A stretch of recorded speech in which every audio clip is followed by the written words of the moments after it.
Hi, I'm Rusty Dog. Welcome to the channel. I hope you enjoy the live stream.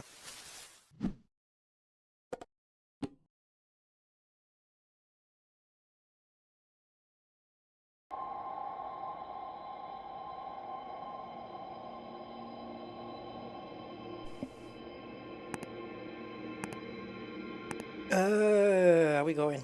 Yes. Good greetings, everyone. I'm Rusty Dog. Welcome to Elite Dangerous Odyssey with some audio in the background for some reason. I've got the music turned off, so I don't know what this is. But here we are. We're just over the planet that I was on when I was finishing the last stream, but it was pitch black dark, so I decided to come up, just lift off and just just admire the sunset here. So that's what we're looking at. Now on this stream, guys, we're going to be visiting a black hole in a nebula. Now, let me just get on board. And yes, I can't. There we go. Please tell me that kills the music, because I don't know where it's coming from. Where's that audio? Is that Elite Dangerous doing that?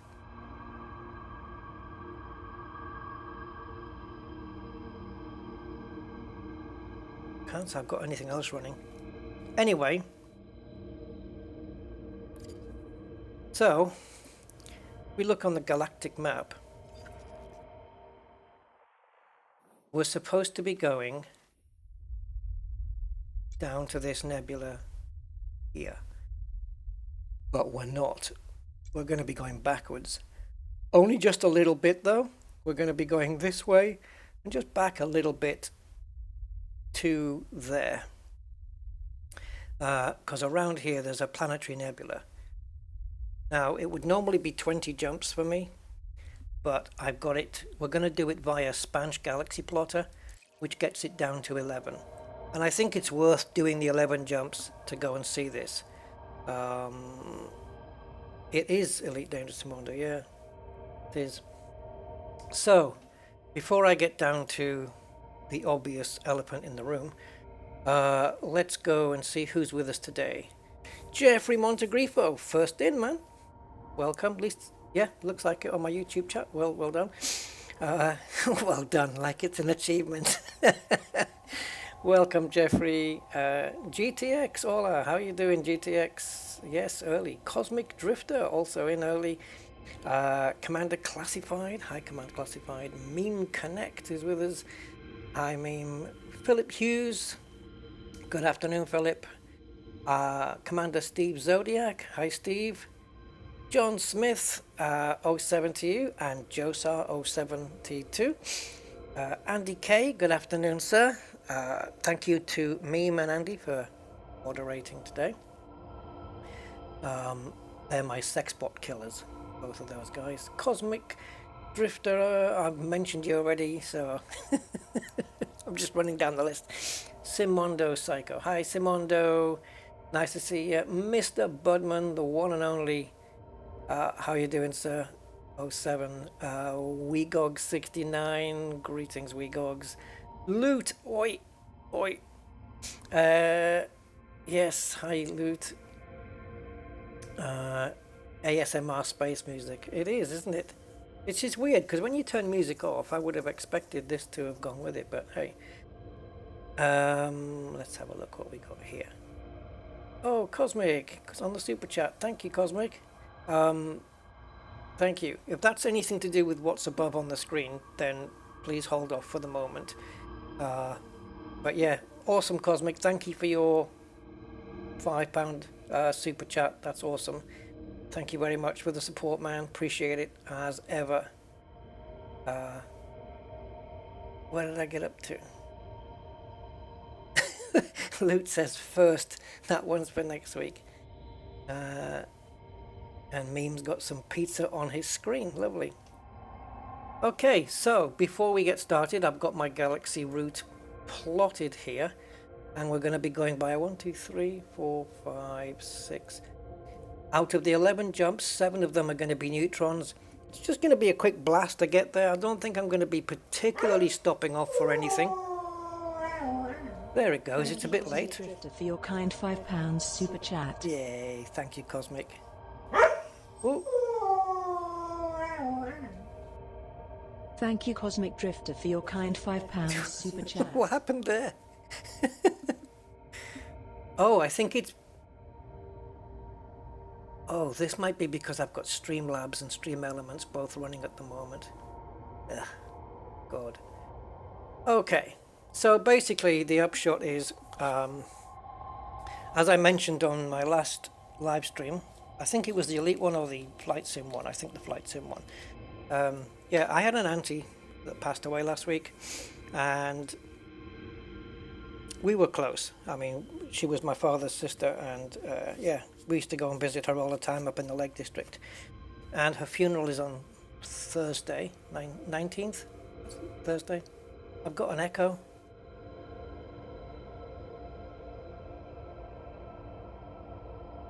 Don't know why that would be.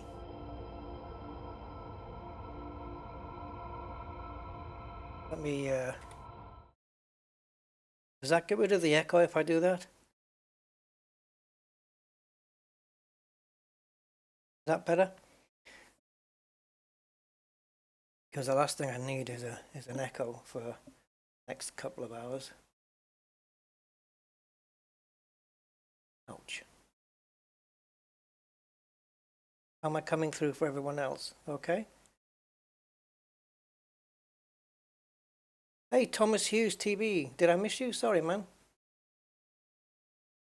Sound is good. Okay. So basically, yeah, so she passed away last week. Funeral is on Thursday. My cousin asked me, you know, if you want to come over, come over.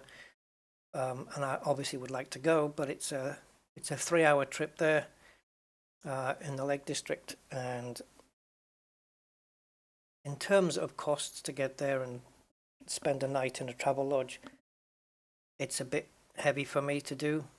So that's just there in case anybody can help me out to do the journey on Thursday. But if you do want to do that, there's nobody has to. But if you want to, it has to be done via Stream Elements PayPal,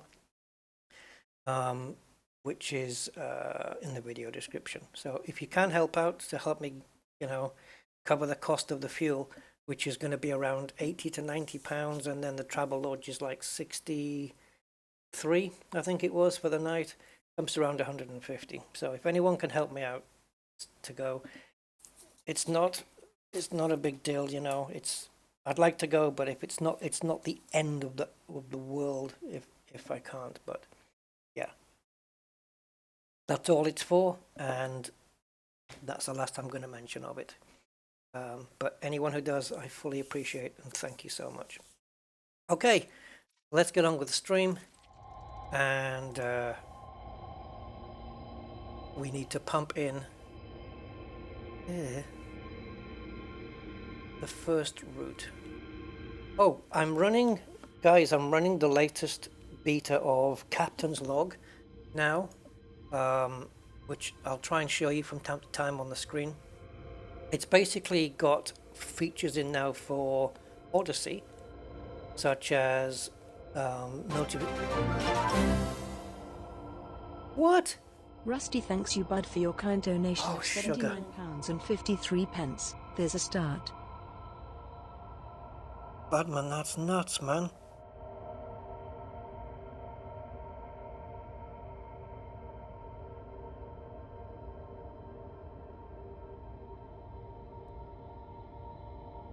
Oh, jeez. Thank you, Budman. A start? I hope it's going to update the ticker, because the ticker's going through Stream Labs. Hope it's going to update it. If it doesn't, I'll have to try and keep tabs. Wow, Mr. Budman. Thank you so much, man. That's just pretty much covered the fuel.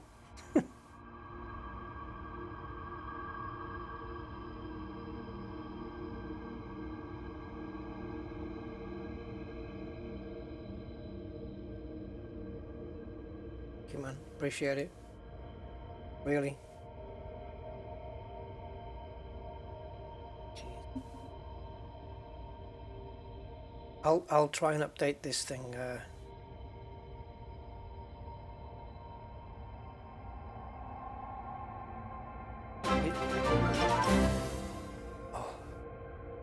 Rusty thanks you Anonymous for your kind donation Hold on, of I'm £10. updating this.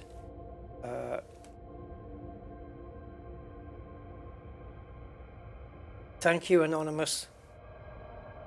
I'm having to update this manually, guys, because it's not functioning live. Thank you, Anonymous, whoever you are, and Mr. Budman. I don't even know what to say to you, man. Thank you so much. I'm going to get emotional here. Thank you. Thank you. Let's make the first jump, guys. I need the distraction now.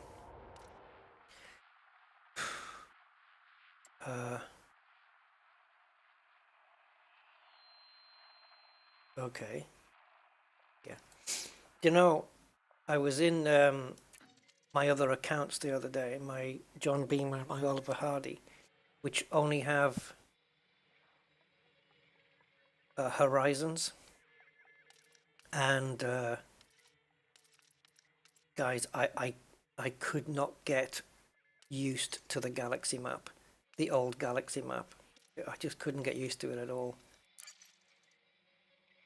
Oh, what am I putting in this for? This is where I am. See, I'm getting confused now. Yes, Budman, when you said that to start, you're not kidding. Oh, Jesus, that's the what you would have likely spent. Thank you, man.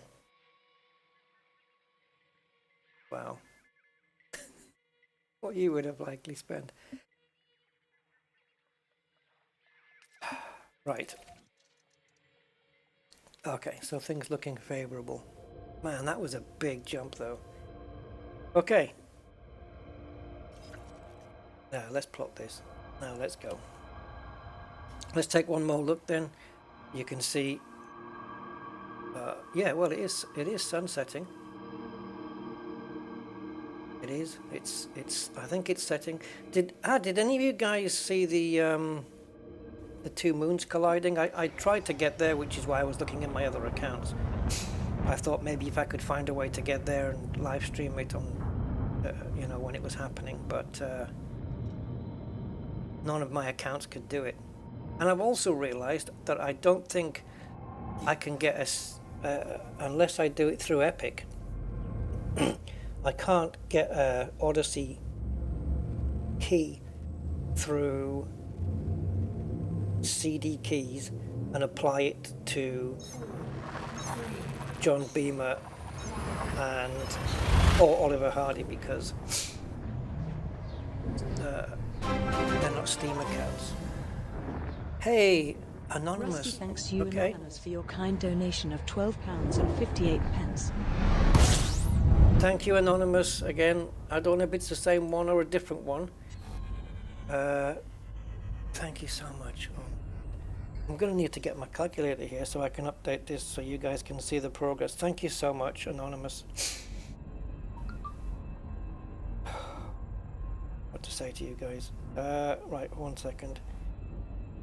So we're on 89.53. What was it? 12. So I'm going to have to make it go away and then update the amount and then re-enable. So I have to do that every time. Oh, it was 58. Sorry, I want to get it right.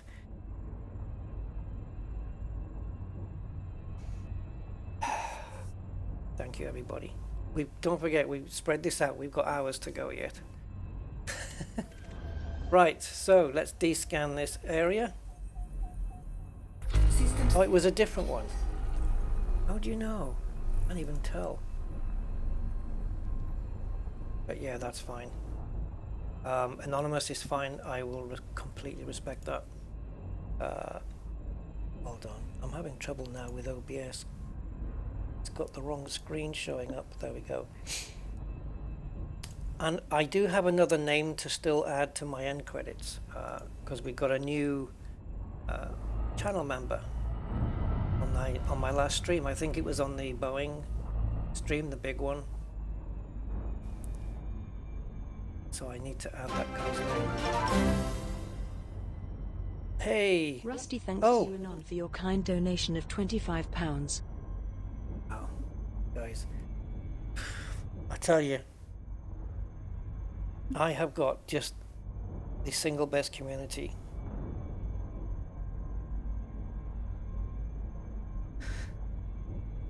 You guys are just, I don't know, you're making my emotions go a little bit nuts here.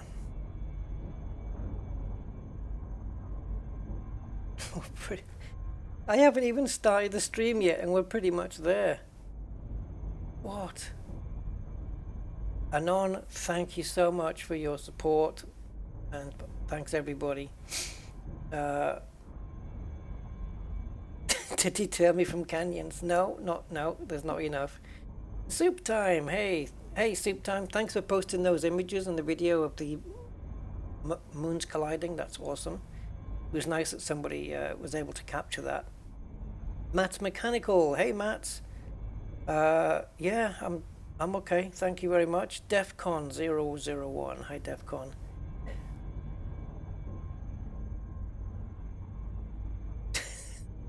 Oh, I just read Cosmic's message. I wonder how much it takes to stop him jumping into a canyon. You'd have to tell me. You'd have to say to me, this is for you to not go into a canyon. That's the only way. Otherwise, how do I know? Oh man. Yeah. So I'm in a dilemma here because with my auntie who passed away, right? She's also called Anne with an E, and as you guys know, this anaconda has already got the name Annie because it's based off. It's kind of sad when I think about it. Jesus, my ship's name is literally based off two other relatives that passed away, my sister and my grandmother. Both my grandmother was called Annie and my sister was called Anne, so the ship is called ANN-I-E to kind of tribute both of them. So I don't know whether I should just leave it as it is and make it for 3 or whether I just add another E on the end. You know, but yeah,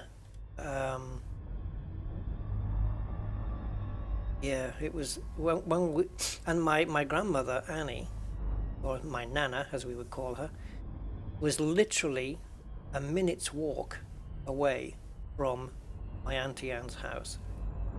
A minute, just literally a minute down the road.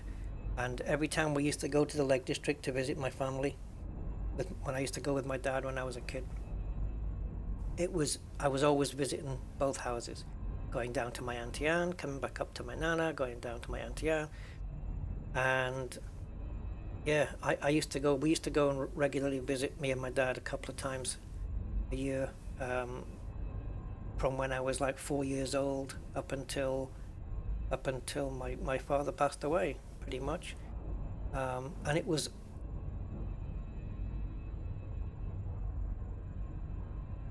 doesn't matter, forget it. Okay, yes, I'll say it.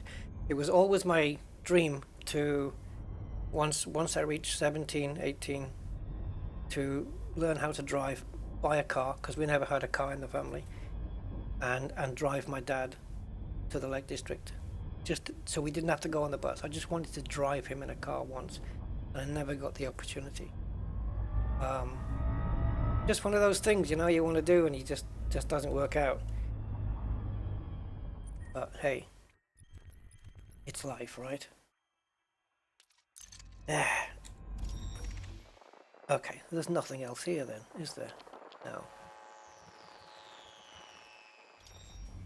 Okay, so let me see. So we're in D7-6.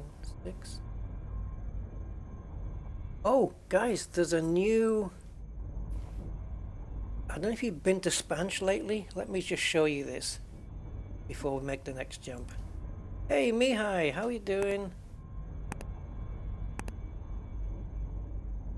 It only applies to a single planet and moon. Defcon, I was looking over one of my streams the other day, a recent one, and I saw one of your comments that I missed. I can't remember what it was now, but it was something you'd said, and it made me laugh, but I missed it when it was live. So, yeah. Okay, bear with me.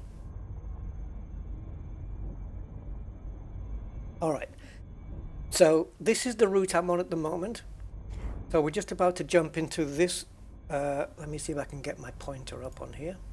Yeah, we're just about to jump into this one, 10. And we're going to go down here. Now, you know that you have the galaxy plotter, you've got the neutron plotter, but there's a new one, which I hadn't seen. And it's this one, the Expressway to Exo Mastery. Let's see if I can get that open in a tab. So let's say you're in Shinrata Desra, okay, and you want to travel to Colonia, and on the way there, let me put my light range. Oh, we got another one. Oh, that didn't come up on the screen. It was a £10 donation. Who was that? Doesn't come up on this screen. Oh, Steve Zodiac. Hey Steve, thanks man. Thank you so much. Thank you so much, man. Let me just update this total manually. I thought Streamlabs was gonna... I think Streamlabs don't like me anymore since I slagged them off. Thank you so much, Steve. I appreciate it, man. Oh, you guys are just... Yeah, I'm supposed to be heading back to the Bubble Cornish, but we're just taking a little bit of a detour. Right, there we go. Okay, I know you guys saw all that on screen, but I had to quickly go there and do it. Right, so you go to Colonia. Now let's say you want to do your exobiology ranking. You want to do plants and stuff, so this is it. So you just hit calculate. Check this out, look at this.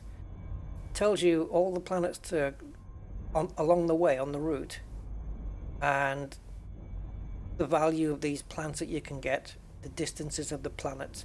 And at the end, if you can be bothered to do all of this, that's gonna... You want to grind?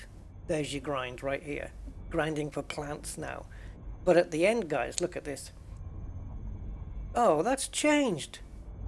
52 million. It said 162 million last time. Oh, I wonder what's changed. I checked this out and I'm sure it said 100 and...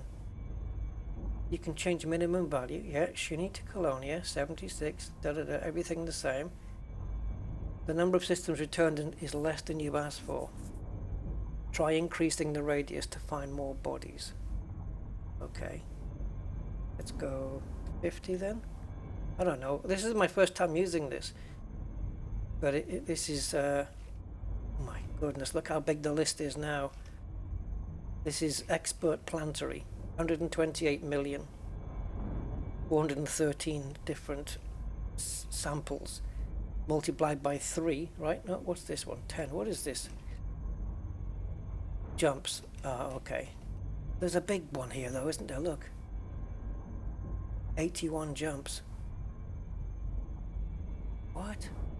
You get from here to here?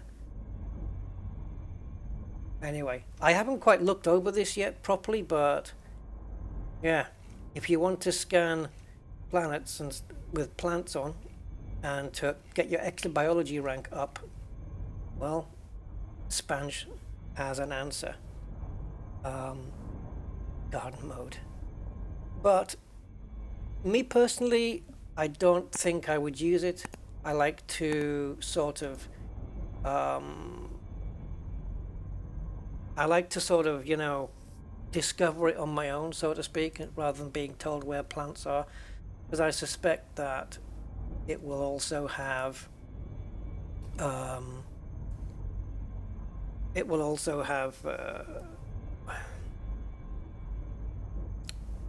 you know, discoveries on there already. Like there won't be any first discoveries. No. Meme, thank you so much, man. Yes, keep going with ED. Don't believe the hype, the bad hype. Yes, Concha Clypeus. I know, it's crazy. I think I found that once. Oh, Mihai's already said it. The only problem is these are all plants someone else discovered. It doesn't matter though. It doesn't. If someone's discovered them already, it doesn't. It doesn't take away from your earnings. I don't think. I think it's just the same. You might not get the bonuses, perhaps, but it could be the case that that value at the end is the amount that you would earn without the bonuses. Because it doesn't look to me like the bonus money's there. So if you do get bonuses for anything, then hey, bonus, right? Okay, let's go.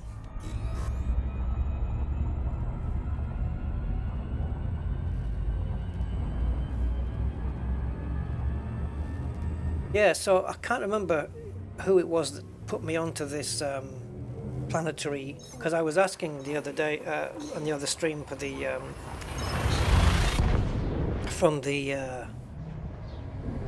if there was any planetary nebulas nearby, and somebody mentioned one. I don't remember who it was. They may have put it in my Discord as well. And then at the end of the last stream, I was very tired and debating whether we would go there or not. And yeah, I think it's worth doing via, because I said I would do it if we could get there quickly via Spanch. And 11 jumps I think is worth it to go and see a black hole in a nebula, right? Because this is what exploration is all about. So we are going a little bit backwards, you know, we are increasing our distance a little bit from Sol, but it's fine. Yes, Simondo, quite right. DBX is fantastic. Doesn't take. Budman says doesn't take away from the earnings, and bonuses don't count toward rank. There you go. Oh, they don't. Is that right? Bonuses don't count towards the rank.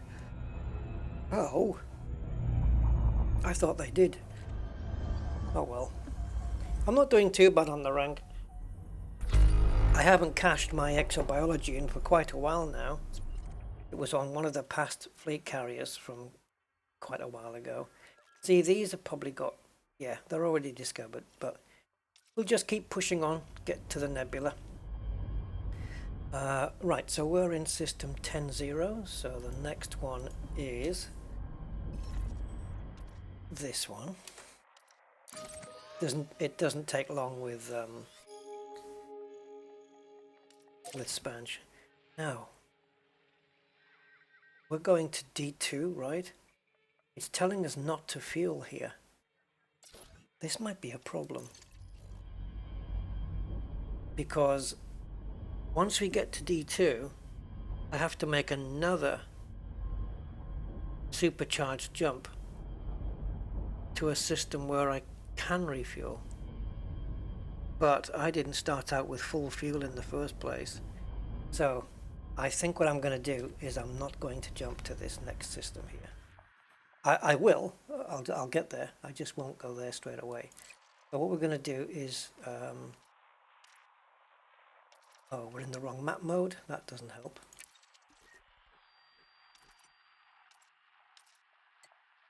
Okay. So I'm going... instead of going to the neutron star, I'm going to fly to the nearest scoopable next to it, which would probably be this one. We'll target that one, and then we'll just do the jump straight to there, if we can. Yeah, and then we'll scoop off this one, and then we'll do the little jump to the neutron, and then we'll be back on target. There's another planetary collision in 2023 in the bubble. Ooh. Not Earth, is it, by any chance? 4,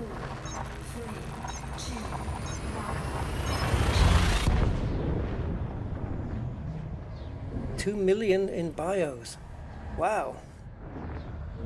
I know Angry Citizen told me the other day that he came across a system that had 85 bodies. And I think he made like 4 million. I don't know whether that was on the bios or on the entire system, you know, including planets and the whole thing. I don't know. Yes, Steve, Spanch router. EDMC Spanch router automatically copies your clipboard. Automatically copies to your clipboard the next waypoint on a route you planned using. EDMC, so what, market connector? I'm running market connector already, so this is a... Oh, I didn't know market connector had plugins. Let me write that down then. EDMC market connector. Yeah, I'll try and get that plugged in then for the next time. Look at that solar flare there.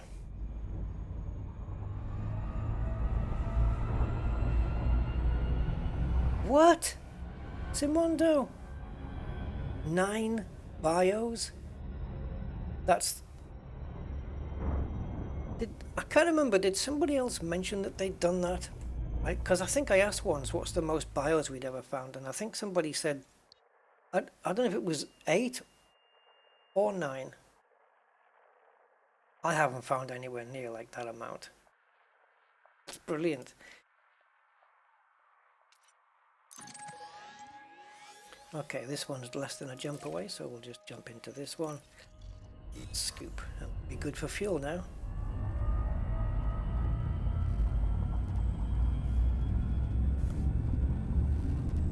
Oh, I've never found 8. I think the most I've found is either 5 or 6, right? Hey, Jenna! Mana Jenna. So, yes, once we get to this planetary nebula, let me see if I can maybe put it up there. No, I can't. It won't fit. Unless I move it down, maybe Captain's log widget. System scan complete. Alright, so let's do a honk. That's it. Oh, I didn't need to honk, did I? I always miss that. When she says system scan complete, I'm always still honking away. There's actually no point. Operating beyond safety limits. I think we can escape now. Supercharged. Alright, so now we've got 3 systems to go to that are not neutrons, but they are refuelable. So I'll probably just refuel off the last one and then we'll start doing the neutron run again. So we're going to neutron over to this one, neutron jump to this one. It'll be interesting to see, ooh, it's behind me. It'll be interesting to see, I just labeled it a pantomime star. It's behind you. So, Ready to engage. I wonder when we'll be able to get to see the planetary nebula. I suspect not until we're inside it, because it's just a nebula for that one solar system, and it has a local black hole, so it'll be funny. Hologram Gaming, hey Hologram, you found 10 bios on one planet? Really? Wow. Hawking's Gap is a goldmine for bios, especially stratum tectonicus, which are apparently really good money, right?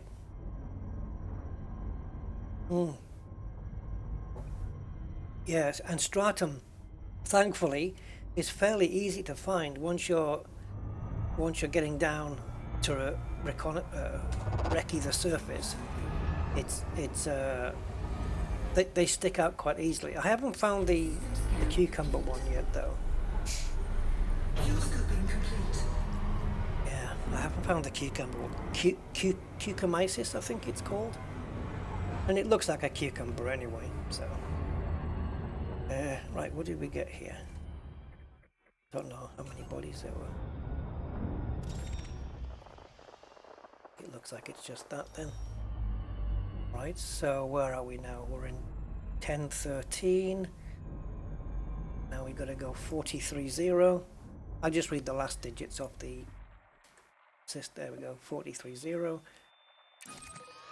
Standard jump.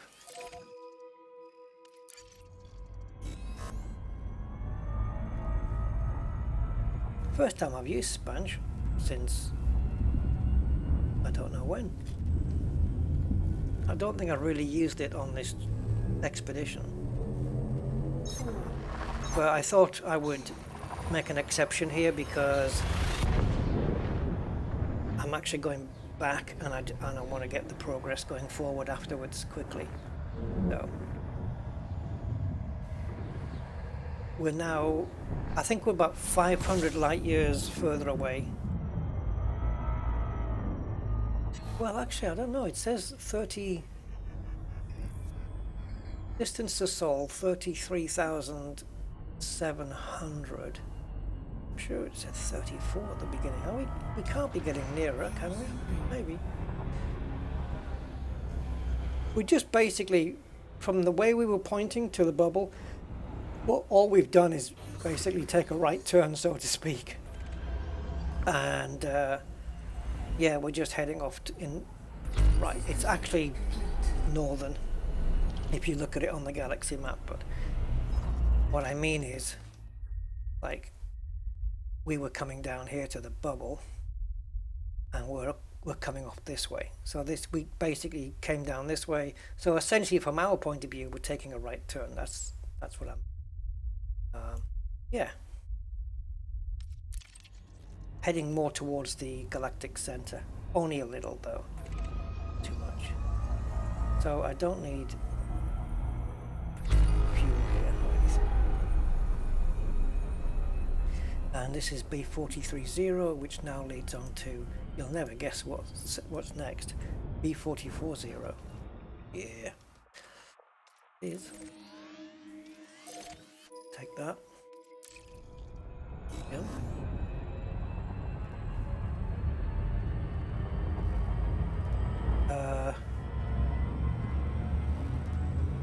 Hey, angry citizen, how are you, man? Oh.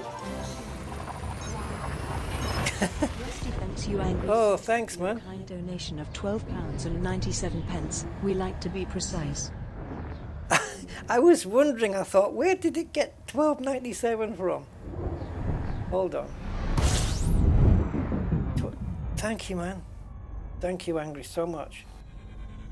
Oh, God. Wait a minute, plus. Ah, well. Either I've miscalculated. Hold on. Oh no. Did I miscalculate?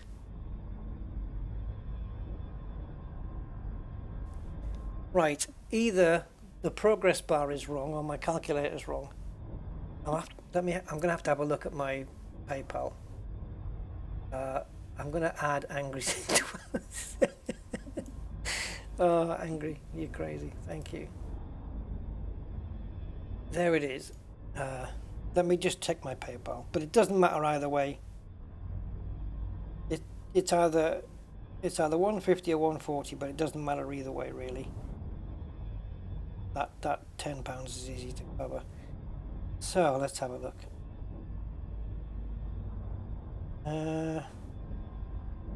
How do you use the app here? Activity? No, cryptocurrency. What the hell is that all about? Activity. Right, so we're the 15th today.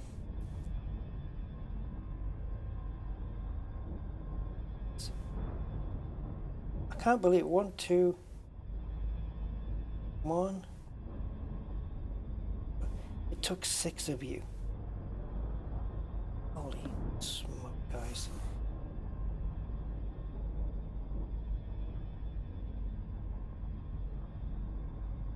I'm just adding it all up so I get it right. It doesn't make any difference. I think it's there. It looks like there's differences here, but I think they must be PayPal fees, right? Okay, hold on. And I'll just let you know so I can thank you all properly.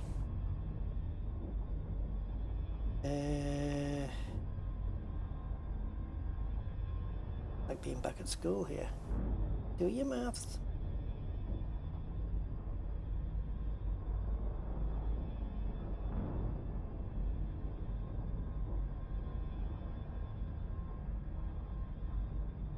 Yeah, 142. That is brilliant.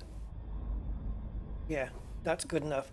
I think the shortfall is the PayPal fees. Not a problem. I'm covered. Yeah, it's 100.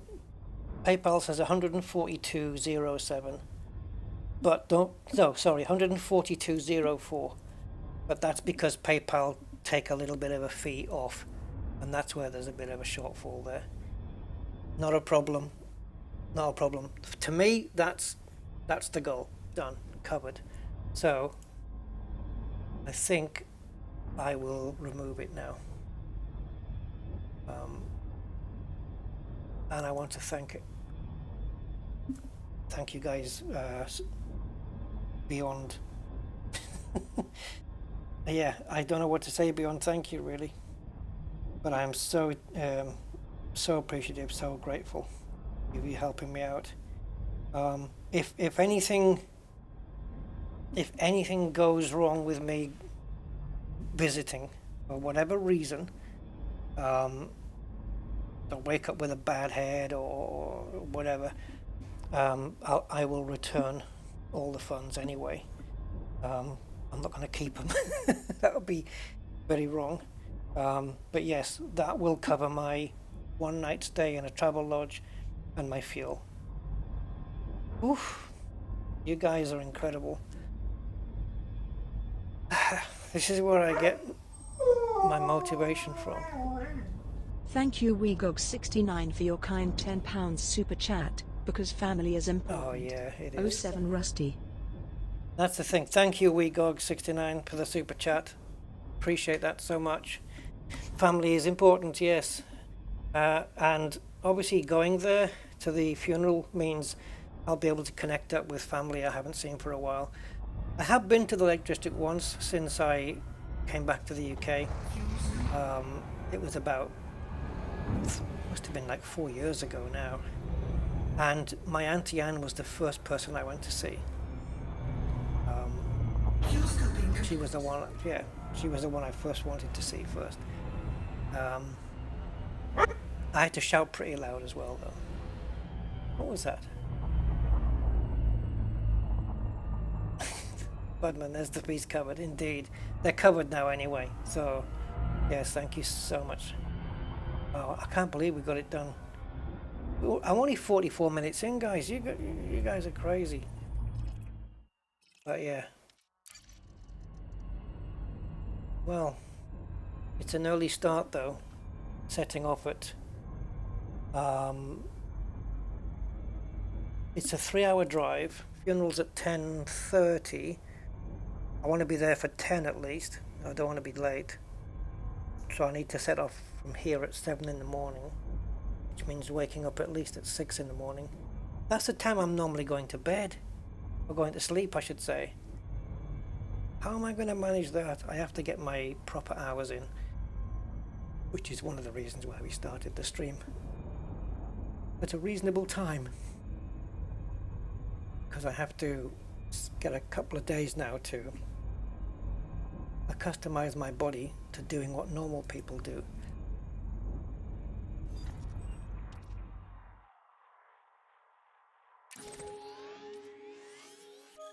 I actually looked up on the Travelodge thing for 2 nights, But when it's 2 nights, they don't just like give you a discount because it's 2 nights. No, they just double the fee. Cheeky buggers. Because then I could have gone up on the day before, then chilled out overnight, and then just gone the next day. But I think this way's okay too. It's just go there, do the drive, do the funeral, spend the time with the family, and then just stay the night, and then be fresh in the morning to do the journey back. I'll take pictures. I won't, not of the funeral obviously, but I'll take pictures of the journey and stuff, and because it's the Lake District, guys. You know, it's a beautiful part of the world and stuff. So yeah, thank you so much. Get the 6 bots to chip in. Hey, they owe something back, don't they, after all the rip-offs? Thank you, Soup Time. Yeah, most of my family are in the Lake District because my ancestry, is that the right word? I think, yeah, ancestry. My name comes from there. My surname is related back to the Lake District. So yeah. Hey, Jenna, thank you, man. Yes, I will try to have a safe journey. I'll get my car, make sure it's all good, tire pressures are all up, and liquids are all good. Thank you, Commander Gina_Hoffen for your Oh kind yeah, that would have been an idea, Angry. Family is important and have a safe journey. No sounds super. Thanks for the offer, though. Family is important and have a safe journey. No sounds. Did we get the both super chats at the same time? Is that what the echo was? Yeah, thank you, everybody. Obviously, I can't put those super chats towards the journey though, because Google doesn't work that way, unfortunately. Google doesn't give you the payout until like a month later, and that's after they've taken 30% off. Yeah. But the A66 is a nice route. I've driven it once. I have to drive up the A1 motorway and then go across the A66. And it's a nice route. I've got it running, Commander Jenna. Yes, 2.3 beta is actually running. I haven't got the widget on the screen, but I can put it on now. Yes, bear with me. Bear with me. I will try and get that organized now. So I need to go into desktop mode. And then the widget is there. It looks like it's a little bit sitting a bit too high, is it?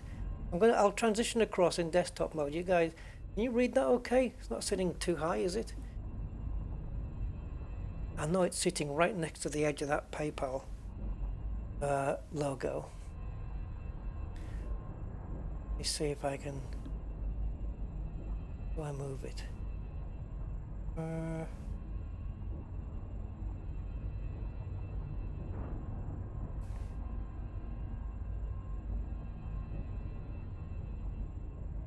I don't know where it is. It's on my... Oh, okay. I think I can do it from here. So, if I move it a little bit across there. Is that okay? That's it, okay? Hey, Mr. Goatman! Hey, how you doing? Hope you're doing okay. Right, where are we at? D10-3. So we've got 1, 2, 3, 4 more jumps, guys. Let's do those.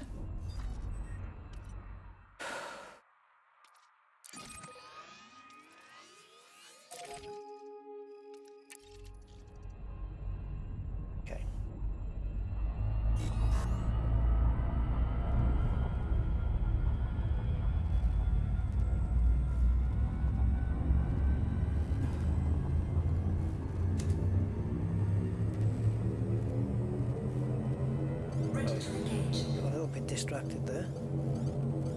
4, 3, 2, 1. Yeah, so yes, I just want to again say it. Thank you so much for enabling me to do this journey, and yeah, I wish I was in a better position. I could just do it, just fund it myself. Hopefully soon. Hopefully.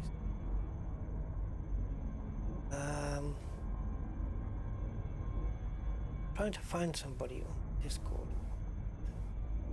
I can't. Right. Let's do this. I think we're going to go into this side here. Looks by the looks of it.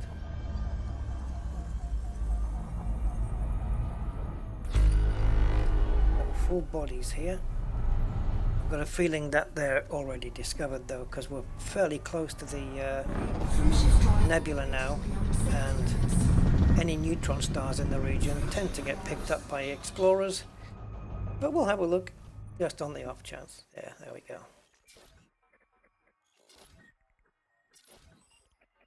Dark Lord Kamul. Right.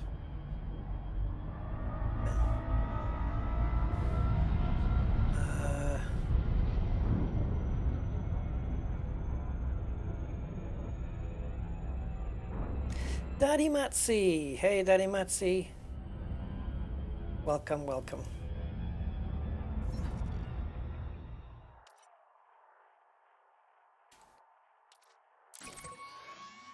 Okay, make this hyper jump. We're not far off now. So 1325, so we do one more jump after this one into another neutron, and then the jump after that is our destination. And I think we're around 400 light years further away from... That's not bad. It's because we came sideways and back. We didn't do a U-turn. It was mainly just sideways and then going back a little bit. So, you know, a couple of neutron star jumps will put us back on course. But it's things like this that we come out to see, isn't it? You know, black holes in planetary nebulas. That's kind of a cool thing. This is why we're out here. So we have to seek out new life and all that stuff. Boldly go. Yeah, that's true, Simondo. And I have come across. To be fair, I've had my fair share of. Definitely have had my fair share of those undiscovered neutrons. Hey Gumbo! Halfway through Nebraska. 1,400 miles to go. Wow. Okay, mate. Yeah, stay safe on the journey. And yeah, have a good one. I hope, yeah, because we all want you to get there safely and get into your new home. What a journey to drive all that. Wow. And I think 3 hours is bad. No, 3 hours is it's not too bad. It's a pretty good journey. But my sister's is 4 hours, so hey, you know. It's just... It's like, works out about £30 extra in fuel to do the return trip to my sister with the new fuel price hike. And the prices don't have to be this high right now, but they're not bringing them down. Hey, thank you, Derif, for your kind £15 and 91 pence super chat. Oh, very cool, Derif. Thank you so much, man. You guys are crazy. Thank you, man.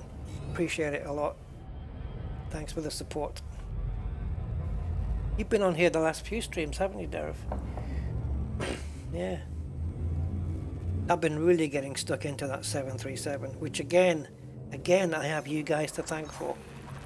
Because that wasn't a cheap plane, but thanks to you guys' donations, you know, I was able to get that 737. And it's an amazing thing. I think I can quite happily and easily say it's the best plane that I have in the sim. It's just different level, and I'm trying to learn it, and I've done 2 trips now where I've landed safely, and I'm learning more and more every day just watching videos about some of the systems on the plane and how they work. It's fascinating. Particularly I like to watch the videos of real world 737 pilots flying it in the simulator. Well, it doesn't matter if it's X-plane, it doesn't matter if it's P3D, it doesn't matter because it's the same plane. So it really makes, the systems are the same. So it doesn't really matter. Did I honk? Pity you can't do that in Elite. Do a video like real life Anaconda pilot. Oh God. Why did that one make me jump? Rusty thanks you Hey, Jeff. for your kind donation of £10 thank you, man. for the journey. Stay safe. Thank you. I'll get some sandwiches on the way. Oh yeah, food. I'll make a packed lunch and I'll grab something. I know there's a shop in one of the towns I'm going to go to, and it's last time I went there I had a bacon and egg sandwich thing. Oh man, I don't know what it is, but it was just otherworldly. It was amazing. Maybe I'll go there again. So the 2 places I'll be going to, one of them's going to make you laugh, but the funeral's in a place called Workington, which I think is right on the west coast. It might be even it might even have a coastline there, I'm not sure. And the town I'm going to be booking the travel lodge in is Cockermouth. Yeah, have a laugh. Cockermouth. It's on the River Cocker, on the mouth of the River Cocker. And that's where my grandmother lived, that's where my auntie lived. I've got aunties and I've got so many cousins in Cockermouth, it's ridiculous. I have people in the street coming up and saying, "Hi, I'm your cousin." And I'll tell you a story.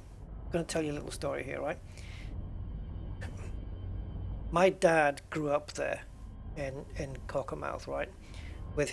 Obviously with his mother, my auntie Annie, my grandmother Annie, and of course his sister, my Auntie Anne, the one who's just passed away. And he was in the forces, but he was well known there. A lot of people knew him. My dad's name was John, and he was very well known. Going down into the pubs, he used to socialize. Everybody knew him. Everybody knew of him. Just one of those things. Even though we lived at the other side of the UK, we used to go there backwards and forwards quite a few times, and he was well known.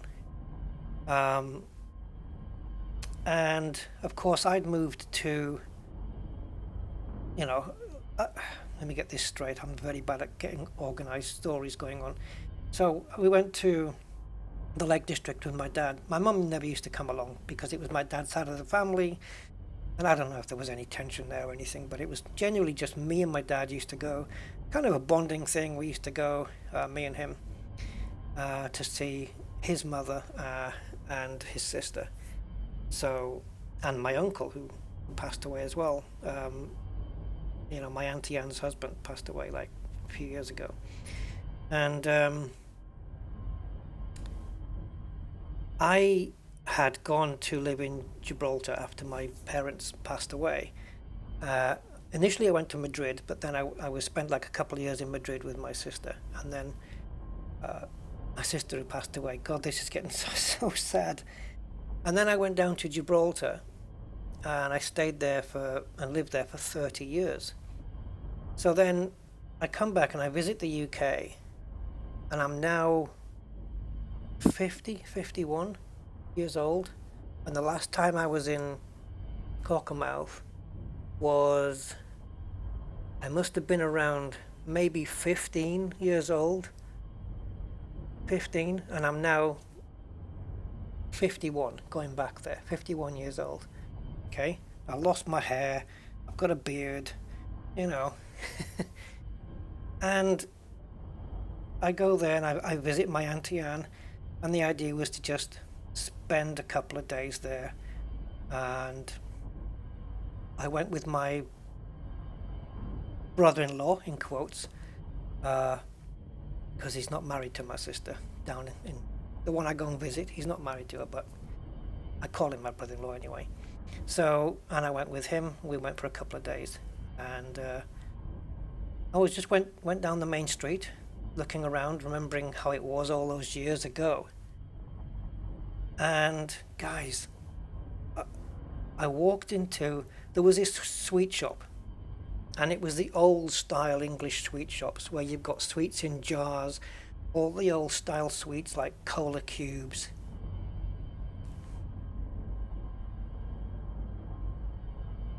I don't know why this gets me emotional. I really don't. Give me a second. So, we had this old sweet shop, and it had all the old sweets that we used to get at school, right? And I just walked into this shop. I thought, oh, I'm going to buy some. I'm going to buy some sweets that I used to have when I was a kid. And there was a woman there. I don't know, she must have been maybe 60s, maybe 60s, whatever. And I just said, hi, can I get, a quarter of whatever sweets it was I ordered? And she looked at me. Remember? Yeah, anyway. She looked at me and she said, are you John's son? How the hell could she even know that?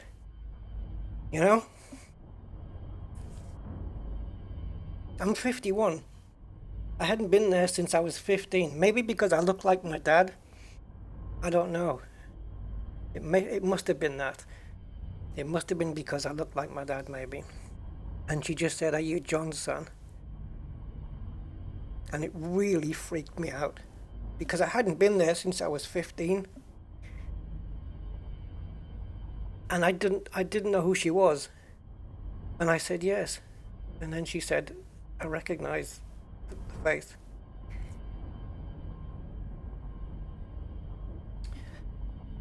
Right, on to the destination, guys. Let's go. Really freaky. It's a great place, though.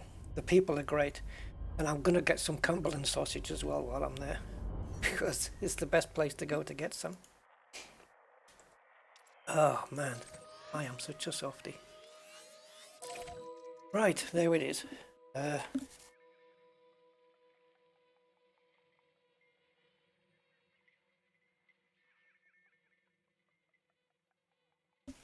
Hey, Daddy Matsy, your wife's from Cockermouth. Oh, brilliant. Yeah, it's a lovely town. It really is. I love it. Yeah, I used to love going there with my dad, always. I used to look forward to the visit. We used to go to the bus station, and all the buses were red, red buses that we had.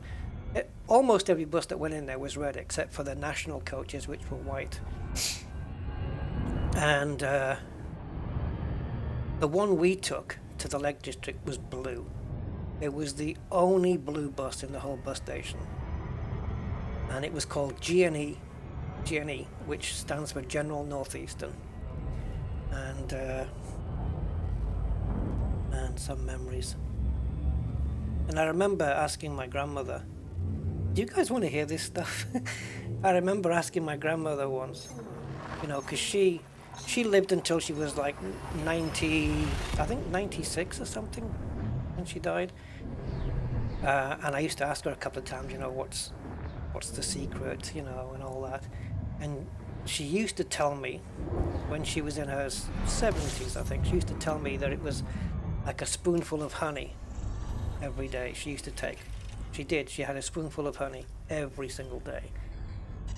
And then as she got older, she said she used to take a brewer's yeast tablet every day. That was her new secret. Yeah. What was it I was going to tell you about? I got off on a tangent. Anyway, I'll think about it. We'll try and get back to it.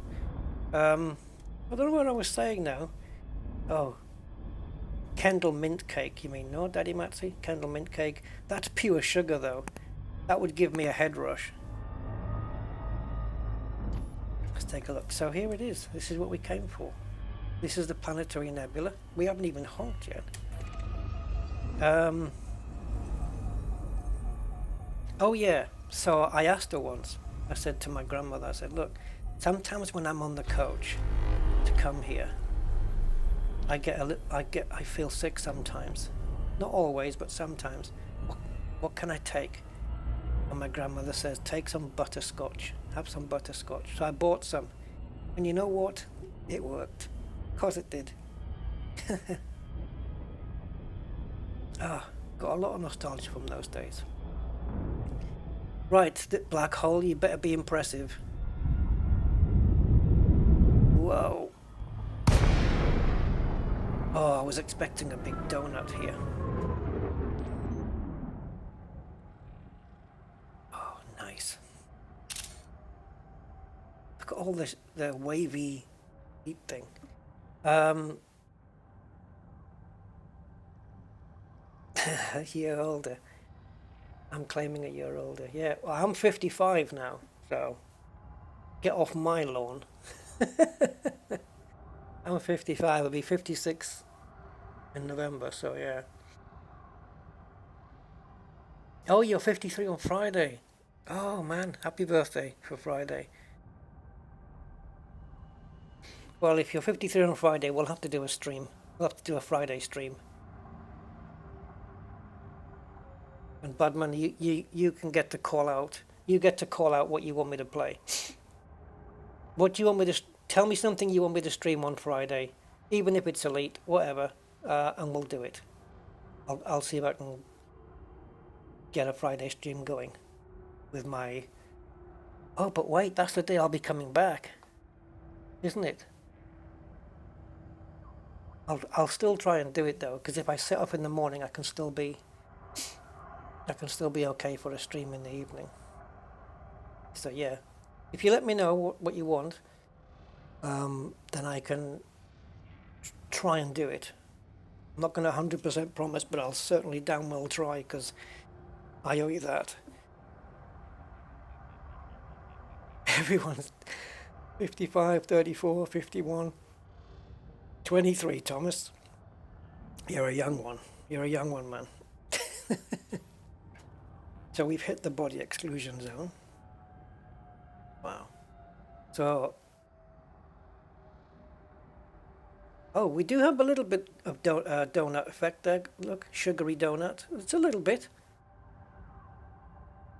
You know, if we pull it back, looks like a big eyeball, doesn't it?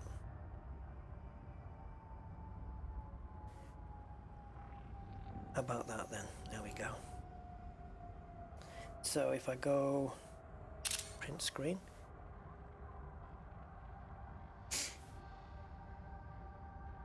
Oh, you're working? Oh, okay. Well, the next stream after your birthday, then we'll dedicate it to you, mate. And give you a happy birthday. Make sure you get your virtual birthday bumps. So that's what's in here. We've got 2 landables. We've got to go there then. They've been mapped. Oh, yeah, so someone's already been here. Rich Compelling has been here. But I'm guessing. Oh, it doesn't mean that we're not going to get first footfall, because they could have mapped this in Horizons. So, I wonder if. Do you think it would be handy, guys, if they put like a date here when it was first mapped and a date when it was first discovered? Like, 25th of August, 3305 or 3306 or something like that.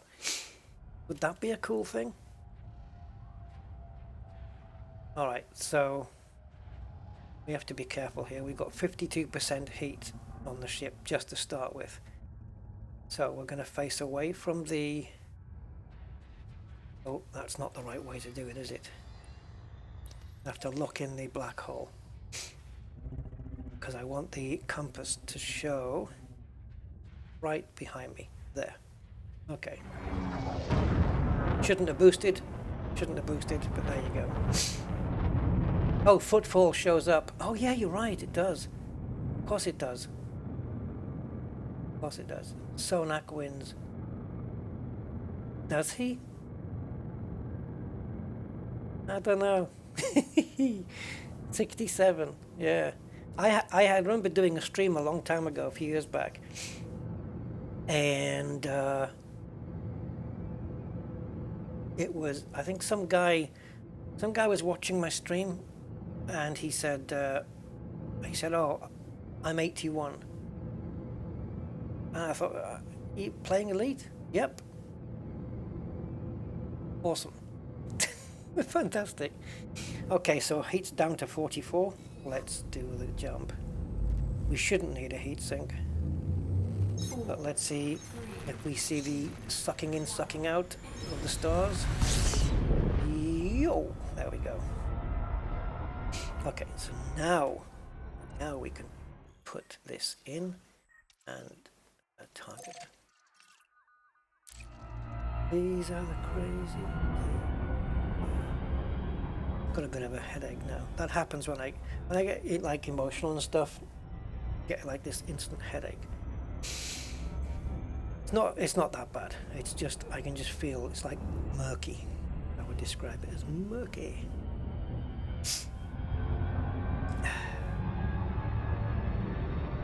Never too old to have fun. Indeed, that's very true. You know, it's funny that because I was watching I don't know how old the news article was, but it was a couple who just got married. She was 93 and he was 88. They'd been together for 20 years and they just got married. And she was interviewed by the news. And she said, I can't remember what it was, exactly her words, but she said something along the lines of, I already told him, meaning her new husband, that if he doesn't lay on me tonight, I'm going to lay on him. That is so awesome.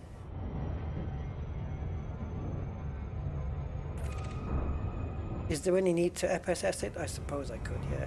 Let's do that, just to show off the cabinet lock. Let's do that.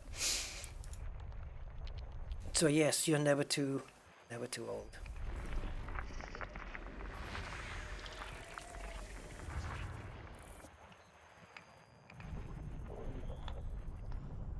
Oops. Ah, that's a new one. What's the blue one?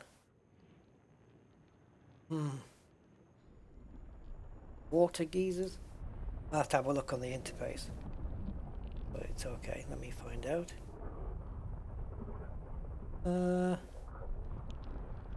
So blue volcano.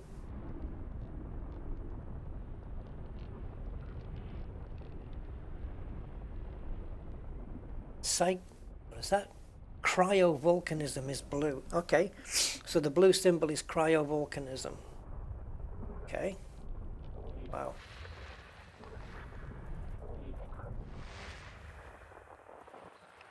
What's happening here?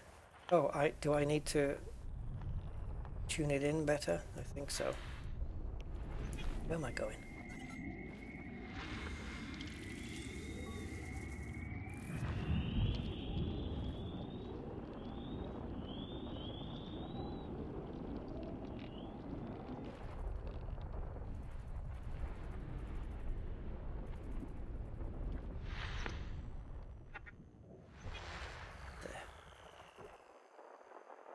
What's going on? This is weird. Zoom in, and it's still zooming, guys. I can't do it. It won't let me do it. I only zoom in once, and it freaks out. Let me come out of this and go back in again. It makes a difference.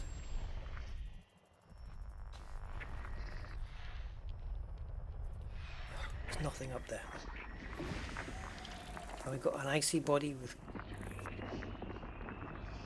Where does it say cryo? Carbon dioxide geysers. Is that what that is then? There's a bug in the game, isn't it? It's a weird one. It's like it zooms in unless something's moving really quickly. Maybe there's a body moving super quick. Let's try again.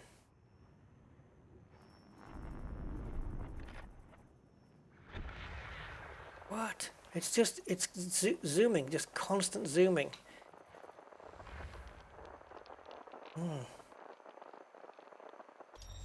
Okay. Well, that's what it is. Is that the one? Yeah, that's it. Right? Because I reckon I've picked up everything else. Got it. Got it. Unexplored. No, there's... Yeah, both of them. Okay. It's the two atmospheric worlds that are freaking out, but we'll do it this way anyway.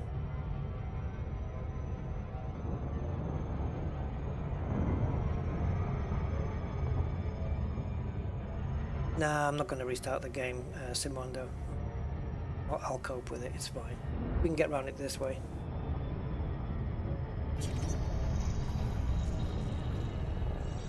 Just do it like this, because I'm having to go to these two planets anyway, and I have to map them anyway. So I don't mind doing it like this. There we go. And as you can see, we have a symbol at the top there, which tells us it is a landable planet with atmosphere. If it's a landable planet without atmosphere, we get a similar symbol, but I think it's a different color, right?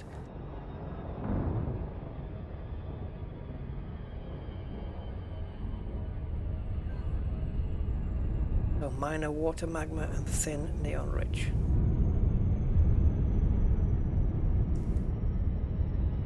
Then is there going to be a light side to this? Ouch, ouch, ouch, ouch. Random pain in finger for no reason. Right, 1, 2. Look at the color of this thing though.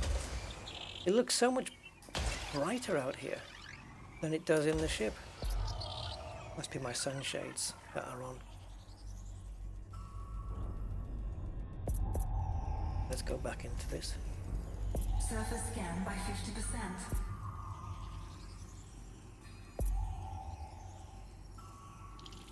Oh, we've got everything here. We've got 1 bio and 2 geos. So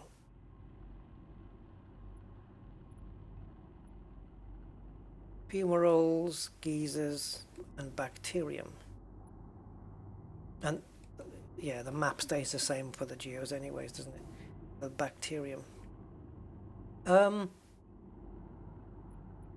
Okay, so we've got the 3 symbols at the top. Okay, so the first one, as I said, was the one for landable planet with atmosphere. The second one means that you've mapped it. And the third one is cryovolcanism. Cryo me a river. So, interesting look to the planet, that's for sure.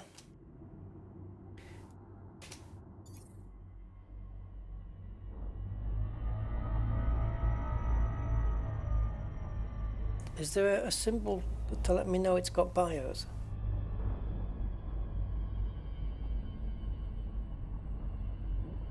Ah, the clue, tint is removed so it appears browner.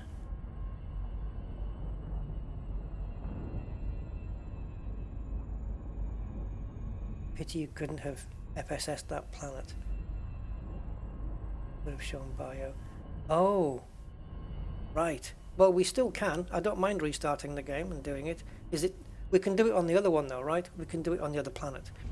So we'll get this one done and then we'll restart the game and we'll do exactly that on the other planet. So I'm not sure if there is... Show me the system map a moment. Yeah, you see, we do have stars here. How far away are you? 39,000. That's plenty to put light onto one of these planets, right?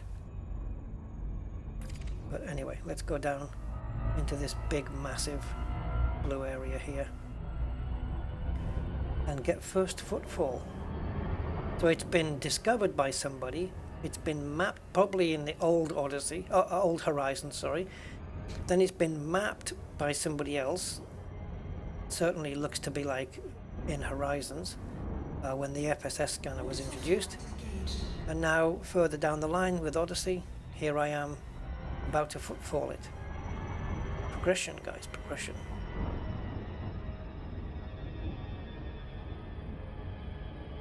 Now, kind of looking for a flat bit.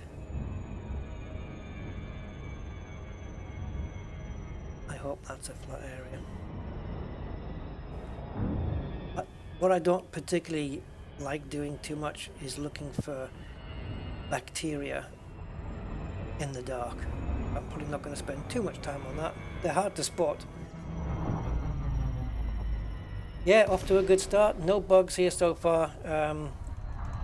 I already tried it in a quick session previous to this a couple of days ago, and it all seems to be good.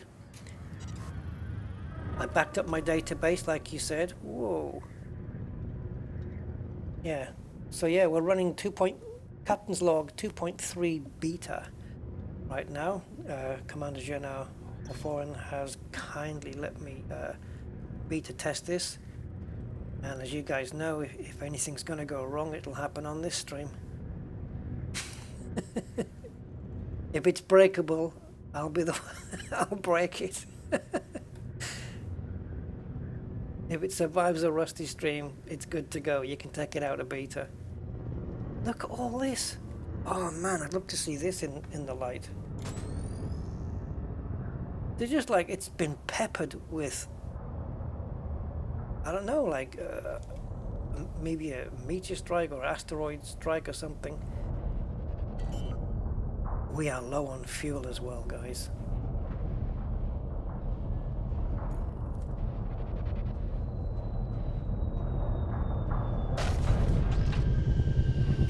Fuel. Oh, look at the geysers there. Cool. What if we came out of the lights?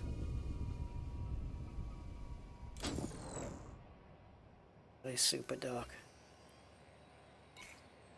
Okay. We can put the lights of the ship on from outside anyway, so I am low on fuel, yeah. I'm okay because the other stars that are in this system are scoopable. Wow, look at that one. Oh, it's like I'm having a 21 gun salute here. Holy crumbs. Man, some of these have got some force. Remember that time that we stood on one and we died because we got shot up so far in the air?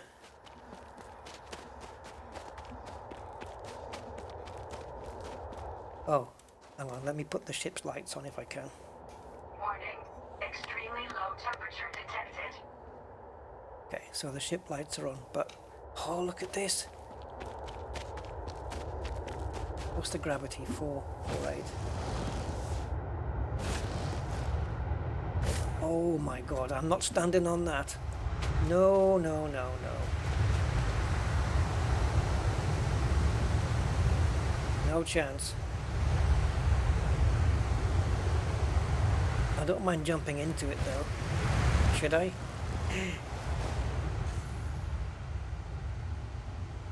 Oh, oh, oh, oh.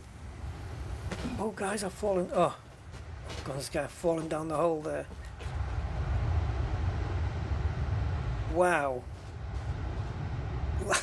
Jesus. That's impressive force. And the way it's arcing around following, I don't know, gravity, I suppose. But what is this? It's like a parade. Rusty Dog has landed. You know, they start the fireworks. That's amazing. Oh, I've got to get the SRV, guys. Where's my ship? Someone's stolen it. There.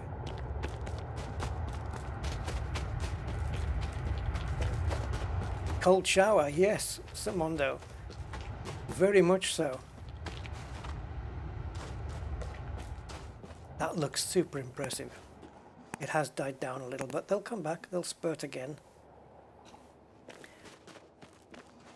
I suppose is it geologically correct for them all to stop at the same time? Wait, look at those though. Man! How can this not be a screenshot? Oh, don't die now. Don't die on me now. Now I'll press F10 for the screenshot here, because if I use my own screenshot program, it's going to capture the captain's log widget. Here we go. Here we go. Come on. Yes! Wow, man, that is crazy. I've seen some gushers before, but this one, oh, it stopped too quickly. I didn't really capture it. Man, that's good. They just need a rest, exactly, and they'll be ready again. Yes, sir. Indeedy.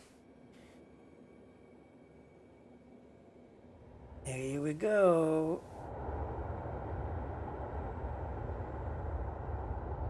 That one on the left is powerful, and that's why we have to. Hey, what's going on there? This is why we have to get the SRV on top of it.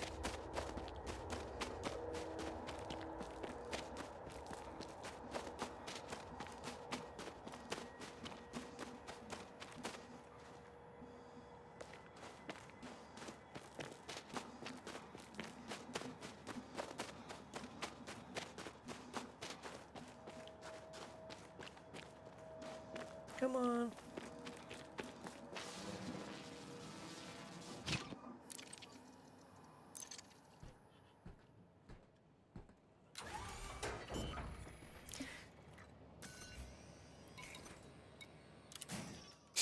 Right, let's see if it can give us a lift.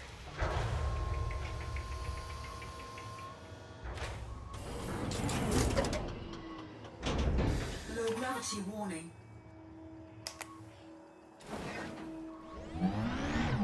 So what do we have on the contact list? Of course. Hi, I'm Rusty Dog. Right, the big fella's over here, yes? So, welcome to the channel. I hope you enjoy the live stream. We have to wait for it to do its thing again. Is that it?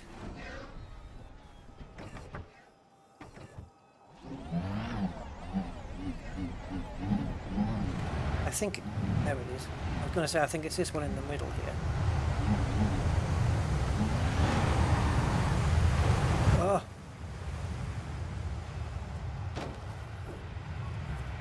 Fail. Epic fail. It's because it's on the side of a wall here.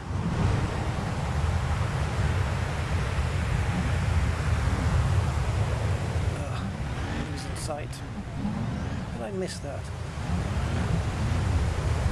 Because it's floating in the bloody air. I can't stop the bloody ship, the SRV, it's just rolling.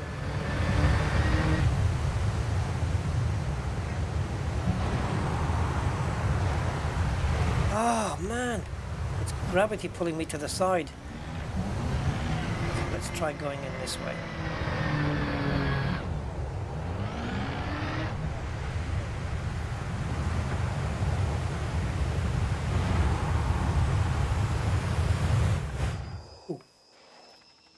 We didn't get a clean hit there, but we are going up in the air.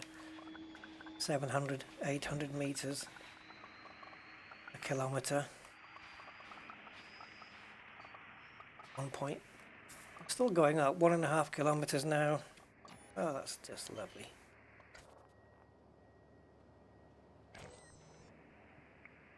Six, 1.5. Where's my ship?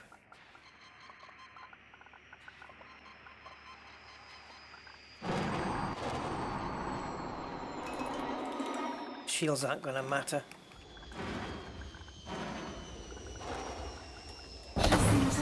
Oh!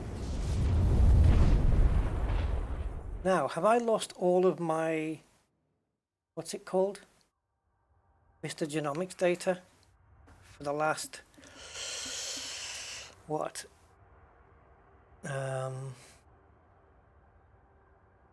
What would it be?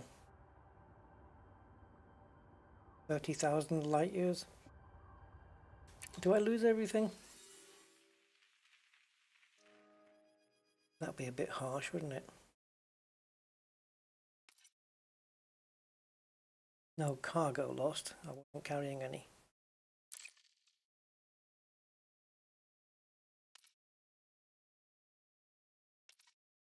Don't need financial support. Oh, I don't. It keeps flipping back over to that screen, and I don't know why. Sorry, guys. I don't know why it keeps flipping back over to that screen.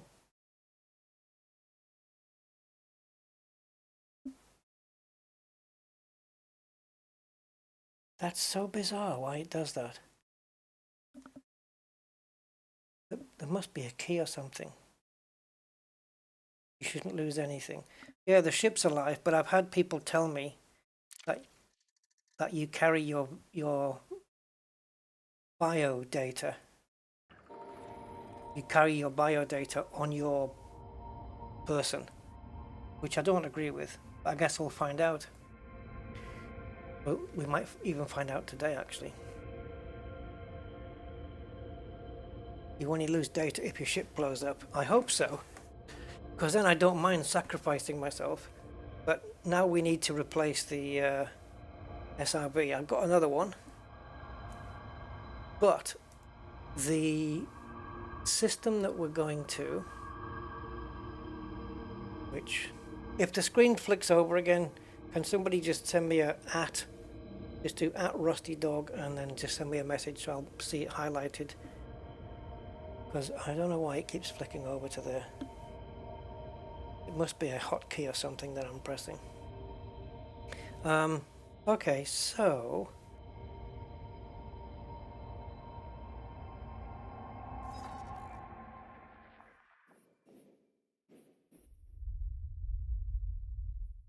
if I was to go, see, there is a fleet carrier here. Now I'm just a fleet carrier in that nebula. I'm kind of just curious now whether I lose my data or not. I hope not, because that would technically then be probably what you would call the lowest point of the journey. That'll be a very low point.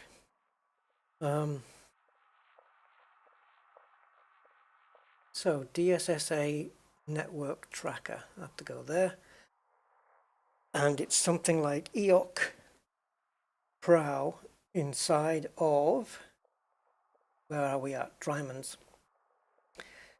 Drymans. I'm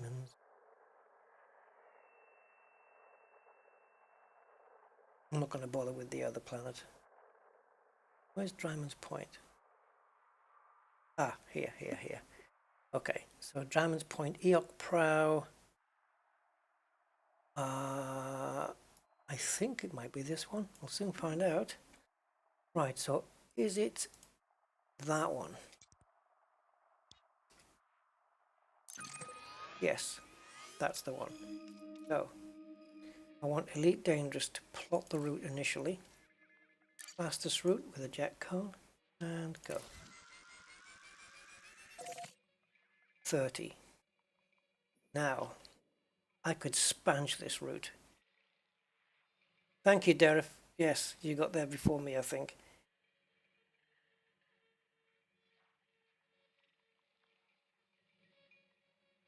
Okay.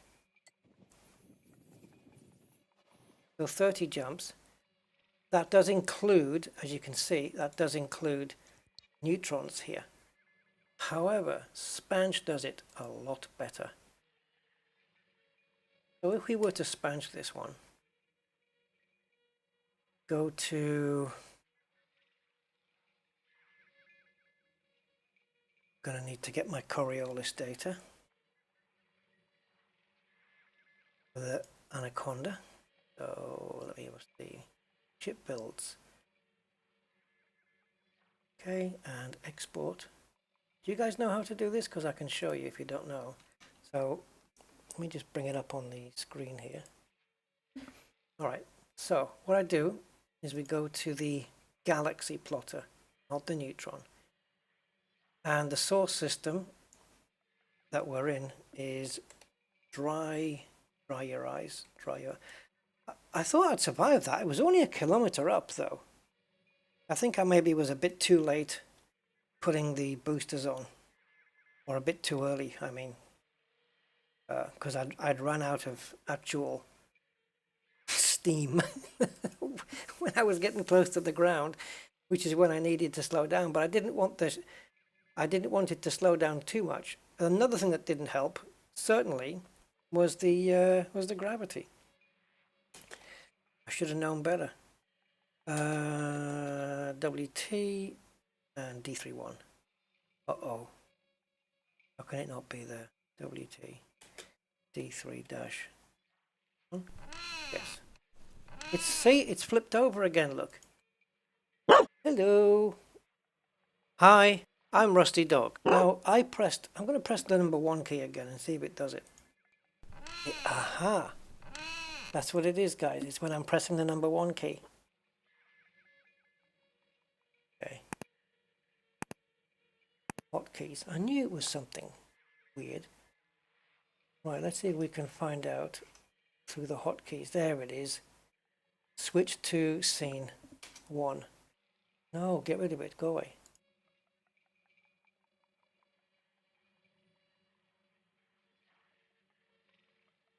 I can't get rid of it. Because as soon as I backspace, it wants to use backspace. Ah, here we go.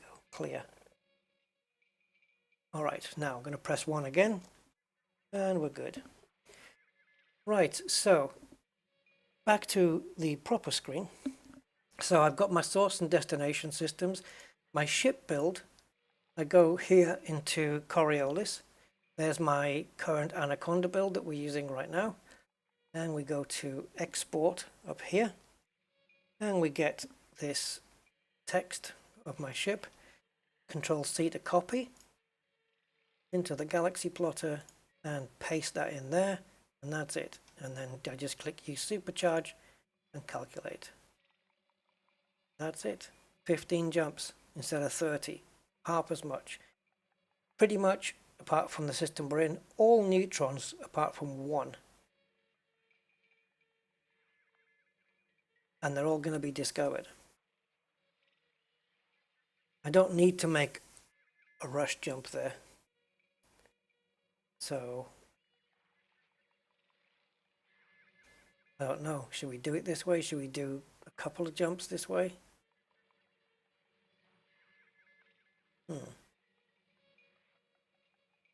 And also it tells you don't refuel, because otherwise, like even on a full supercharge, I can't hit 303 light years. I certainly can't do 311 jump. No way. The only way you can do it is if you do not refuel during these jumps. And the fact that you have the less fuel gives you a higher jump range, and that allows you to achieve this. So you only refuel when it says yes in these neutron systems where there is a scoopable star. However, in our case, we're going to have to definitely refuel right now. So if I go to sysmap, plunge that one in there, target that. So I don't know what you guys think. Should we just do the normal journey of 30 jumps, or should we spanch it with 15? The difference being, if we do it with 30 jumps, I won't get there today, but we will be discovering new things. No, limpets I've got. I have limpets. I've got repair limpets, but I don't need those right now.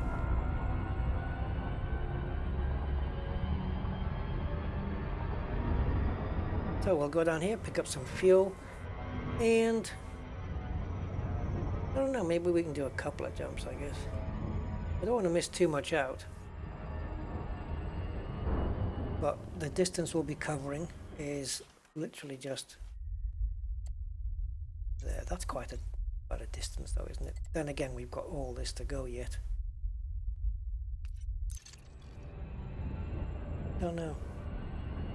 Yeah, don't worry, my ship fuel is fine. We've got two stars here that we can scoop off, so plus I'm sure there's going to be a star that we could jump to if we needed to. And I'll tell you what, doing so might be a lot quicker.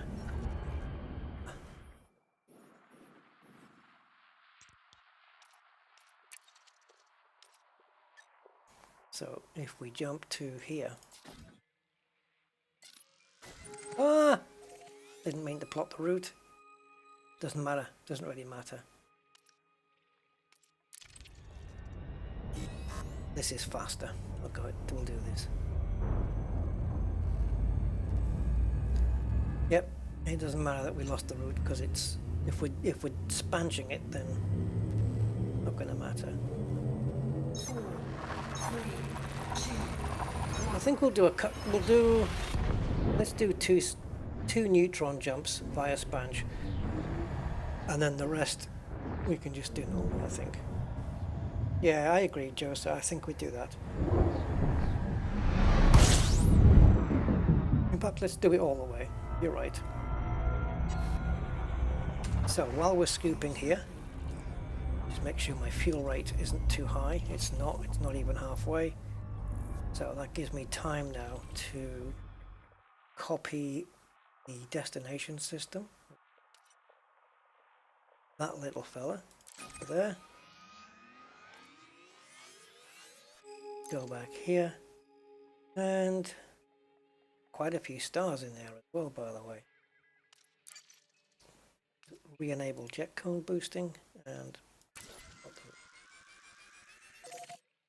25 now. Amazing. It was 30 before. Just do one jump and it gets down to 25. I'll take it.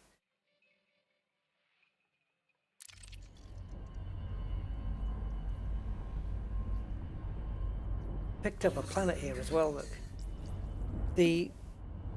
Where's the captain's log screen?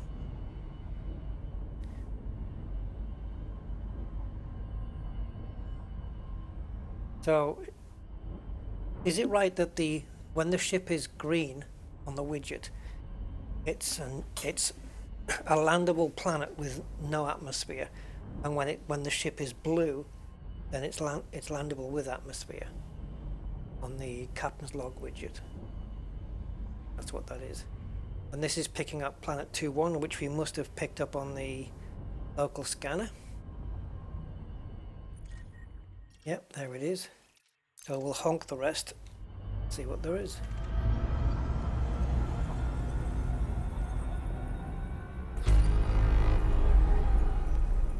"20 bodies.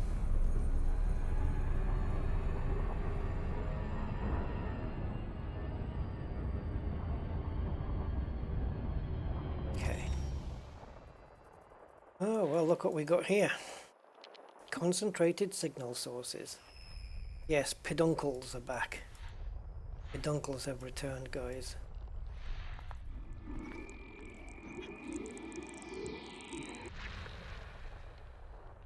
When the planet is brown. Gotcha. So it's okay. So no atmosphere when the planet's brown, and blue when it is. Yeah. Blue when it is atmospheric. We'll see. As we go through this system, we should pick up some stuff. Hopefully, there should be some atmospheric landables here. It'd be nice to see those. They're always desirable, aren't they?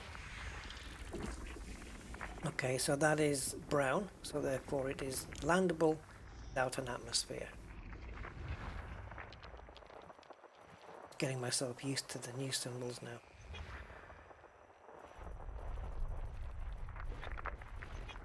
Now we want to see one with bios, don't we? There we go. And we've got the little DNA symbol. It tells us that there's 2 bios on there. With the same icon tinted with the bluish atmosphere. It's landable. Okay. Yeah. So brown is non-atmospheric, blue is atmospheric. Yep, the number next to the it's a DNA strand, isn't it? Yeah. Yeah, cool. Now in the actual thing, if I bring you guys into the interface, I can. Go. So we've got two geos there then. Now what's happening here? This is, oh that's, oh okay, that's got atmosphere. There's just a tiny shade of blue there.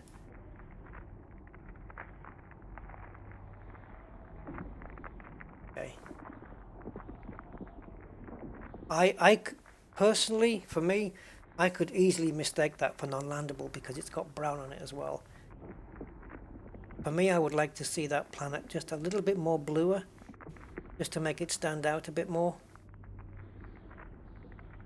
You know? Because it's got the brown on this side, like this one does, and that's just a personal thing for me though, because I get confused easily. So yeah, 2 bios and 2 geos, I think, here. Cool.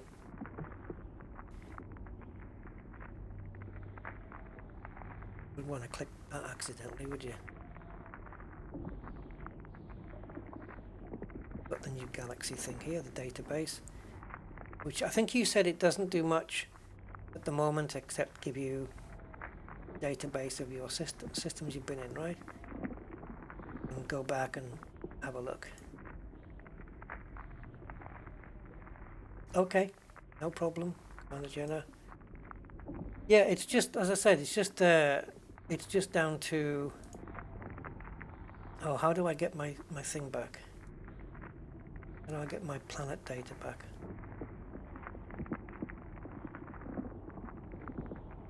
Okay, so it didn't show it initially. Oh, is that a bug?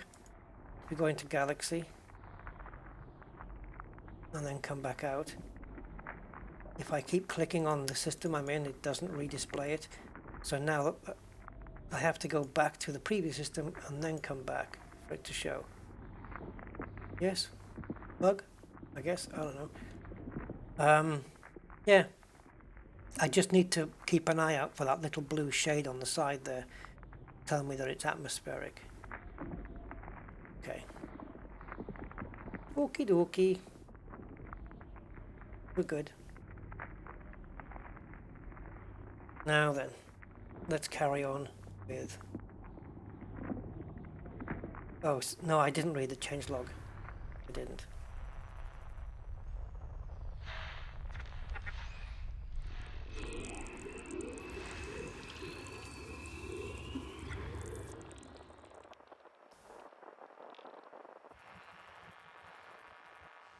Or maybe I did, and I missed something. I know I read something. I read a text file. Okay. Alright, well, no problem.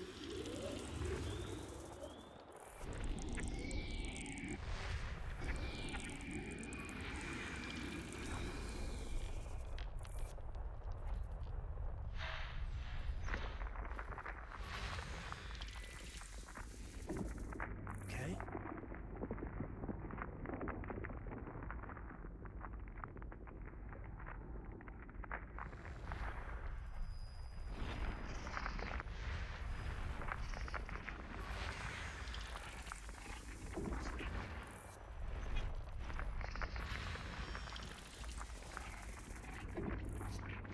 Geos there.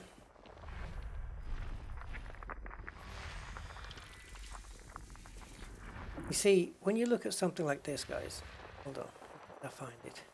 I've lost it now. Was it 7C? 7. Oh well, I'll do it the next time I cross one.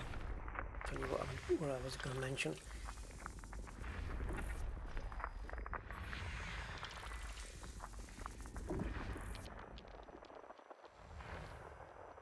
Is that it for that? That's it. Yeah. Oh, we know what that is. Yep, clusters. And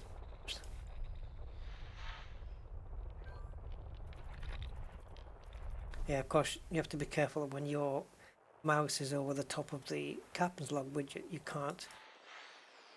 Well, I can't move this because I do it with the mouse buttons, left button, right button, and it doesn't work while you're hovering over the top. So just be aware of that.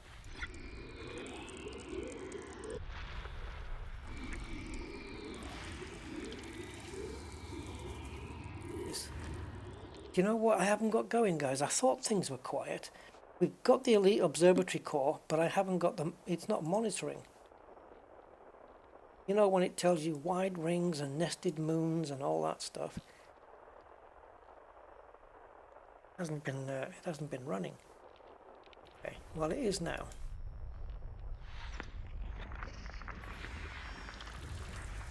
Right, so here on this one. Tells you on the captain's log widget that there's 2 geos, and you might think, well, what's the point of that? It tells me there on the screen on the right hand side, the top right. But it is useful because if you're looking at your captain's log interface here, then they're all noted and you'll know which ones have got them on there. So for when you're referring back, it's good to have them, to know, oh, there's 2 there, there's 2 there, 2 there, 2 there.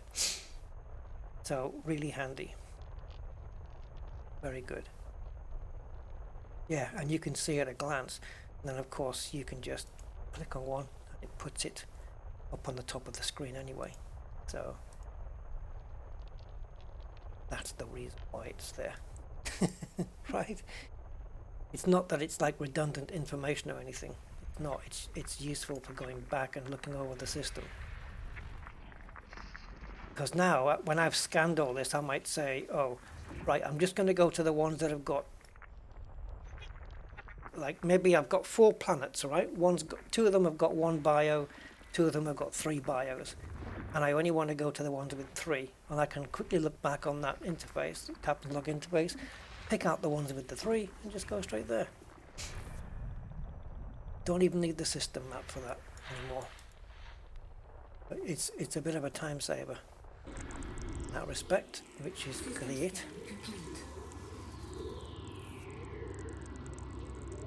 Commander Darken Force, hello.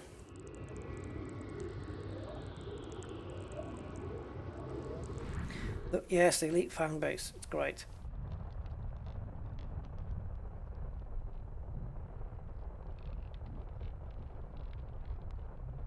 Okay, are we done? Yes, we're done. 20 bodies. But now, what I was saying, we have now a full summary. So if I only wanted to go and see the bioplanet, I know now it's 4A.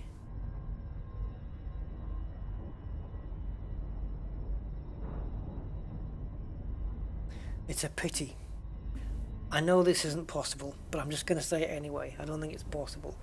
You could click on this, maybe shift click it, and it would target that planet in the game. Wouldn't that be something? I'm pretty sure that's not doable, right? But I could, you know, because you don't want it to happen when you click on it.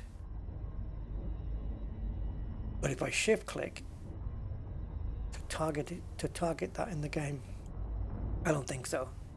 But it doesn't matter, it's easy targeted. 4A, if you wanted to go there, and it's obviously atmospheric landable, it has to be. So into here, notable stellar, we'll skip that because we know what it's going to be. It's going to be peduncles. Yeah, I thought it might be. but I thought I'd mention it anyway. But yeah, yeah. No, I knew it wasn't going to be a thing.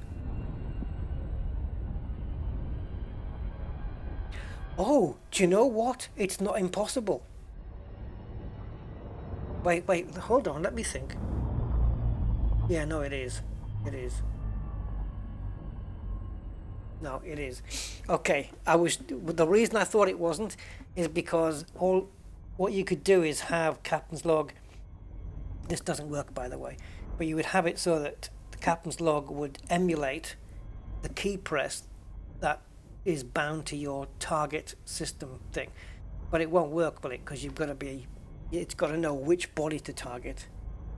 Yeah, that's true.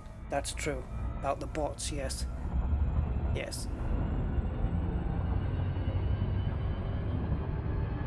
Ah, interesting though. But you could certainly, like, for me, I've got the M key mapped to my galaxy map, and Control M is system map. So you could have a galaxy map button, for example, and then you could map that to M in captain's log, and then when you click it, it presses the M key on the Elite Dangerous game, and then I don't know, probably talking rubbish. You know, like Voice Attack does it, where you say, you know, deploy weapons, and then it does an emulation, or it does an emulation of your key press. Yeah, it is a good thing, Simondo. Yeah, the last thing we need is bots controlling stuff, people exploiting the game like that. That would not be a good thing.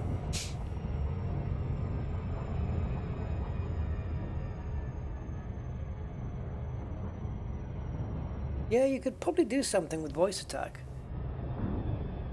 But to be honest, it's just super quick to just go in here and just pick the body, because Captain's Log immediately tells you the body name straight away, and then you just pop in here and just target it. It's a couple of seconds, really.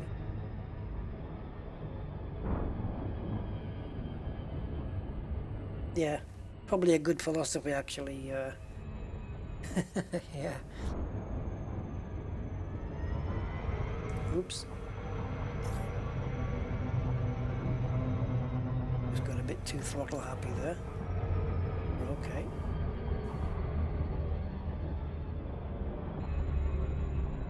Looks like it does, a little bit.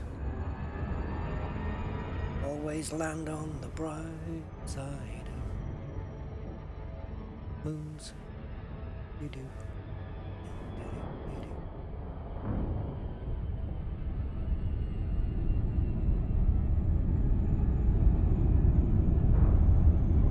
What's the current scenario here with this? This is a first discovery, isn't it? Everything. Yeah. Of course it is. So, let's map it. Icy. Very icy. 2 probes. Can we get away with the one? Depends on the size. If it's small enough, yes, you can get away with 1 probe. There we go. Landable with atmosphere. And the other one is Fonteculua.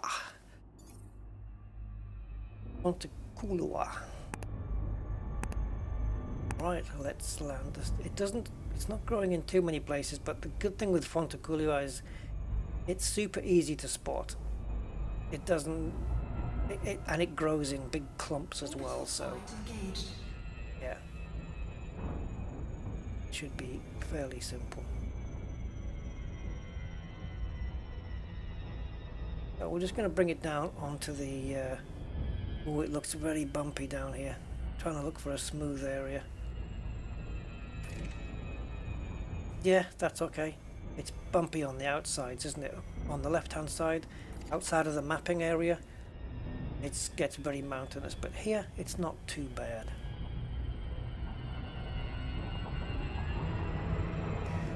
Yeah, so I think once, you know, the 3 tools I've got running, I do have links to all 3 tools in the video description. Market Connector, Captain's Log, that will be the 2.2 version, and Elite Observatory Core as well. Those 3 together, you know, the information you can glean from all 3 is just brilliant. I mean, you're not going to miss a thing like this. So, yeah. Thank you to all the developers out there for all this awesome stuff that they do. It must be cool to be able to create these tools. I remember way back in the day I used to use Microsoft Visual Basic, but I never got to learn other languages like C++, and I don't know what language is Captain's Log programmed in, because I wouldn't even know where to start accessing like APIs and stuff. It'd be nice to know how to do it for voice attack, but I just don't have any skills in that area. There's some Monteculia. There we go, we've got loads of it. Whoops. This isn't your normal Fonticular. Yes, hi Commander Dark and Force, how you doing? Oh, Aquatic, hey Aquatic! Oh, Python. Right. Makes sense, doesn't it? Makes sense to program it in Python. I mean, it is a ship in the game. Why wouldn't you? Use the programming language Anaconda. Yeah, this is where we need the small ship, guys. Because that Fonticulia is the small ones. It's not those great big, like crystally leafy ones that we normally see. Where the hell can an Anaconda land here? Anaconda Land. Welcome to Anaconda Land. Maybe we can get a window here. Now, I did see a blue light there, but I don't know if it was enough. That's enough. That's plenty enough to get us down.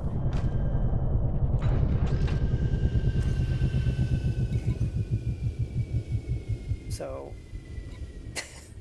it's so depressing. Right, if I end up destroying this one, that means I'll have to walk to every plant I want to get hold of. Is it Digitus? Is it? Oh, you see, I used to look for that one, and I could never get hold of it. And then I did get hold of it, and now here we are seeing it again. Which is fine by me.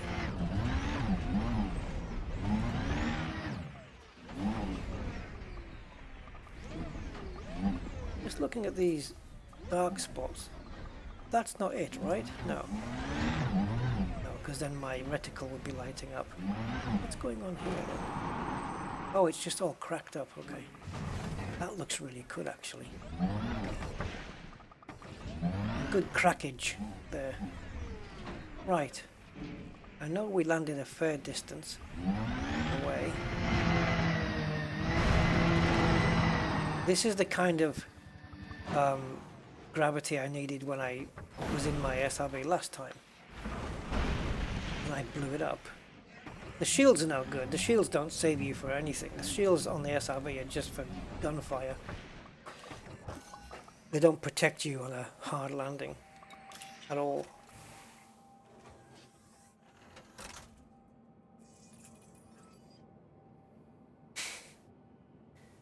You'll have to give me the route though, DEFCON.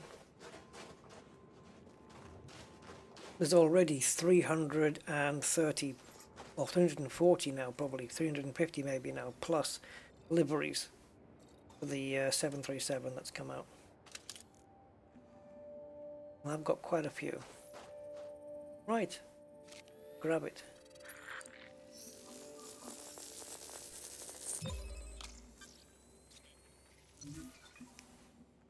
It is Digitus, as you can see, and 500 meter gap between the two. Just trying to organize my screens here, they're all over the place. What's this? Possible variance not predicted. So, yeah, the Elite Observatory core can tell you what it predicts. If it's Fonticuli, what the predictions are. And this one said not predicted. Analyzed. It says in progress. Course. Right, there's an option I need on Captain's log. I'm going to see if it's here. Because if it isn't, I can come. Now is a good time to mention it.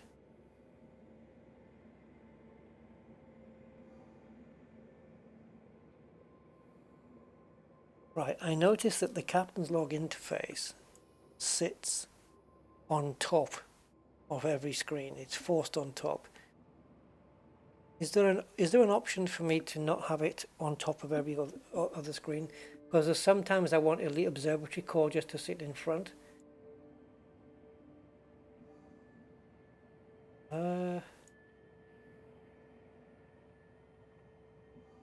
Not in the option.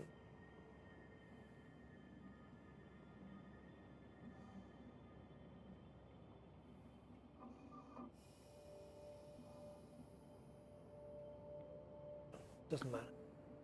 Right. So 500 meters. So we'll go in the other direction, I think. Anaconda is a project development structure. Is it really? Oh, airdropping an SRV. I wish they did something like that. Now what I like about this is when I get beyond 500 meters, it'll give me a message on the screen.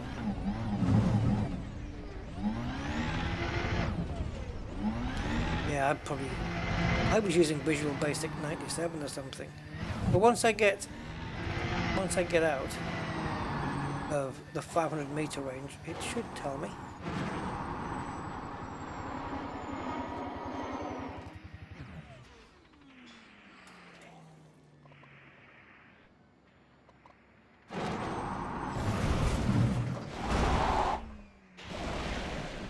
Oh, overlay mode. Bring up the overlay seals to make the beam for. Gotcha. I understand. Right, I can see some more plantage down here.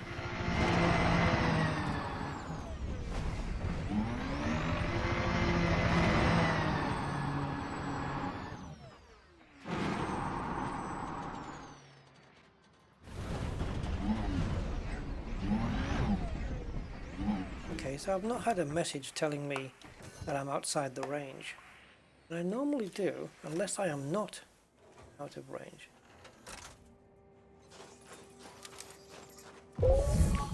Yeah, I am, so why didn't I get the message?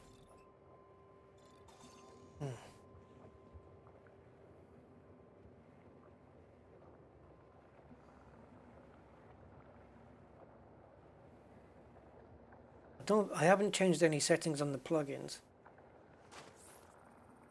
That's so strange.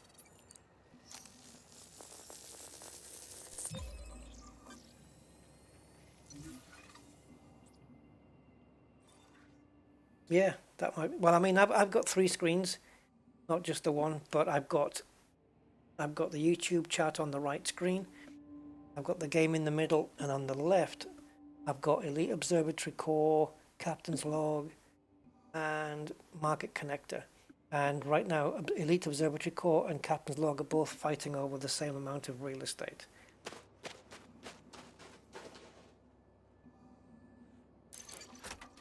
Let me just see if I can find out why.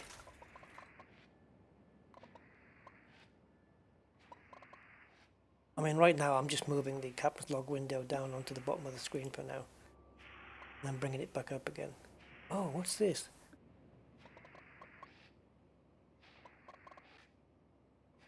Yeah, my options have all been blanked out.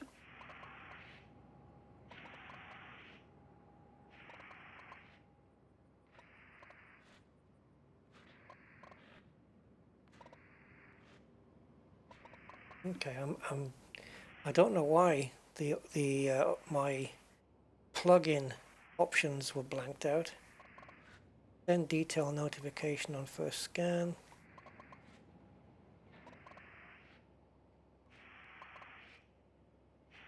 Voice notifications disabled. What the hell's going on?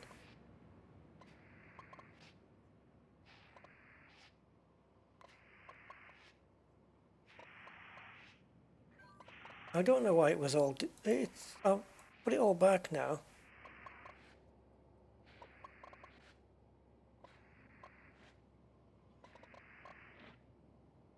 Oh wow.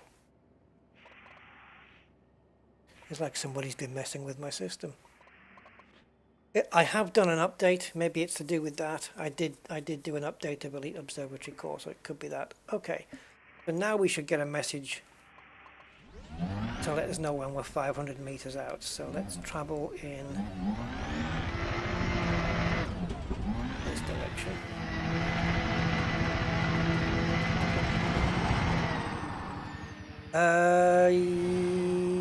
Yeah, I think I did, Budman. Yeah, I think I did. But I think it got removed when I uninstalled it, and then reinstalled the new one from scratch. And it obviously hasn't held the plugin information.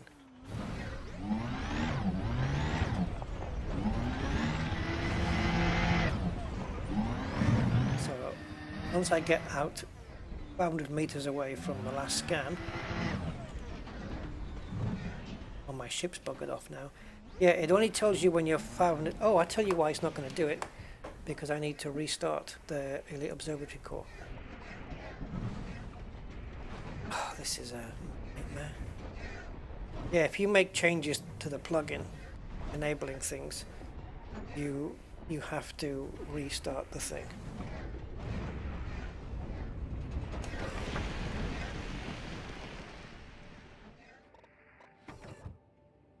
So it's just reading my log file again.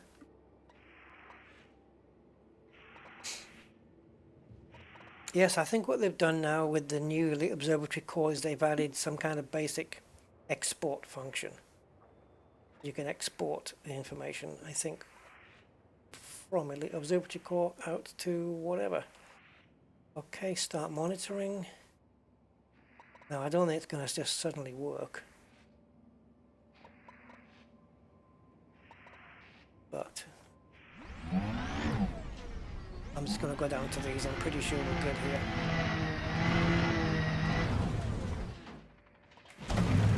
There's the Nebula. Icy planet.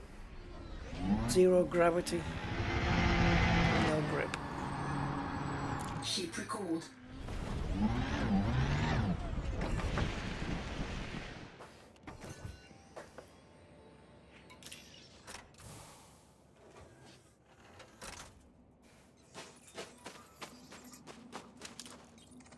Will do. You can get scanned. Scan me, scan me. I want to be scanned. Oops. There we go. Now there was also bacteria here as well, but I don't think I'm going to be looking for that.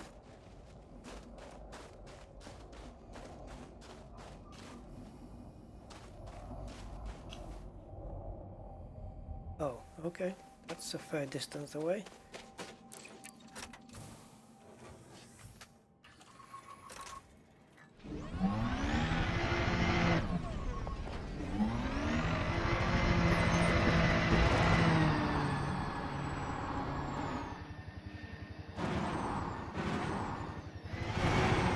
Whoops, whoops, whoops.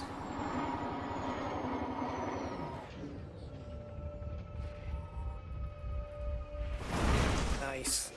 Ooh, ooh, ooh, ooh, ooh, ooh. Nice mid-air recovery there, though. Come on. We messed that up, didn't we?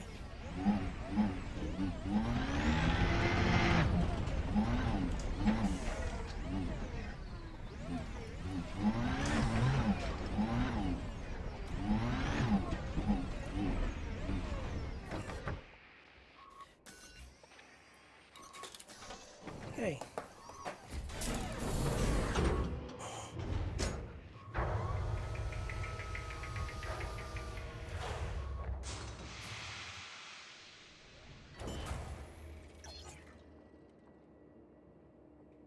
Hi Eddie Ryan, just saw you there, man. Welcome. Okay. So I'm going to check my options in Elite Observatory Core now just to make sure that it has kept everything correct. It looks like it has. Yes. Okay. So the next time we land on a planet like this, it should notify us correctly.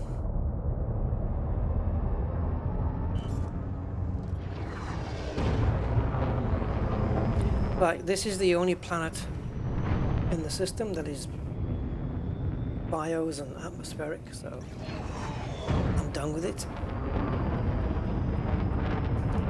And we can engage the next jump, which is only 38 light years. Does that smell of neutron star? It is indeed. Okay, let's do it then. But this is not via Spange, so it might be an undiscovered one, but it's unlikely. We'll wait for it to be on charge. There we go. That will do it. Normally a boost will take care of this, but we can wait. Hey, Commander Selim!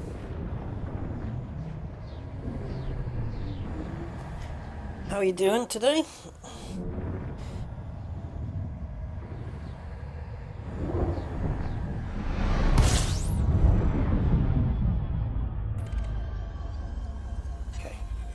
Body A. Non-locked body with fast rotation. Yes, non-locked body with fast rotation. In other words, neutron star. And I heard her say complete this time, so nothing to see here. Oh, but is it? Has anyone been here before? Yes. Yes, Commander Sean Stork has been here already.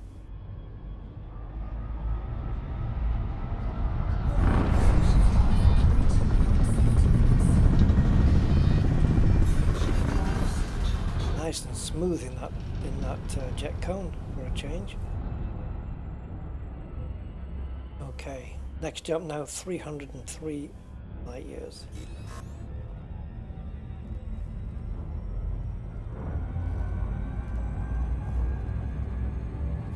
Evil Dead game. Oh, I think I saw that somewhere. I think it might have been on the Epic Game Store. I think I saw it. Then again, it could have been Steam. Yeah. That's an old movie though, isn't it? I think I watched it way back, but I only that once. I don't remember too much about it.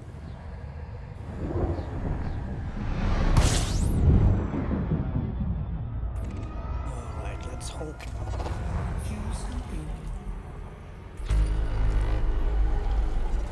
Okay.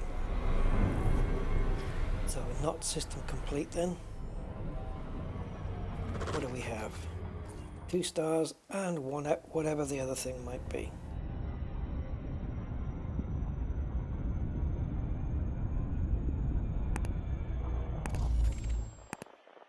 And it is an icy body. Just the one then, wherever it may be, hiding. Okay, that's kind of gone on the wrong flight path.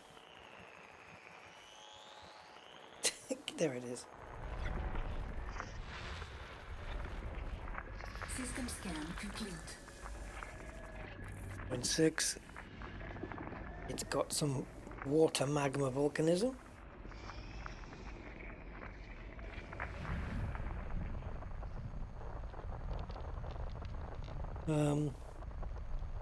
Let's check it out on the map. Could be a fair distance. It's not landable, and can you imagine mapping that? Going all that way to map it. No, Not gonna happen. Good graphics and campy humor. And there's a remake of the Eraser, isn't there? I know Arnold Schwarzenegger was the Eraser back then. Can't remember what year, 82 maybe. Now there's a new one. Reboots. Don't know. I'd probably want to rewatch the first one first, again. You've been erased.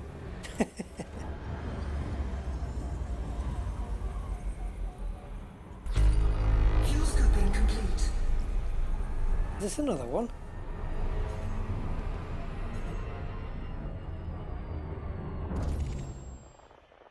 It is, isn't it? Let's see if we can do it. Let's see if we can capture it from here. I know we're right near the star, but it might not be behind. There we go, we got it. System scan complete. Oh, it's a HMC with silicate vapor geysers on there.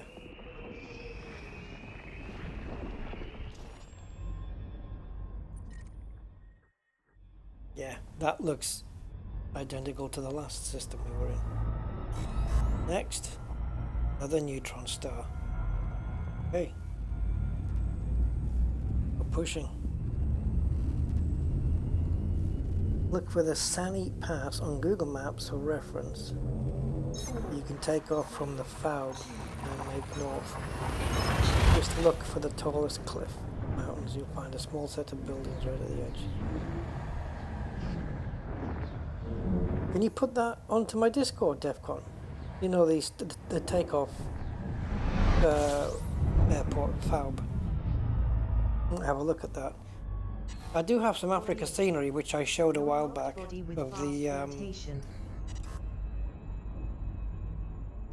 what's it called now?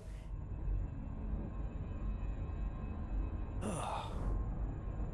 The Okavanga Delta scenery, which is payware. I bought it, and yeah, it's got animals and some really hellish scenery, and combined with my seasons add-on to give the spring and summer kind of trees and stuff. Not just trees, but like things that can blossom in those periods come out on the sim. And when you're low flying in a small aircraft, you really see them. Oh, you don't have Discord, sorry. Alright, well in that case, I'll write down. I'll make a note. So it's, what was it called? Pass? Sani Pass. And it's F-A-U-B. Okay. Noted.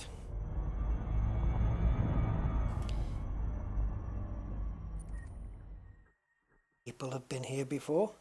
However, no one's mapped this yet. So people have been here, it looks like, although what's the distance on this? So either they couldn't be bothered to come down here, or, well, they obviously did come down here. Malev came down here. This must have been pre the FSS. This is in Horizons pre-FSS, because it hasn't been mapped. So that's what it's likely. That's the likeliest outcome here. And of course, if it's pre-Horizons FSS, it's certainly pre-Odyssey. So nobody set foot anywhere here. The only thing is, it's a fair distance. But I think what we can do is check them out on the FSS anyway, and it will tell us if there's any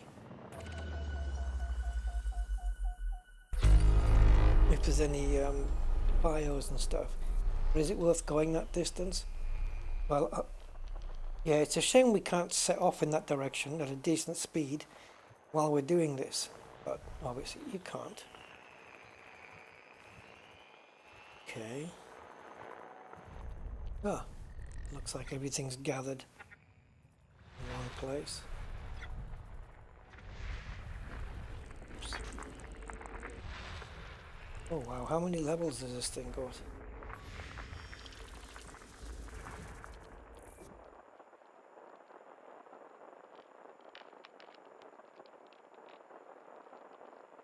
Yeah, there's some good quality destinations that are aquatic, but sometimes if you want to get the best out of it, you have to get some scenery add-ons.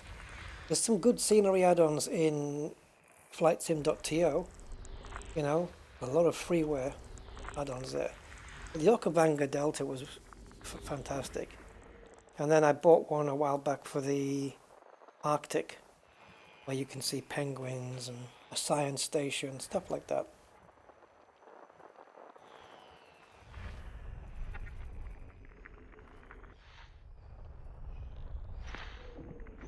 And then there's like more accurate versions of Mount Rushmore, you know, those kind of things.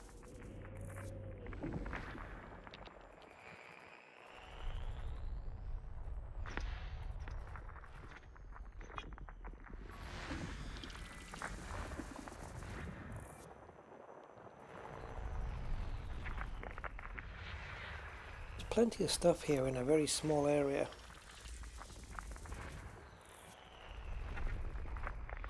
Body B5. Landable with atmosphere. And no bios. It doesn't mean you can't get first footfall though. Body B4. Landable with atmosphere. Body B6. Landable with atmosphere. That looks nice, but it's geos. It looks nice though, really, very cool. That might look quite nice. What's the atmosphere? Neon atmosphere.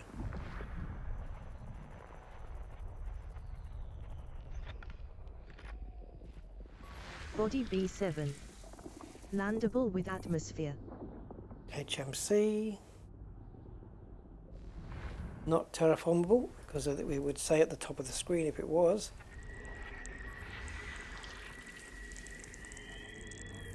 Okay, I think there's a couple more to go still.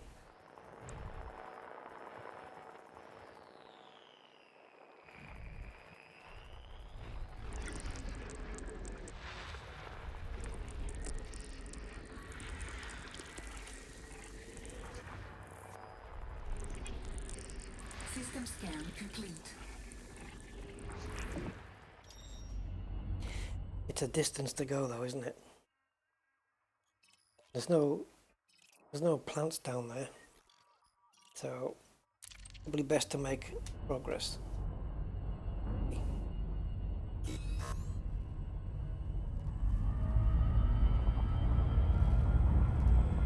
Oh, you play it through Game Pass. So how does that work then? How does that Game Pass thing work? Do you just get to free play it for a while or something? Or is it part of the, you can play it as part of this pass thing that you have, but you don't actually have to buy it?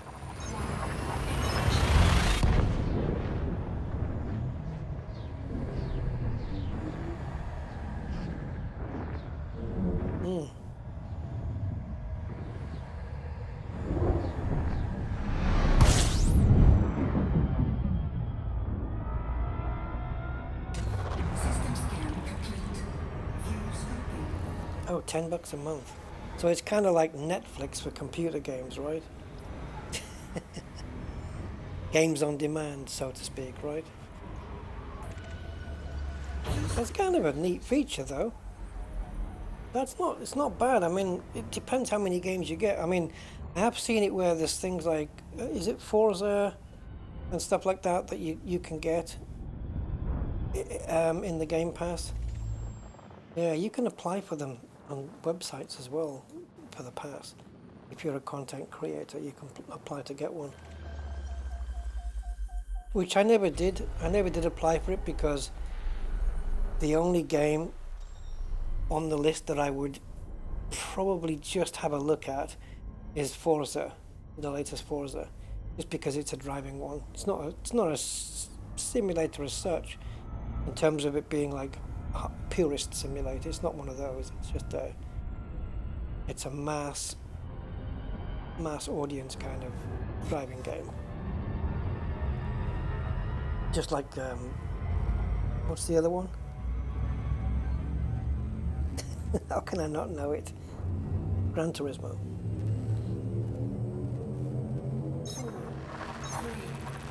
Yes, works for PC and Xbox, exactly. Yeah, just hey Simon. Yeah, we just mentioned it a little while back. I showed it on the screen as well. Not had a chance to properly use it or check it out fully yet. But yeah, and I've still got to add your name onto the credits, so it'll be on the next one. Okay, mate. And thank you for becoming a member. Scoping complete. I don't know if she said 20. Ooh, okay.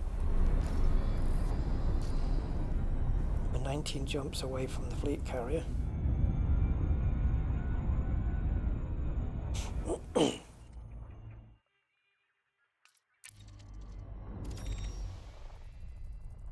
I remember when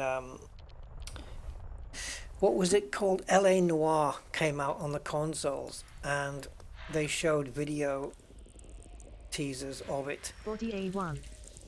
Landable with atmosphere. And it had, at the time, it had some of the most accurate lip syncing to the voice. You know, where the mouth movement was really quite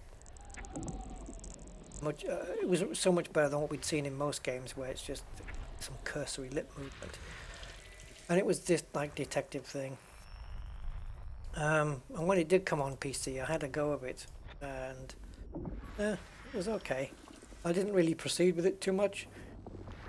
It wasn't bad, but I was at the time thinking, damn, why is this only on consoles? That's mechanical. Do you think you might be interested in playing Starfield when it comes out? Yes, people have mentioned that before. What kind of game? Obviously it's sci-fi, but what could it be compared with? Because if it's anything like Elite, No Man's Sky, Star Citizen kind of thing, yes, I would be very interested in playing Starfield.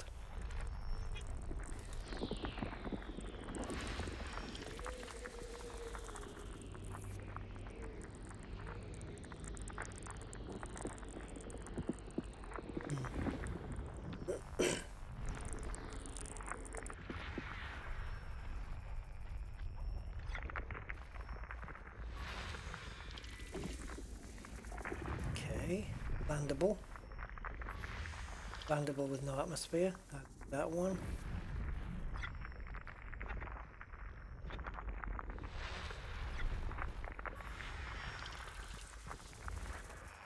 That was an interesting texture on the surface. That one as well.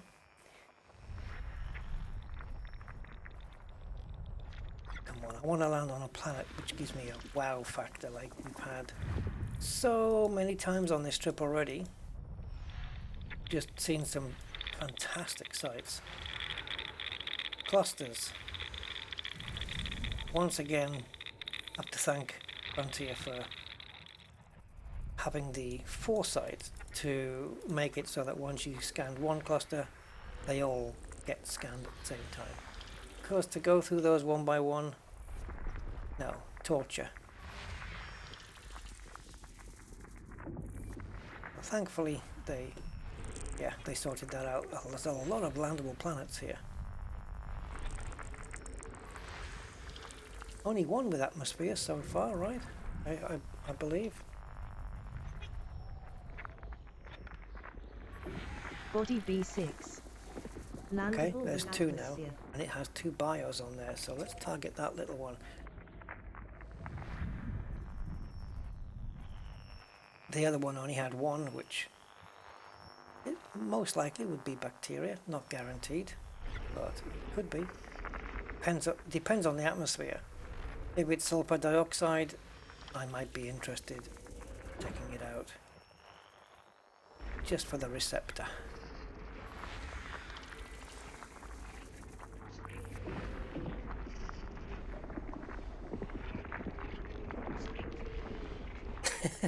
Microsoft is going to make Bethesda finish their games before release from now on. Oh, it's like Fallout in space. That sounds interesting then. Yeah. And that, yeah, in that case, definitely check it out. Definitely check it out.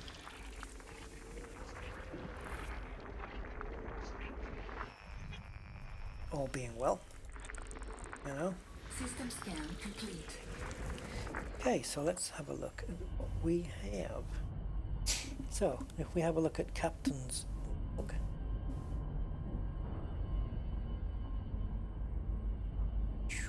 Okay, so this is a rundown, all raw materials available in the system. So we've got a planet here that's got one bio, and its atmosphere is thin carbon dioxide. So of course it's going to be thin, but it's carbon dioxide, it's not sulfur dioxide, which would have tempted me over to go and see it. This one is a thin argon atmosphere with 2, that's the one we have targeted, B6. And these are all the raw materials on there. And gravity 0.24 on this one. Okay, let's go and check it out then. Planet or body, accurate, B6. 4.7 thousand kilo. It's like a 9 seconds away. There we go.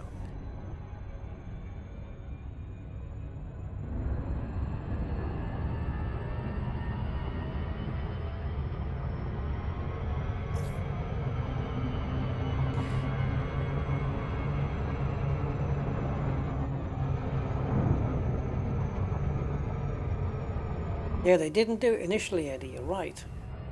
Yes, I seem to remember that. I just wasn't... I didn't want to bring it up in case it was just a nightmare that I had. But yeah, I think you're right that they didn't have... Like, you had to discover every individual cluster at the very beginning when they brought in the FSS. I think, yeah. I believe that was the case. And then thankfully... they sorted that because it was a clear nightmare to go through that, and nobody would bother because they're worthless.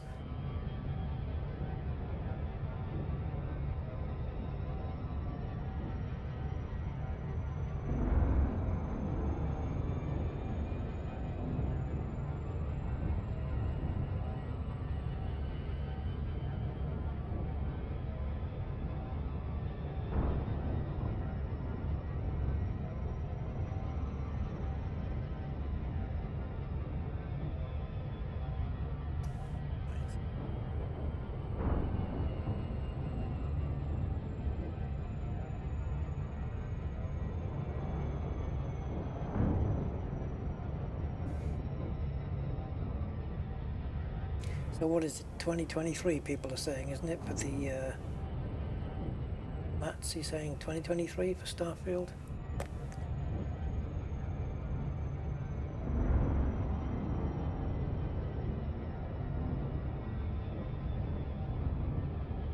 Oh, if you scanned one, it auto-discovered the rest, but it gave you a separate speech pop-up for every single one. Oh, repetition.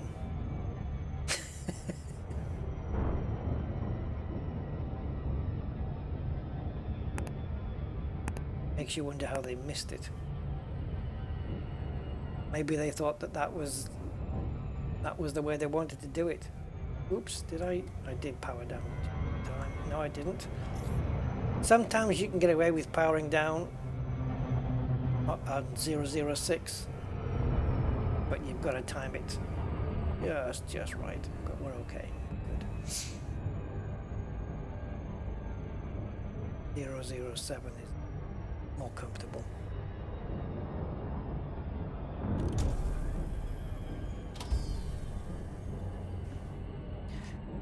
Right then. Frowski.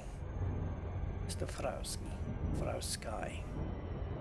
Frowsky.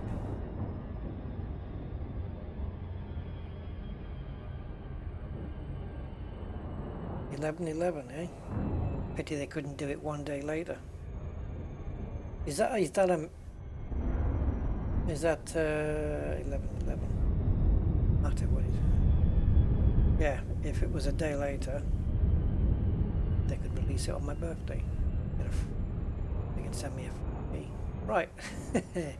This looks like spam. Processed spam been rolled into a ball. Okay, here we go. 1, 2, 3, 4, and finally 5. That should be enough. What is the other? Oh, does it guess here? Scan by 50%. Surface scan complete. Okay, so we've got bacteria, but according to the Observatory, it predicts it predicts Bacterium versicolor and the most boring Fonticulua campestris, amethyst or mauve, depending on the local star. Well, I think it's the M local star, so it's going to be amethyst. Fonticulua. Surprise, surprise. Oops, I want to be in this map now, because we did come in via... Oh no, we're not. Is this the L? It is. Okay, so this is going to be mauve. Fonticulua campestris mauve, if it's with an L star. And this is on the same shelf as the L star. So let's see if... let me just show you guys the screen so you can see what I'm seeing. Let me just put this back into studio mode. Oops. I'm trying to rearrange my windows here and it's kind of strange. Okay, here we go. If I go to window, capture, looking at now, Observatory. So you'll see at the bottom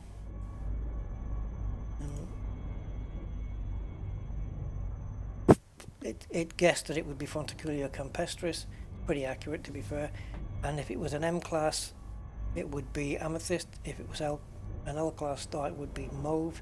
Now we've got both in the system, but the local star to this moon is the L one, so there's predicting mauve. Payouts, the two, nothing fantastic, and there's your distances. Let's transition that.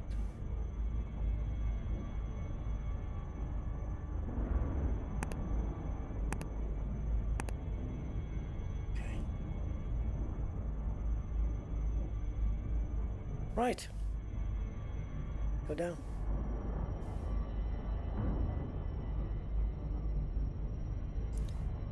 Pick a great big patch, so got plenty to work on. Okay, interesting.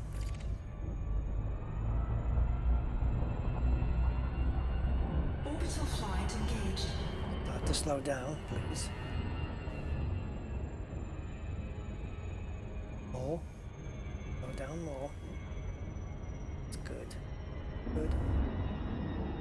Yep. Happy with that.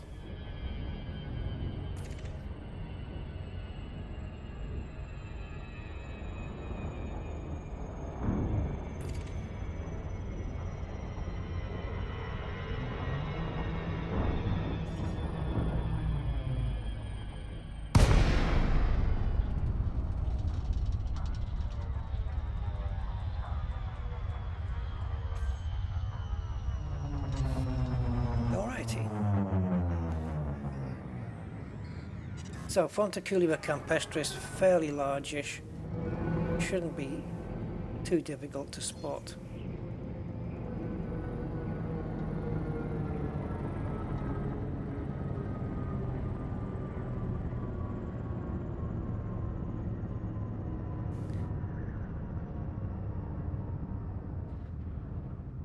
But we need to be a bit lower.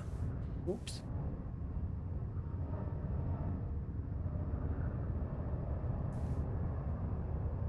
There we go. Plenty there. And off to my right. Quite a almost monotone color planet.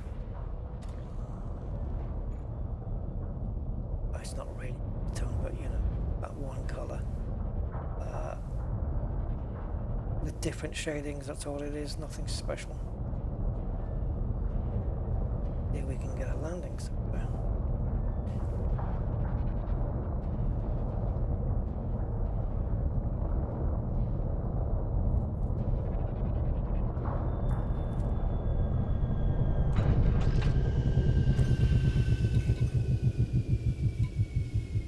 Can't believe I did that. My only SRB destruction on the whole trip. I agree with Matt's there, never pre-order. Even if you know you want it. Low gravity warning. It's not because the product's going to be rubbish, it's just that if people give their money to companies before games are brought out, just encourages companies to produce any old crap if they know people are going to give them the money beforehand. And this is what does happen. So yeah, wait for the reviews. Right, so this is meant to be mauve then. Looks like it might be. And it is.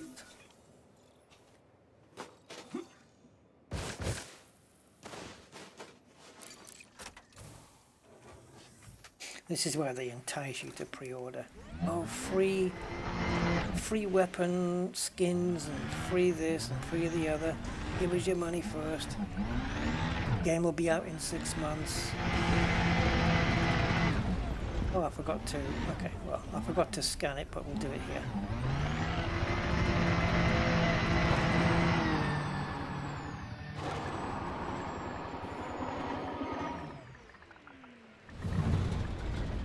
Minimum distance reached. There you go. Minimum. Traveled over 500 meters from previous sample. Which means that this one will sample. Perfect. I don't know why it's not. Why have you not picked up? Hello.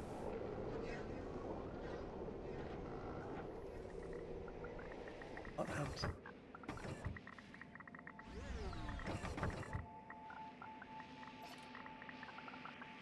Yeah, that would help.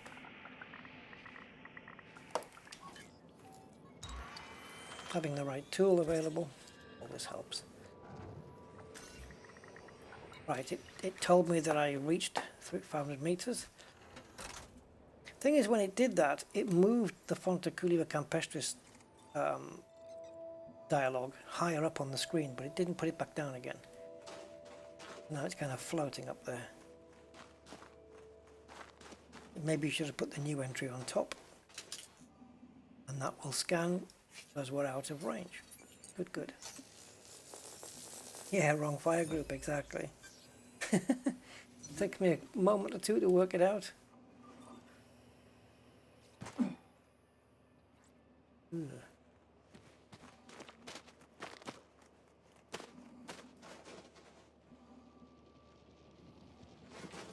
This is the green going to red kind of effect is what you would expect with argon and neon atmospheres. So we need another 500 meters. Well, there's a couple of bunches of them up here, but I don't think this first batch we're coming to is going to be 500 at all. So it only tells you when you're 500 away from the last scan you did. That's all. It doesn't kind of triangulate the last two. Tell you that you're, for example, 500 plus meters away from both. It doesn't do that. So, will it tell me? Will I do it in time? No. No. It hasn't told me. To keep going. Minimum distance reached. Ah, You've traveled over 500 meters from previous sample. Yeah, just after I came across them. So anything I come across now is fair game and viable for scanning. There we go. We got some bearings now.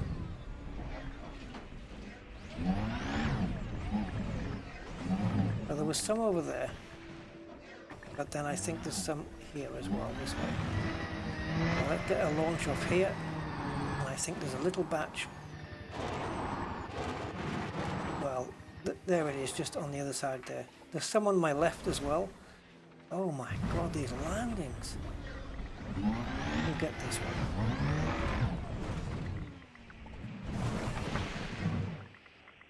Crazy landings.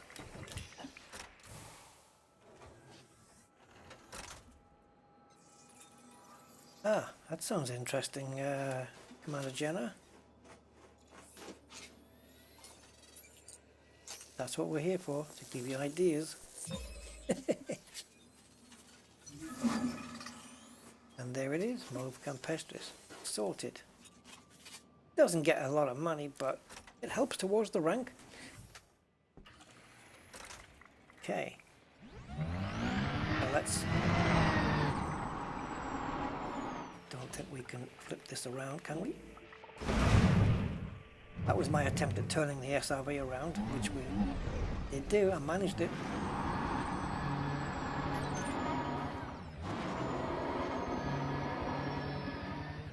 Not easy to do from that altitude though. Pop it into the air, flick it on its back and then roll it. Ramp away.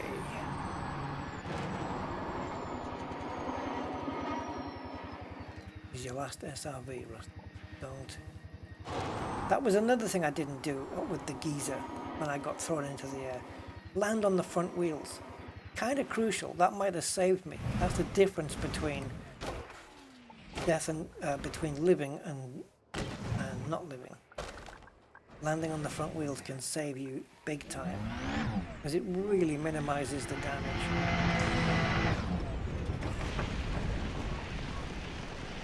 Oh man, this is icy as hell. Come on, come on, come on.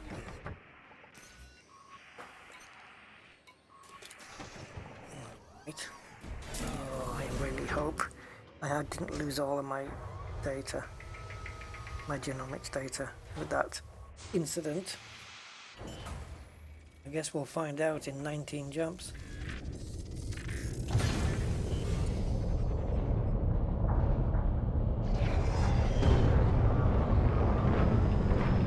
I'm having to do the same thing with the ship now. Upside down and then roll it round. Because this is the way the next system faces.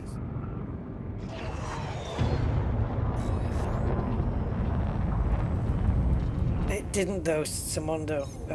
The Pipster shields, I don't know. I'm not convinced that shields really does anything on an SRV when you're landing. I'm not convinced it even helps. I think it only helps against being shot at. Or being rammed by another SRV driver.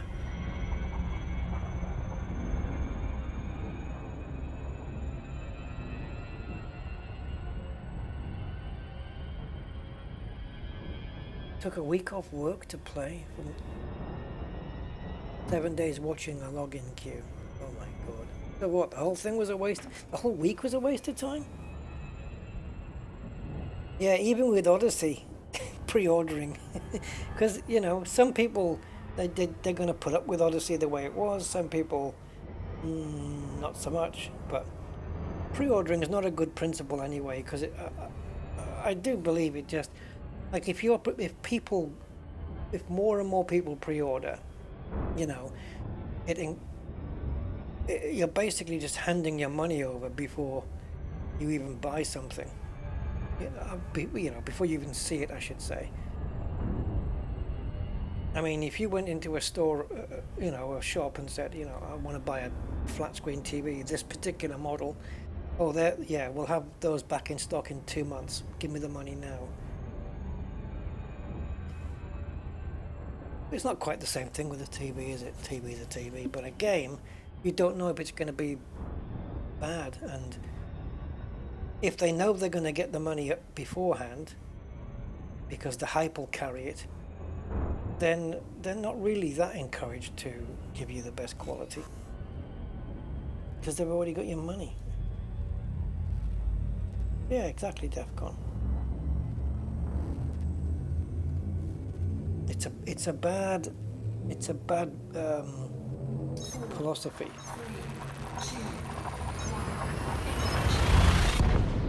I mean, it went from try before you buy to pay before you try. How did we get to there? We used to have game demos before. You know, you could play the demo, and if you liked it, you bought the game. It was more honest back then. You still get game demos today, but they're few and far between. You know, like little teaser demos, and then if you like it, it just says, you know, there's a button within the demo to say buy the game. That's the more honest way of doing it, but this pay before you try, no thank you. It's basically saying pay before you read any of the reviews, because then after you've read some of them, well, you might not want to have paid, especially if you're going with worth a buy, because the other guys are just, well, not all of them I suppose, but a lot of them are yes men, you know. Getting a free copy of a game or a free key to a game turns them into, oh, this game's fantastic, guys, you know, all because they got a free copy. And worth a buy doesn't do that. Yeah, he's really brutal. He gets sent keys by developers, and then he'll just slate the game if he thinks it's bad. He has no scruples there. He'll just say what is. But I kind of trust Mac more than any of the game reviewers personally. I don't always agree though, especially when he's reviewing a game that I know. He gets a lot of it right, but some of the things, yeah, might be less tolerable for him, more tolerable for me, you know. You've got to weigh it up for yourself. But at least he tells you the good and bad points, which is a good thing. Oops, wrong map. Worth a buy is the one to, if you're going to support anybody for game reviews, it's him. In my opinion. He can't be bought. Like a game company can't send him a game and say good things about it. He won't do it at all. So yeah, I trust him.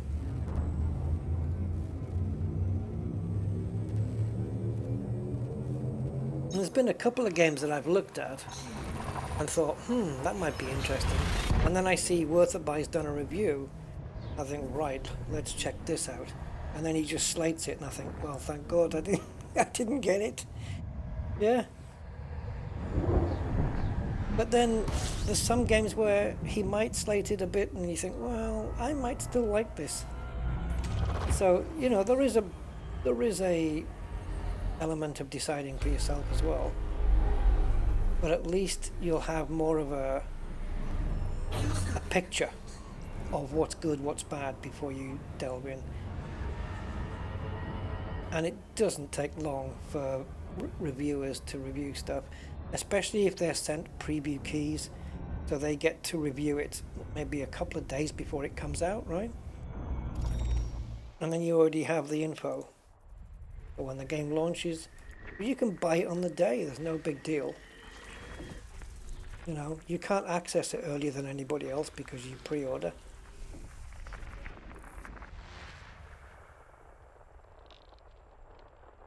Yeah, exactly, Eddie, exactly.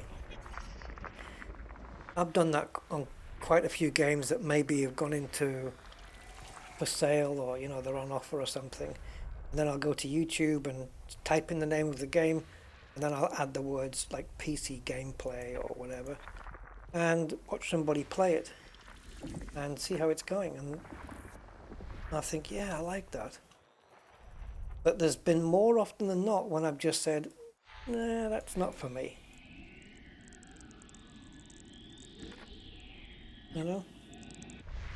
But to just throw money at the developer, and especially because they offer you,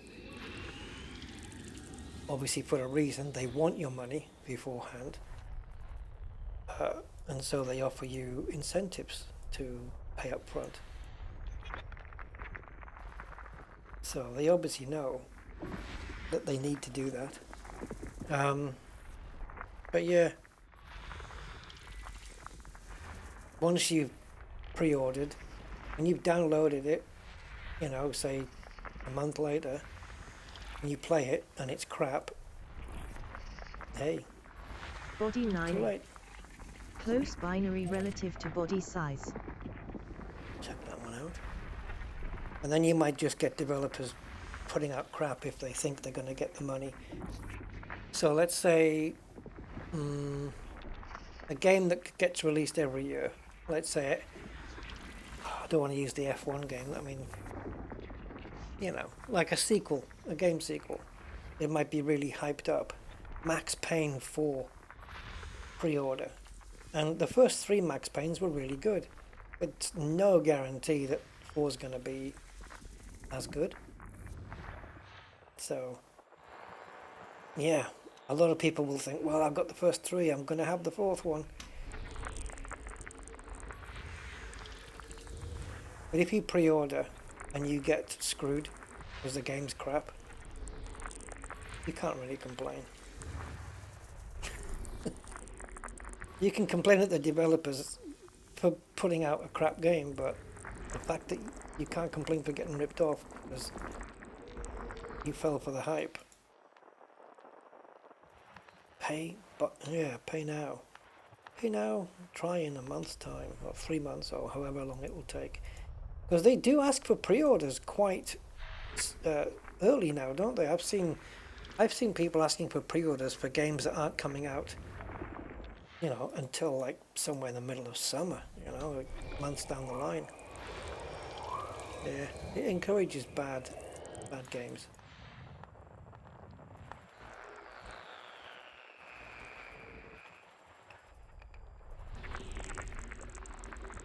System scan complete. That's enough of that. Yeah, Just Cause, yeah. Yeah, just because it's just because the prequels were good. There's no guarantee that the next sequel is going to be. Right, so this planet here, guys, which we're going to head off to, apparently is in close orbit with that ringed gas giant. Quite by how much, I don't know. So let's have a look-see. You can see the window. Can't. Okay. I have got so many things trying to compete for space here. Right, OBS, go down there. Okay, early observatory core then. So we need to go to Explorer and scroll down.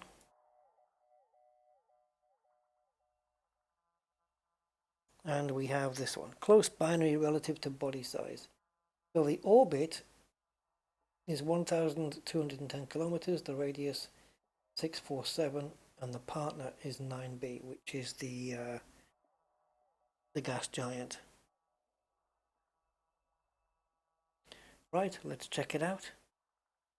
Go back to my bio insights. Again, having to scroll down. Pain in the ass that is.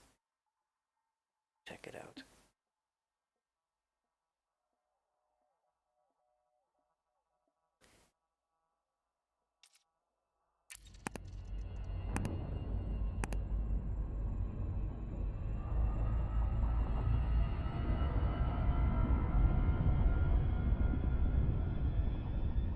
Oh, wait a minute. What did it say the parent was?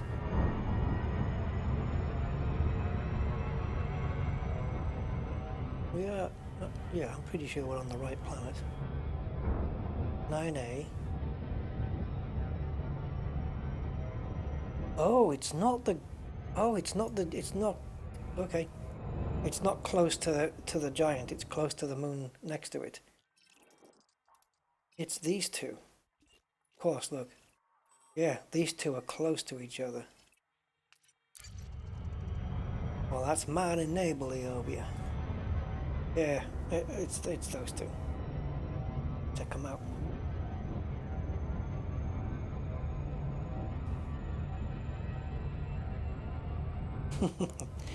Well, yeah, there are those things aquatic as well, of course. People do make mistakes.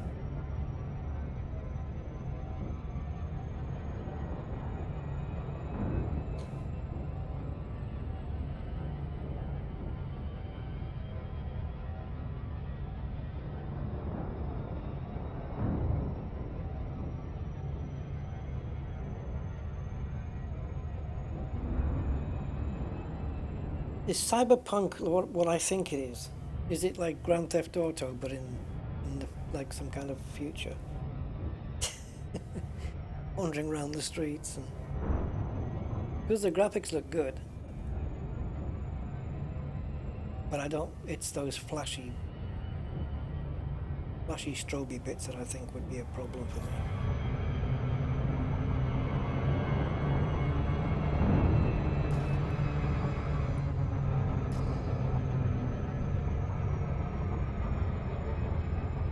Tenuous Sacrifice. I also have 1 or 2 videos on my channel with the Tenuous Sacrifice. That was pretty good, actually. Good graphics on that, and some of the puzzles were good. Thankfully I had a little bit of help from my amazing community on the chat, figuring some stuff out.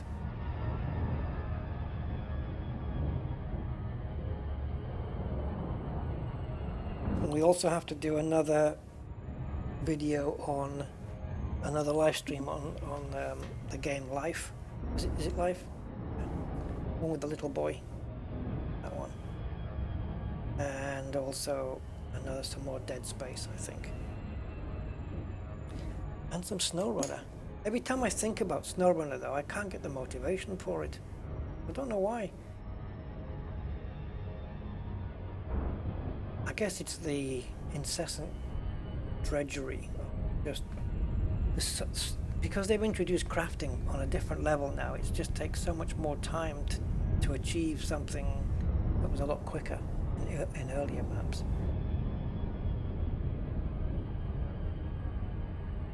Yeah, walk around the city and take in the ambience. Yeah, exactly. It's those. I've done the same in GTA. In fact, Grand Theft Auto 4 was the first time I played a game for 7 hours solid. Very first time.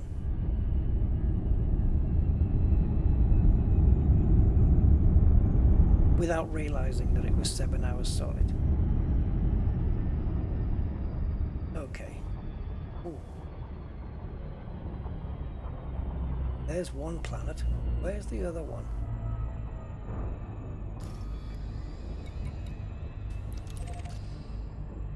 It's off to the side here. It's quite dark, so it's difficult to see it. Oh, right, it's... ooh. Orbital flight engaged. Yeah. Oh my god, I'm getting into its orbit already.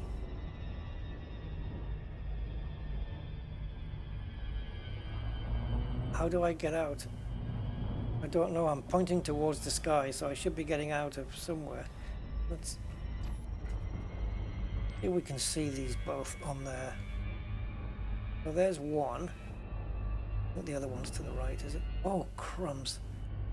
Yeah, so I was in between both. Are they both landable as well?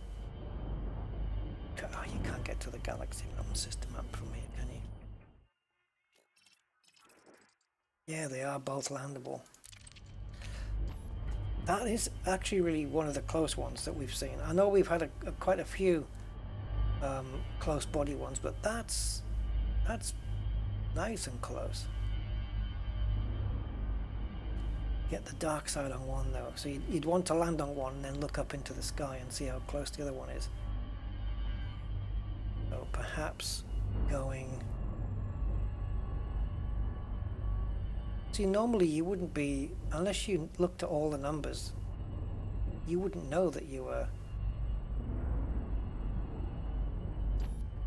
Like if I come into this system, for example, and just do an FSS scan on it, without using Observatory core, you would never have known or never have realized that you were next to a planet that was so, or you know, that there was a planet in here that was so close to another one. I can't see anything here. Too dark.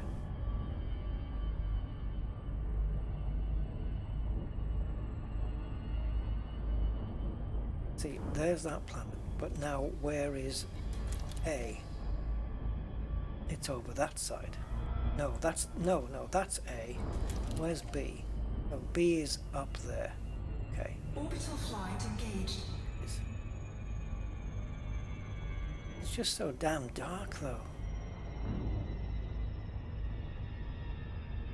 I don't think we're going to be able to see much.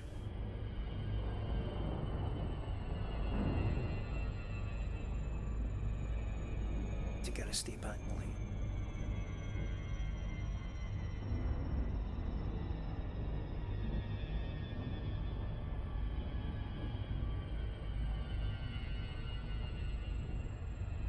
Yeah, torn to shreds. Would it though? I mean, would each other's gravity really do that? Up close?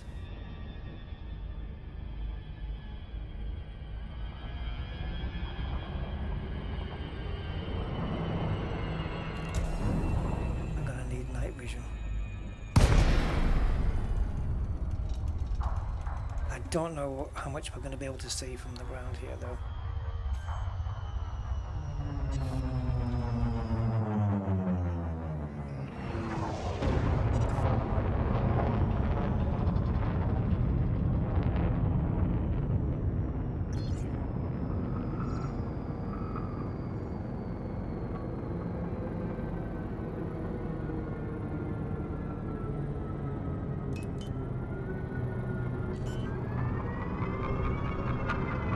There's the other planet.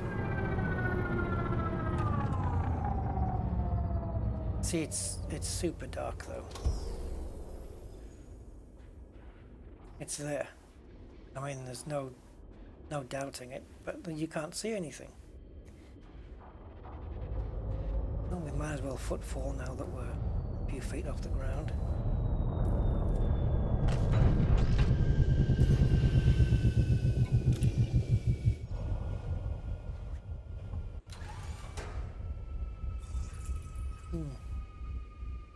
Tidal fall. Warning. Dangerously low temperature detected. Oh, okay. It's a lot more visible from outside. Oh, who's that? Mark G. Hey, thanks for subscribing.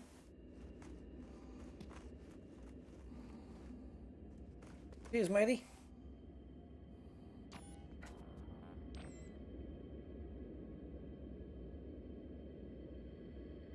There we go. Little basketball. So yeah, there's a lot of darkness here, but it's at least it's not as dark as I thought it was from inside the ship. Some weird lighting going there.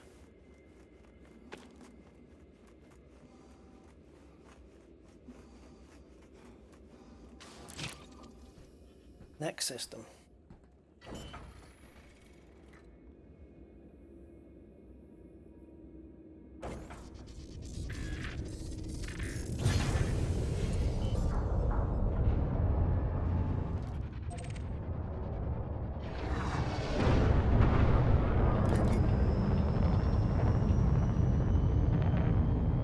be careful taking off here. I don't think we're in the path of the other one, so we're fine.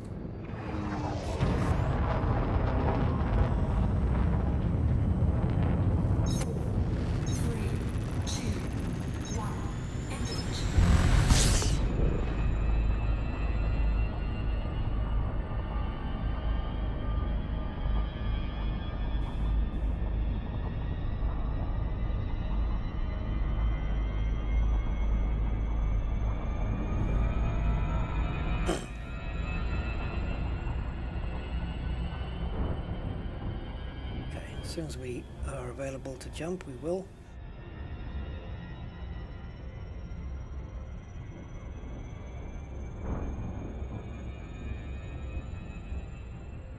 There we go.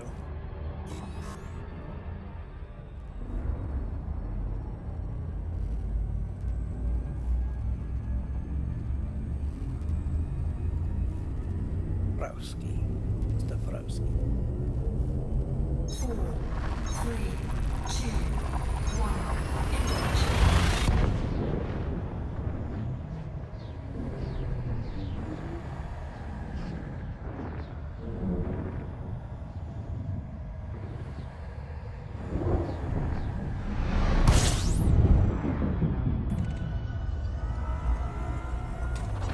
Fuel scooping.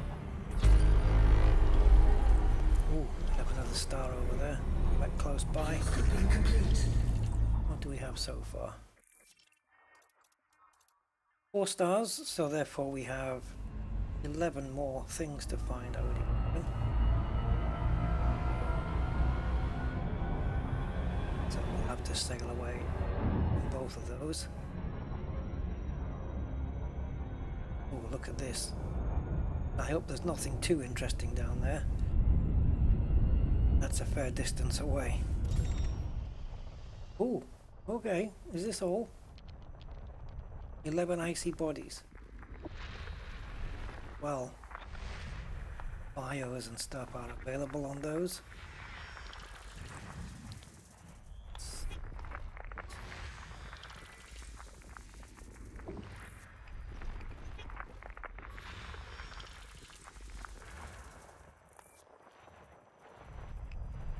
All the same body type, eh?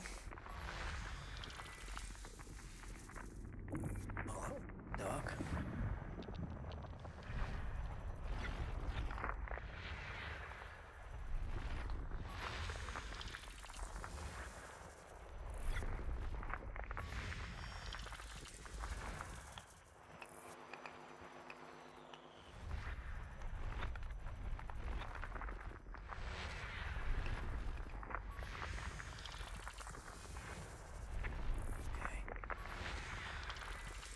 Nothing so far. Right home about.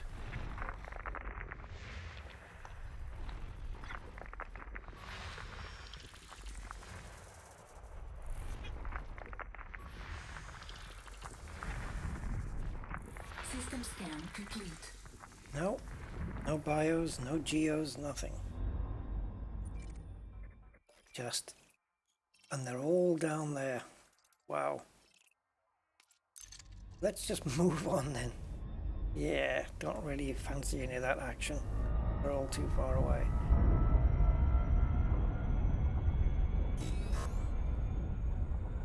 So distance to Sol, as you can see, 33,210. Soon beginning dipping under the 33s. 4, 3, Star Class K coming up.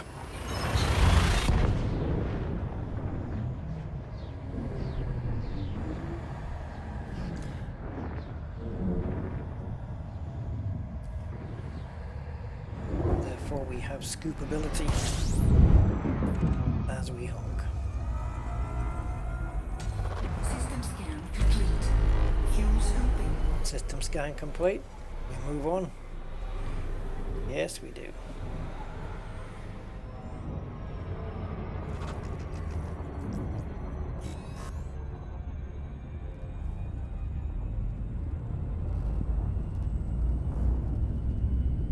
Okay, let's start facing where we want to be. Yep.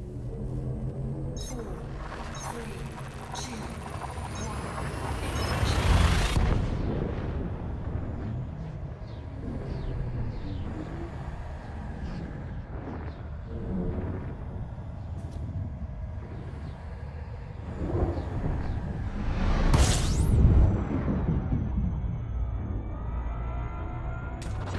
Fuse looping.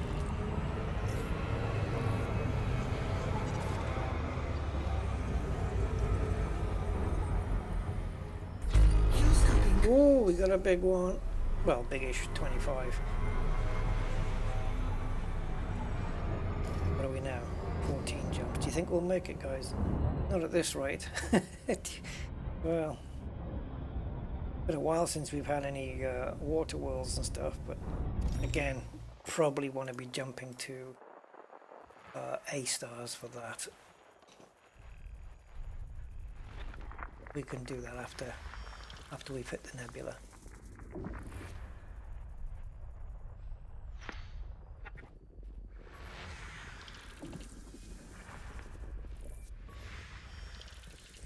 Okay.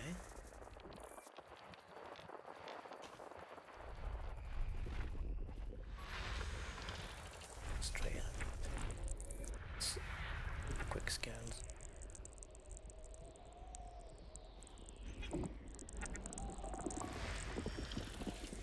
Little content.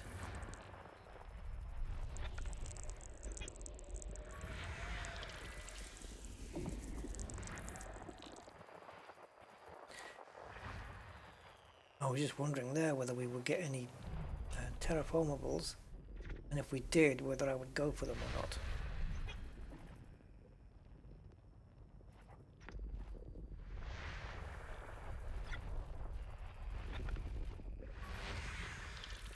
You can see at the captain's log widget on the top where it says estimated system value. Every time I scan a new body, that changes.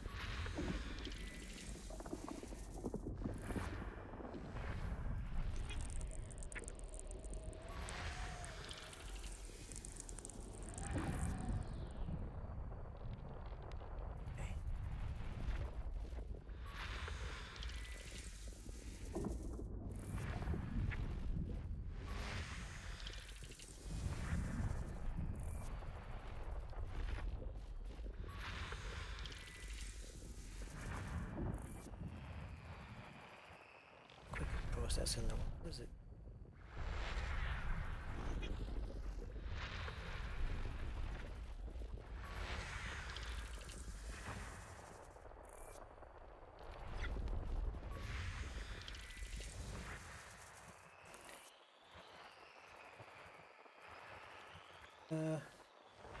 Back one.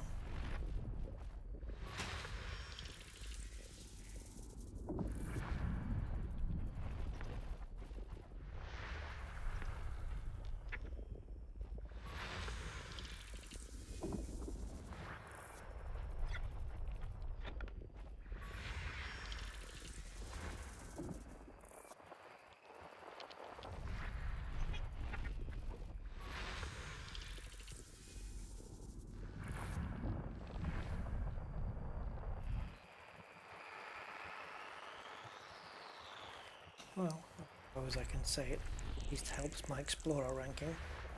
All these first discoveries.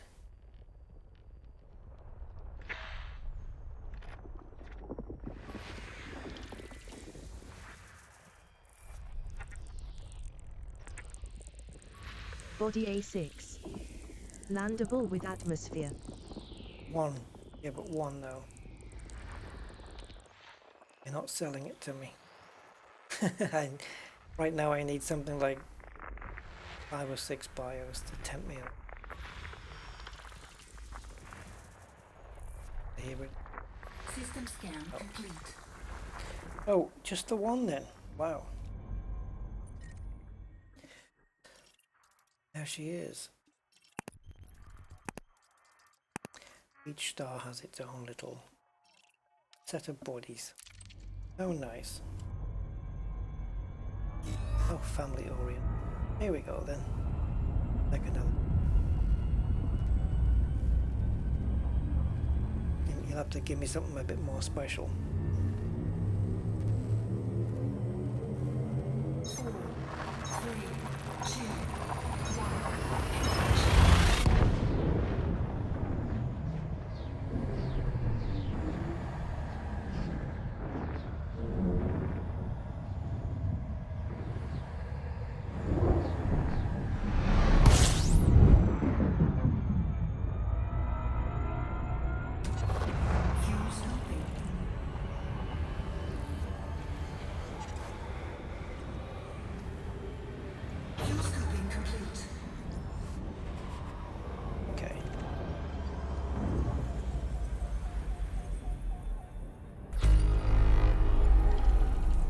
A lot more manageable.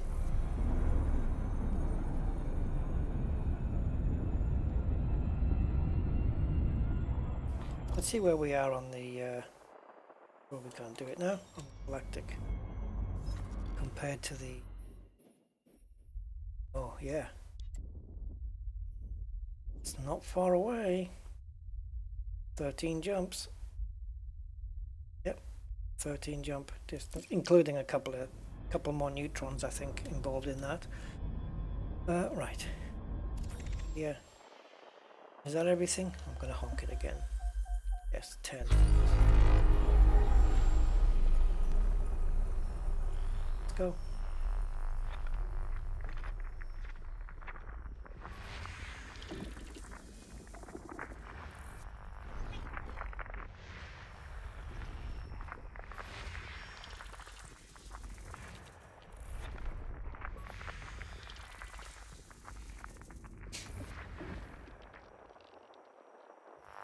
Okay, that's the HMC.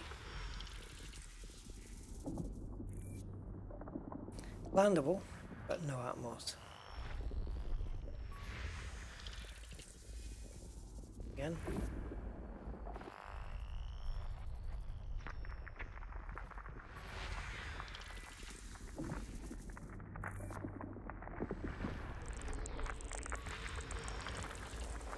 And fine. You. System scan complete.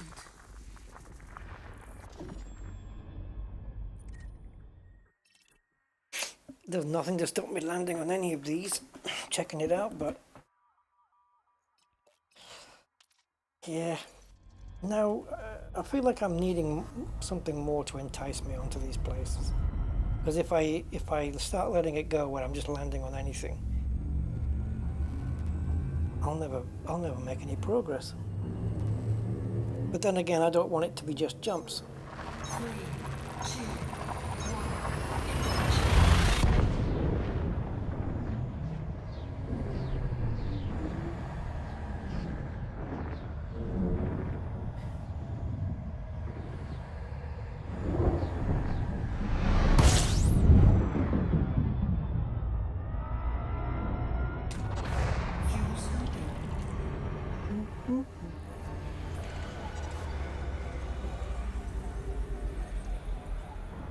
System scan complete. Fuel scooping complete. Everything's complete.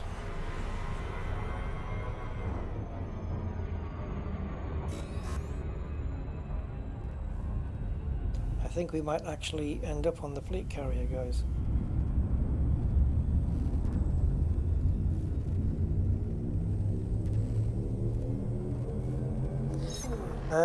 With the old school universal cartographer's cache.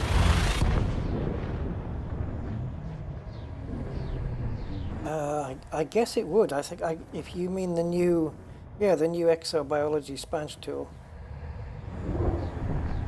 I don't know if it concentrates so much. I mean, all the planets you're going to visit there with the bios are going to be pre-discovered anyway, so you wouldn't really get any first discoveries by using systems that Spange knows about. I mean, it's not completely true. There are lots of...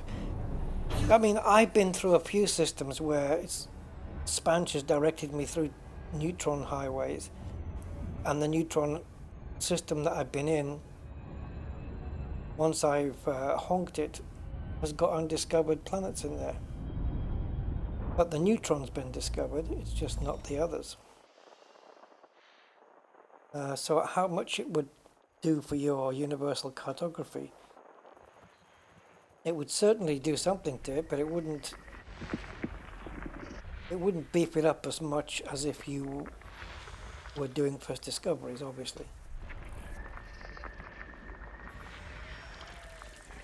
But certainly if exobiology rank was your aim, then that new tool, it looks to be a way to do it.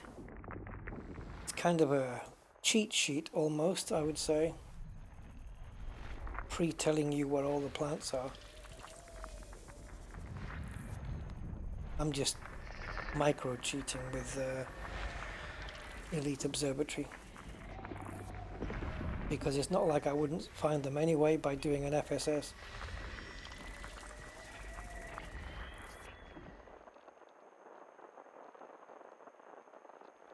Sponge for carrier jumps. Does it have a specific plotter for carriers then?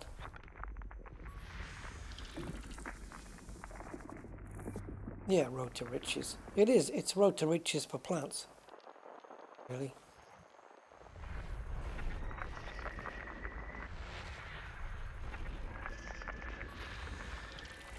Oh, it does. That's cool. Optimized routes for fleet carriers. Nice. It's a pity a fleet carrier couldn't go into a Neutron jet cone and supercharge its engine, you know, for a 1,500 light year. Or would it be more? Going from 75 double and double, you're going to 5 double. Yeah, wouldn't you be going for like 3,000 light year jumps from a neutron star? I'm not sure.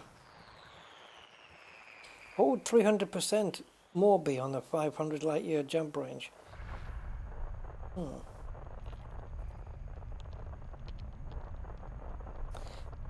Right.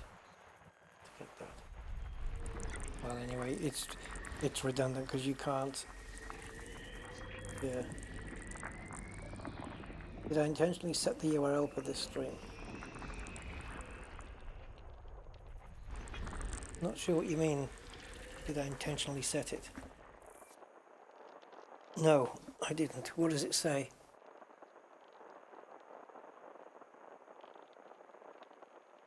Nedmel. Nedmel? Is that what you mean? I don't even know what that is.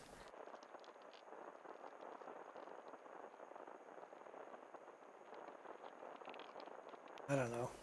No, you can't intentionally do a URL. YouTube generates it. Oh, F1 need me. Oh, is that how you've looked at it? Yeah, sorry, I would never have picked that up in a million years. F1 need me. I should have that on a car number plate, private number plate. Who is it that had the number plate F1 as well? Was it? I don't know if it was Bernie Ecclestone. Man, that number plate is expensive. System scan complete. Wow. Another quite a boring scan system as well. Only 3 landables. They are a fair distance away. So, get to skip this one. Ramoyne! Hello there. Yeah, we've done the black hole. It's a blood moon. I don't know, wouldn't mind a bit of blood moon. 4, 3, 2,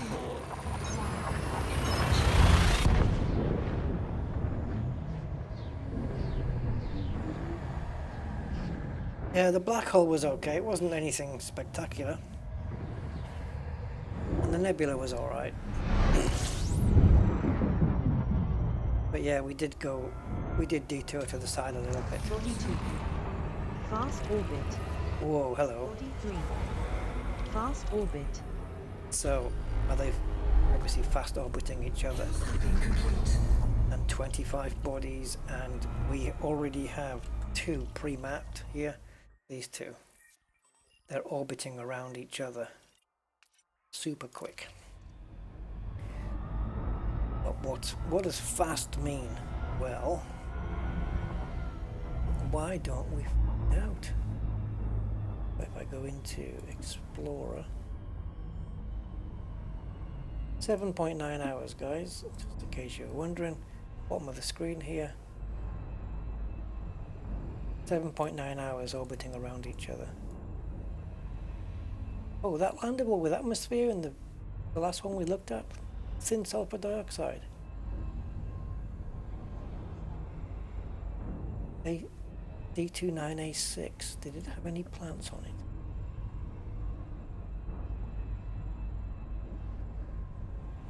D29A6. Bacterium Cerberus would have been on there. Had we gone there? Okay. Well, that's good to know. I didn't miss receptor.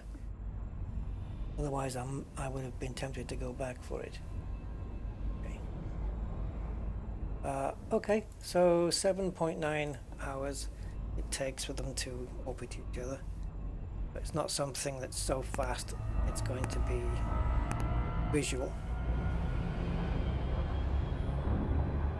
Although, you could probably... Well, hold on, let me go into the system map just to confirm.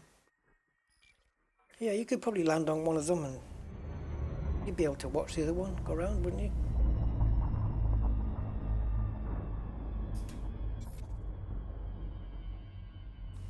Okay.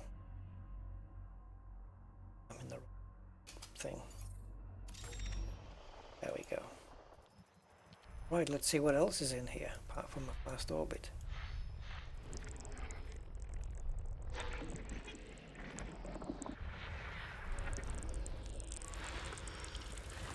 So let's see if we can skim through this quick.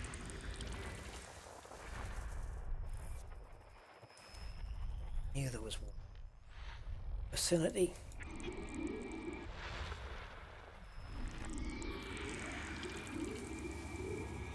No wide rings.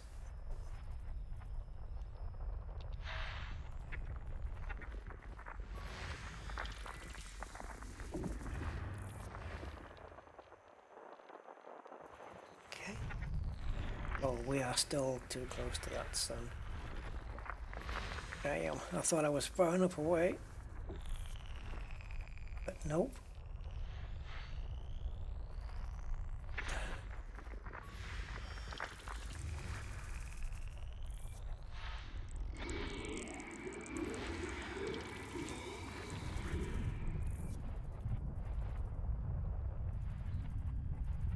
Might get lucky. Highly doubtful, but you know, we might be in a position where there's nothing behind there. Oh, look at those rings.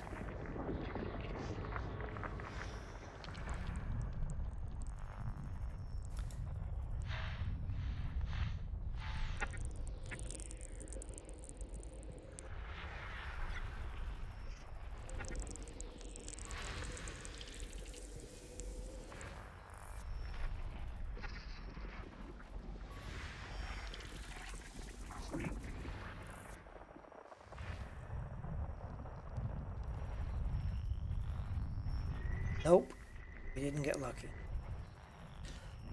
We need to move. We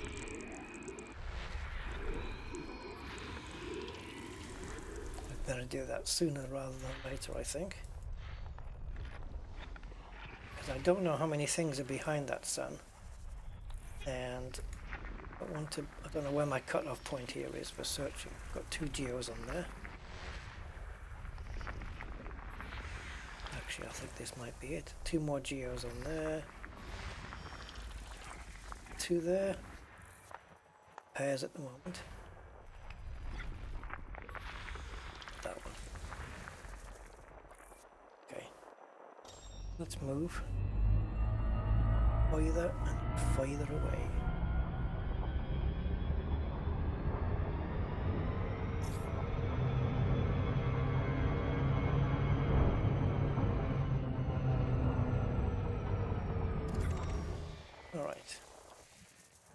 hopefully that's enough.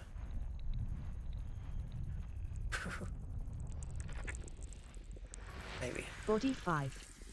Landable with atmosphere. Alright, let's see what the BioInsights reckon it could be. Okay, so it could either be, according to Elite Observatory Core, this could either be Bacterium tela, or Cerberus, Bacterium Cerberus, or Stratum tectonicus, which is worth 806,000. You really think it's going to be the Stratum tectonicus? Because I would say no chance. Especially when there's a possibility of 2 different types of bacteria that it could be instead.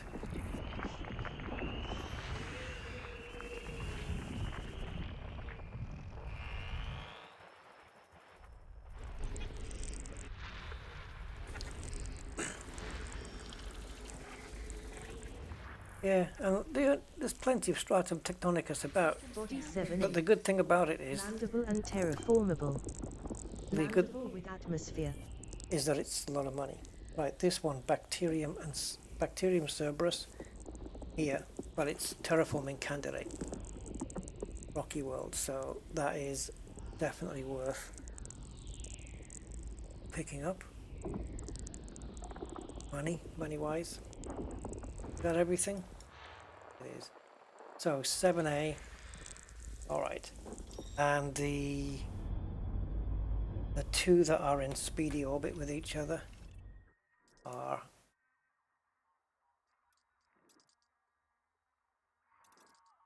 it was here, wasn't it? Yeah, these 2. So we want 2 and then 5.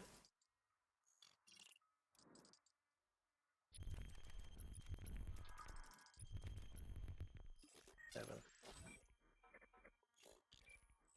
Let's do 2 first then, as it's probably going to be the closest.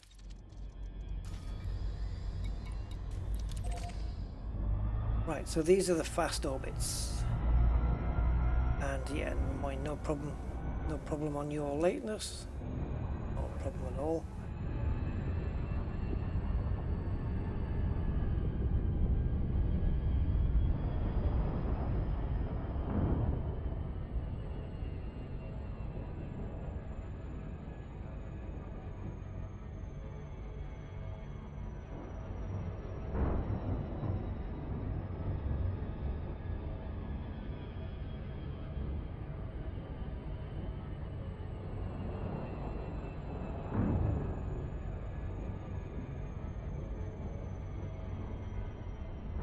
Okay. Well, there it is, and there's its friend.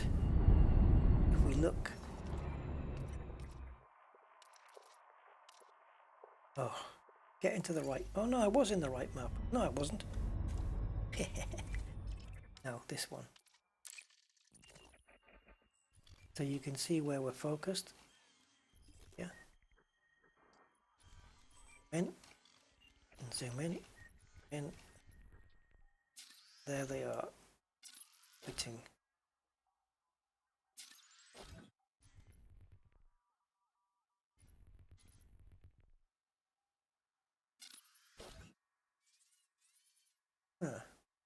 So, hold out a minute. Oh yeah, they are both landable. I just wondered why the blue crescent shape disappeared as we zoomed in, but yeah, they're both landable. And I'm assuming that landing on one will allow us to see the movement of the other one clearer, because we can't really tell from here. But if we land here, would that be a good place? Maybe in that bright area. As long as we can see the planet above us. Flight engaged.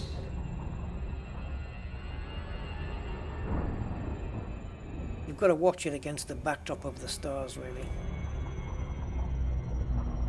I would, at that speed, I would imagine, even though it's like an 8-hour orbit, I would still think you have to watch the background of the stars to see it moving.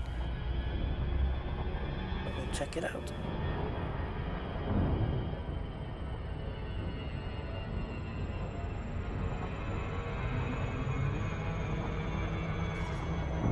As Rusty heads towards the mountains. Probably not. This thing.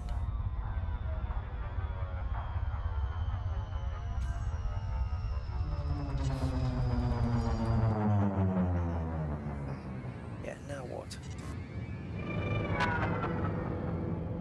What are you gonna do now? Where are you gonna land?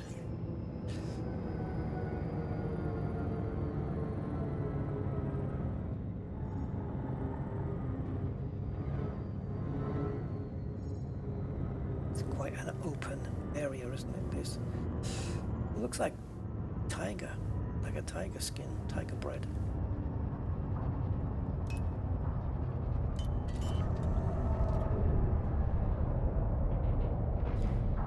We are on a bit of a slope, though. Probably not helping, man.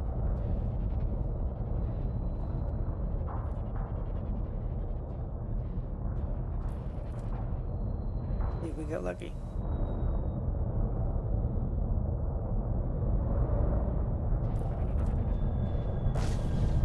Back a bit, back a bit, a bit.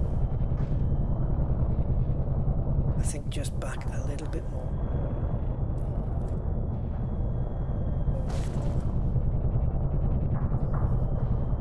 That's why. Just the angle as well counts.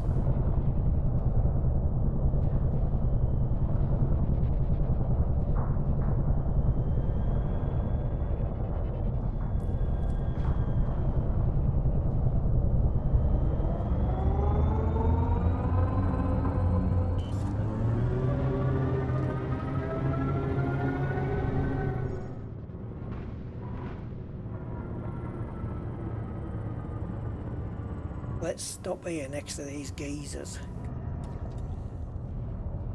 Yeah.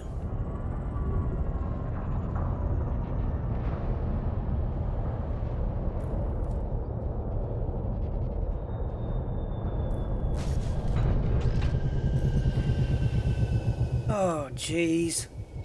Oh, we'll get out in this. I'm not going to go around and get fall on the other side. Can't be bothered. Low gravity warning. You have flames as well. But I'm interested in looking up. There it is. Not the best view, but not a problem. Because we have external view. Right, any of you geezers want to carry me into the sky? No, my ship's not going to overheat, yeah? Well, if the ship's SRB's overheating.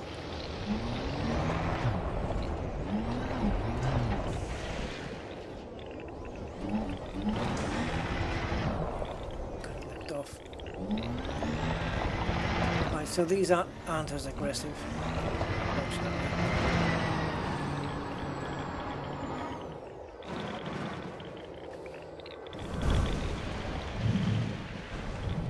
Right, let's just have a look outside then. See if we can detect any movement. Ooh. Okay. Oh, not a lot of stars though. Normally you can see it disappearing behind one or one appearing from behind it, but there's not a lot, and it's not helping too much that I'm next to this big kettle.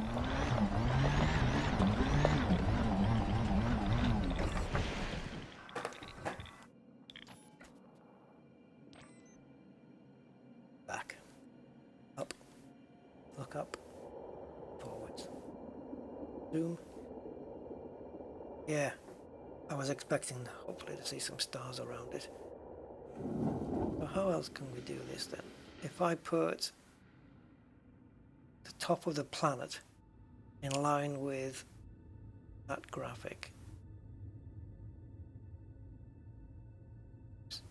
There.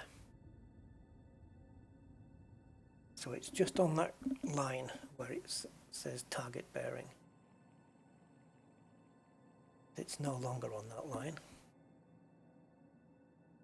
Moving away from it. I don't know if you guys can see the orange line. I hope so. It's moving down. Definitely.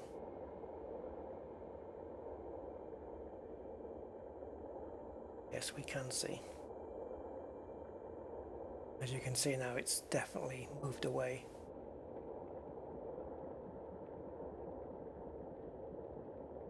Oh well.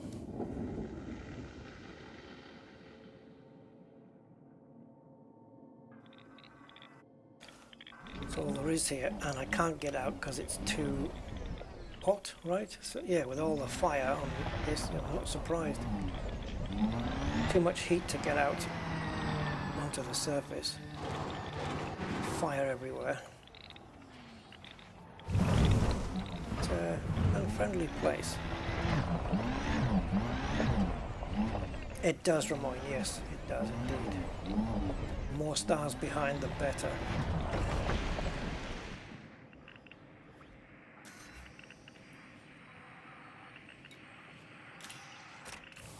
Ooh, it said unsafe temperatures, but it let me out. Is that because I'm in the shadow? Warning. Do I get footfall then? Limit exceeded. Yeah, I better keep an eye on my health. It's going to go down. Come out the shadow. My health is draining. I wonder if it drains slower in the shadow of the ship.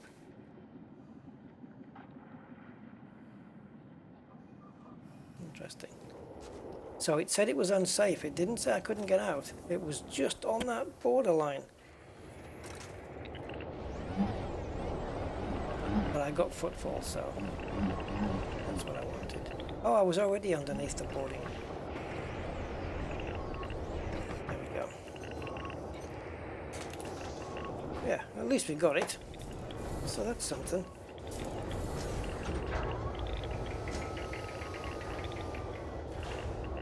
And in a couple more jumps, I would imagine maybe 2-3 jumps will be under 33,000 from Seoul. Almost home. Haha. Not even really. No. Nowhere near. Yeah, look how close the sun is. Wow, no wonder. Eek. No wonder it was a bit warm underfoot.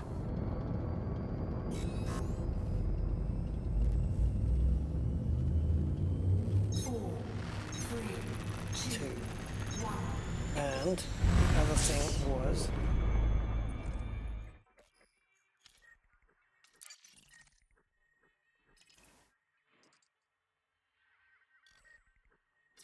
five and 7 was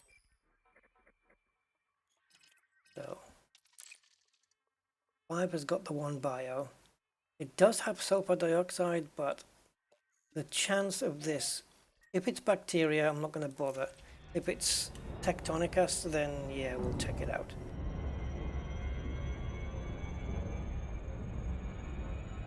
So 3 possibilities here. 2 of them are bacterias, and 1 is stratum. So that is Bacterium tella or Bacterium cerberus.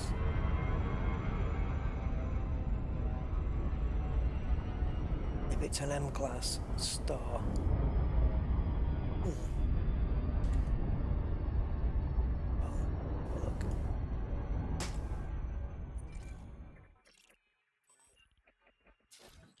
It is M-class, so this might be Bacterium cerberus. If it isn't, it's going to be possibly Bacterium Tila, and if not, then definitely Stratum Tectonicus.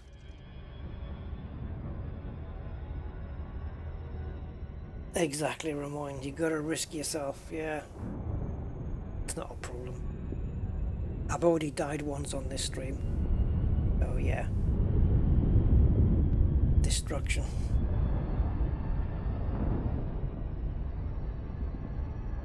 And I want to end this stream on the carrier because I want to find out. I do believe that this carrier we're approaching has Vista Genomics. I don't have to cash it in, but I can certainly look at it. And I can replace my destroyed SRV as well. So what do we think, guys? Sulfur dioxide, atmosphere, always nice. Might be worth getting footfall on that just to see the atmosphere, because sulfur dioxide was a good one last time we went on one. Nice and blue if I remember right. Well, this looks quite thin.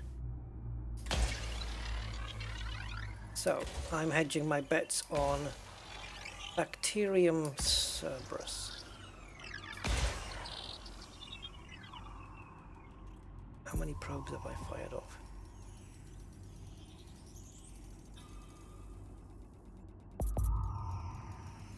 Surface scan by 50%. Oh, good. Surface scan. It is bacterium. But which one? Ouch, ouch, ouch. Finger again. Different one though. Right, let's go down and have a look. Anywhere will do me. What about this part? Not growing on the darker bits, so yeah, let's just bring it down wherever we land. Hey Hans, how are you doing, sir?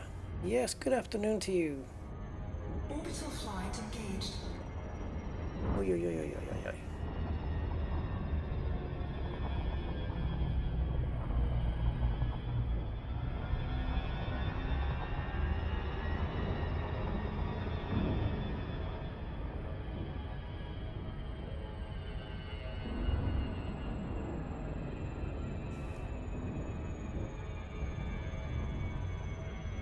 What am I letting myself in for here? That's okay.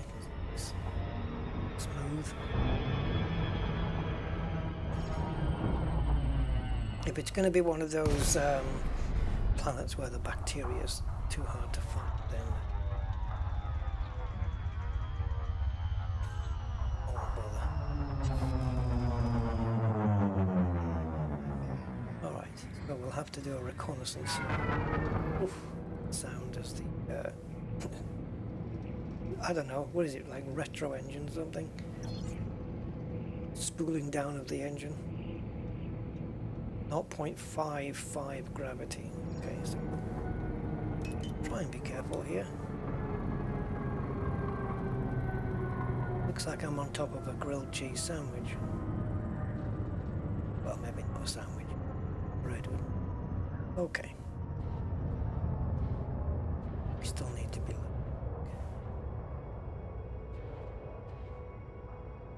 90 meters.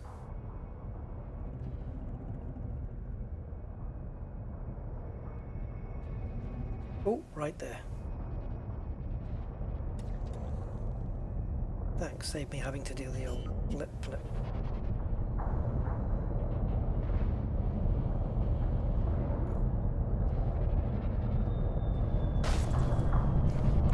So, yeah, it's updated itself, I think. No, it hasn't. Okay. No, sorry, I was looking at something else. So, teal, Tella, or Cerberus teal? Well, I still can't teal which one it is, so to find out. Yeah, apparently it's got good ratings, the Top Gun Maverick.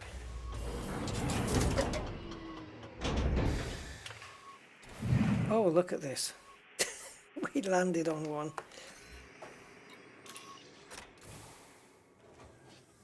Maybe worth watching the first movie again.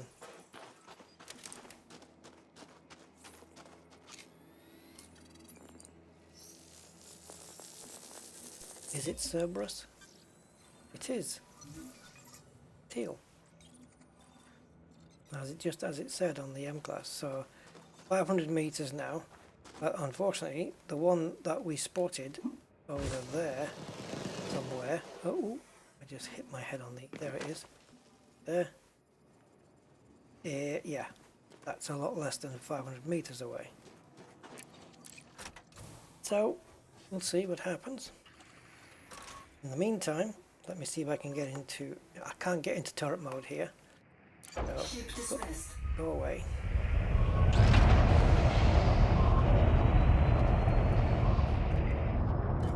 Turret mode.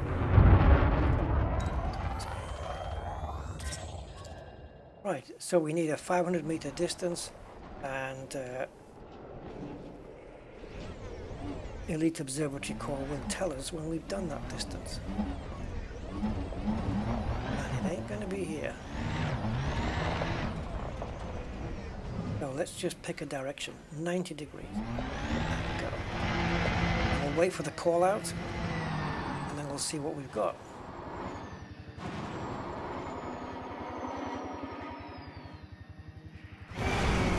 Minimum distance reached. Okay, we got it. You've traveled over 500 meters from previous sample. So we're now at the 500 meter marker. Let's get out. Bearing in mind the gravity, of course. Ah, ha ha ha ha. Lovely. Heading is, come on, Pfizer. 64, 63. Let's make that heading.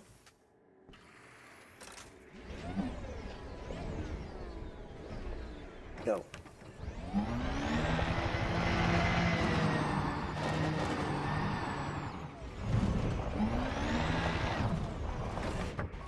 And some more. Nice and easy.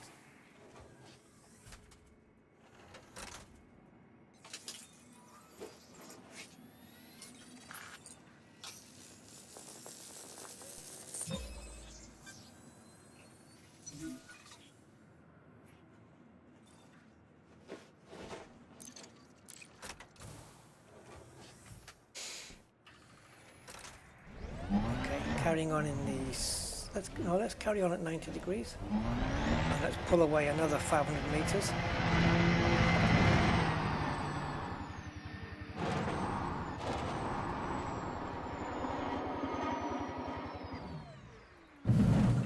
And it looks like it put the the bacterium thing, the dialogue back down at the bottom of the screen, but that could have been after I scanned it. We will see what happens. Reached. Okay, so now the bacterium Cerberus dialogue has moved upwards. Previous sample. So the minimum distance the thing can fit in, and it stayed up there. But I think once I scan the third one, it goes back down. Okay. So anything beyond here is good. Well, let's try and recce this in the SRV.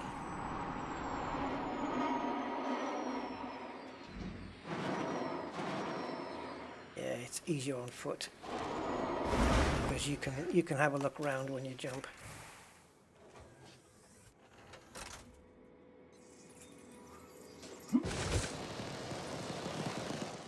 There we go. Just over there. At 160. So we'll go there. Head to the 160 marker. When we get close, Ship record. bring the ship in. That could have been closer.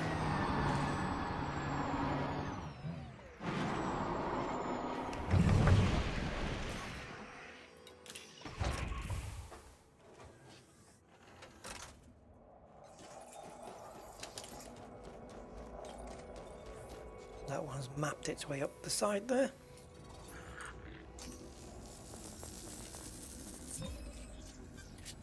And we got it. And the ship will be ready for us when we are.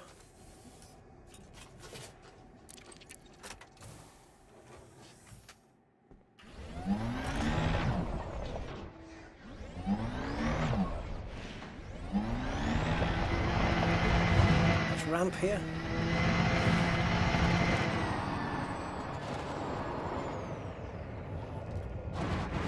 Good timing because the ship's just pretty much made it down.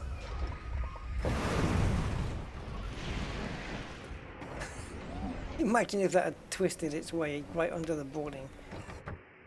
Yeah, that would have been cool.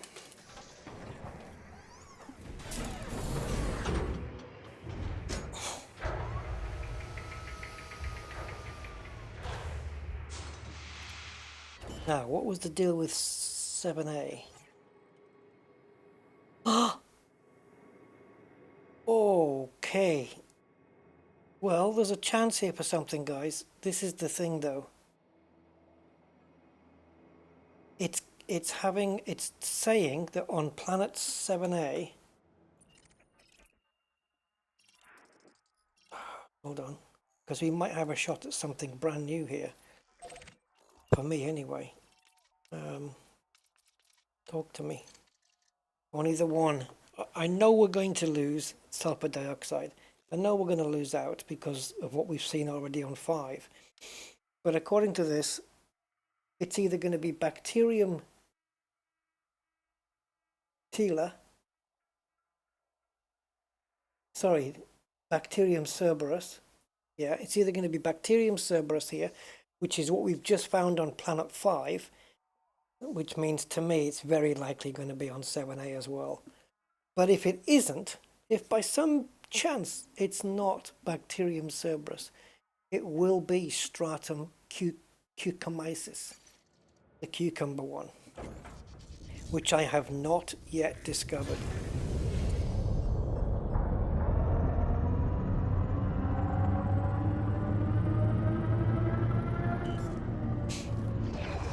I think one of Tom Cruise's best films was Rain Man. And he was arguably not even the star, was he? Was people going about Jerry Maguire as well? Was that good? Show me the money. Now, the other reason we're going to Planet 7, as you can see on the top, is that it is a terraforming candidate. So, a little bit extra cash there. 3, 2, 1, engage.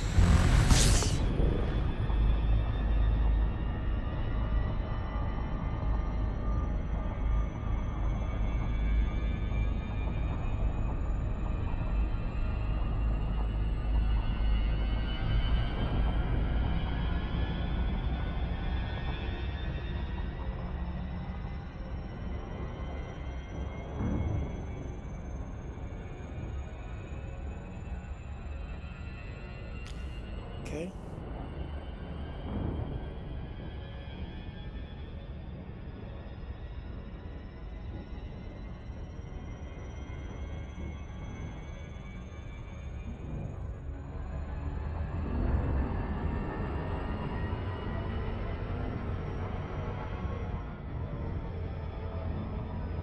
Right, let's whiz on over to 7A and see what's there.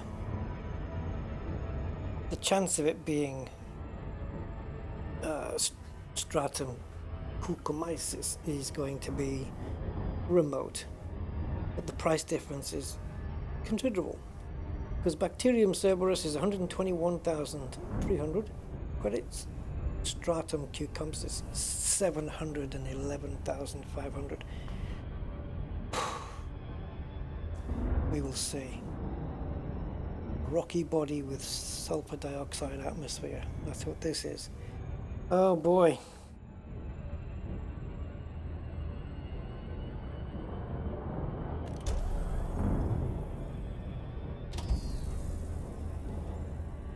No chance.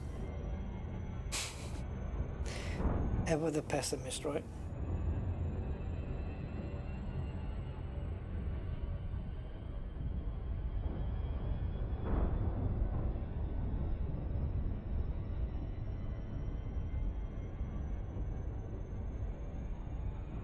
Does anybody think it's not going to be bacteria? I'll put all my money on it. It's bacteria. Well, actually, no, I need the money. So it's better not. But I'm confident it's going to be bacteria Cerberus once again. And then we've got 10 jumps. I have to do those. I've got to get those done.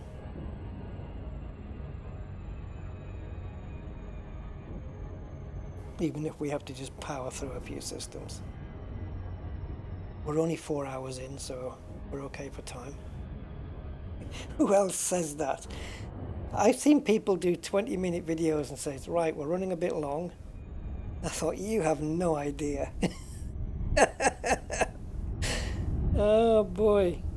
You've got no, you're 20 minutes in. Well, this, you know, they're going 20 minutes into a video, they're going, well, sorry, this video is running a bit long, so we'll better cut it off. You don't know.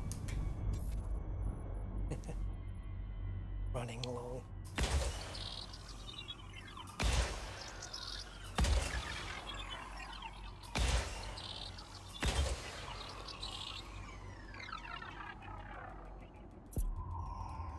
Salad season. I don't get into all the salad stuff from mine, but I remember one time in it must have been back in Gibraltar, I reckon. I went out and bought myself like 6 seeds, bacteria, see? I went out and bought myself 6 brown rolls, and I thought I'm gonna make myself, you know, my own custom made salad roll. And so I bought the lettuce, the tomato, I think I had spring onion in there, beetroot, definitely got to have beetroot in there, and I just filled it with all this stuff, and ham, yeah, ham, tomato, lettuce, beetroot, spring onion, or it might just have been normal onion, I can't remember. I like raw onion, I don't mind raw onion at all, and wow. It was good, yeah? And mayonnaise. Garlic mayonnaise. Oh yeah. Oh yeah. Why am I getting sudden? Yes, it was. And healthy as well. Good for you.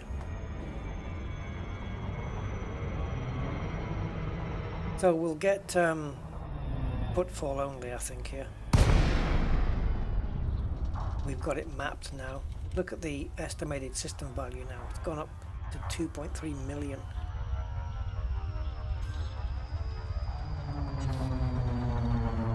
So as we descend for footfall, maybe you will see some bright green splats to denote even more bacteria. Oh, yeah, Cerberus it would have to be, yeah. So we're expecting the same green splats as last time. If I'm in a blue zone, that is. I kept the map off, didn't I? So I don't know.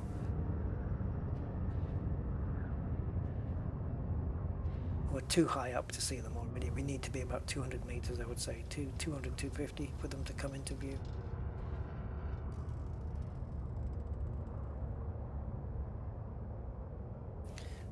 Smooth here.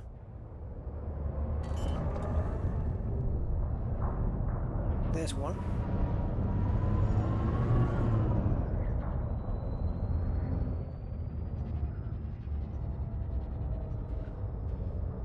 There's another one. Up there.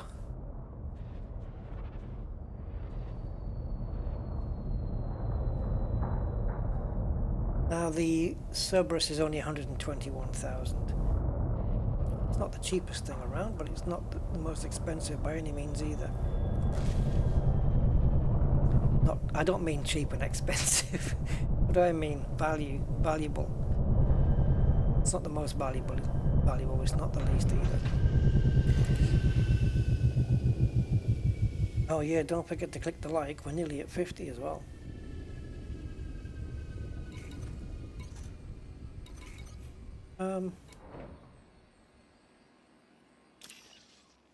Let's get the footfall.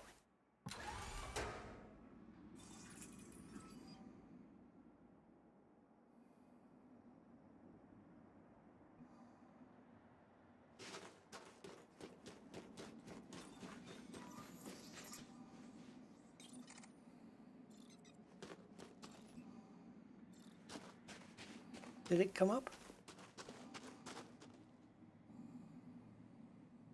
Nice sun. These sulfur dioxide atmospheres. You always get like a nice blue tint, and the sun looks really good through them. Okay, let's skedaddle.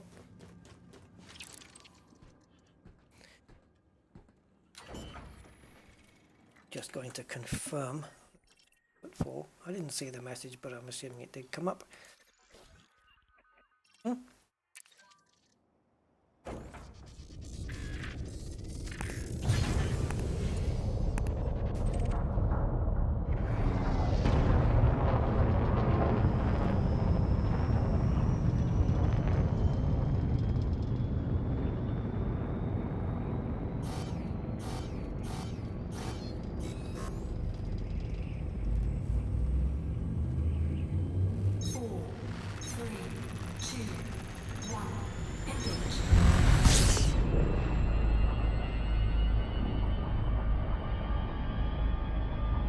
I don't get it, Eddie. Your food eats the salad, so you don't have to. Oh.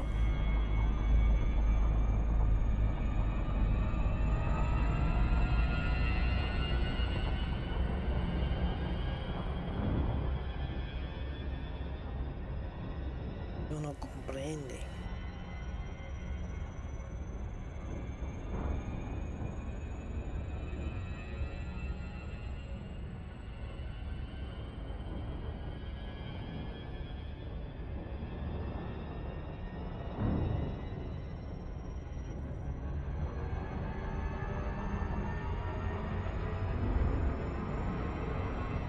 Right, so 10 jumps remaining.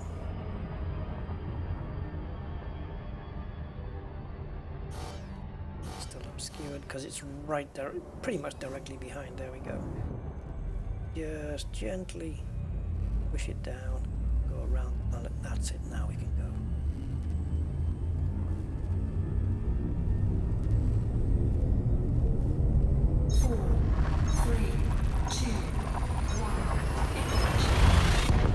Right, K-class star coming up.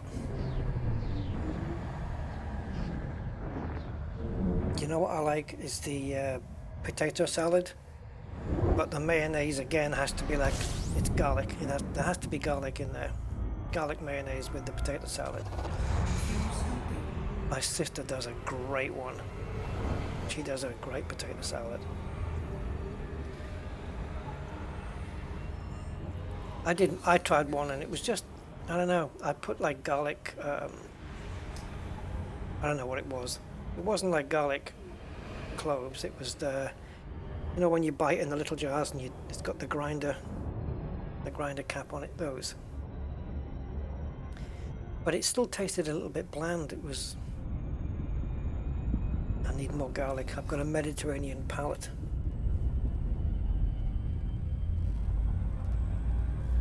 But it can be very tasty. I mean, that roll that I made up, that salad roll that I made. Oh. Oh, I didn't scan the system or do anything. Okay. Just jumped out. But yeah, and as well I have to have, like in a roll, I would have to have beetroot. I love beetroot.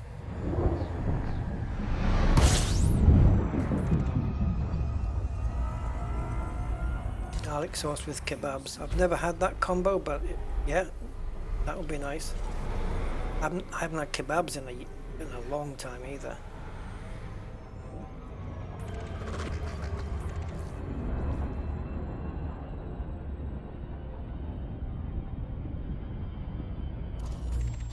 Okay, we have yes, 10 bodies and only 8 remaining. Where's the sun? Anything behind it? Doesn't appear to be. Okay, we might be good to go on this then. If we can get started. Here we go. Right, what do you have in store?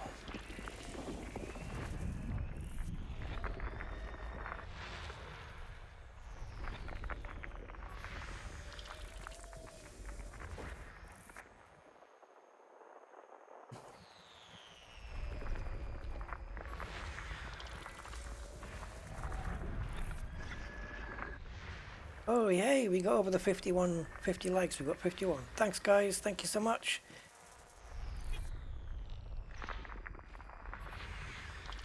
Man, that stream I did before the 737 one, the first one, that went crazy.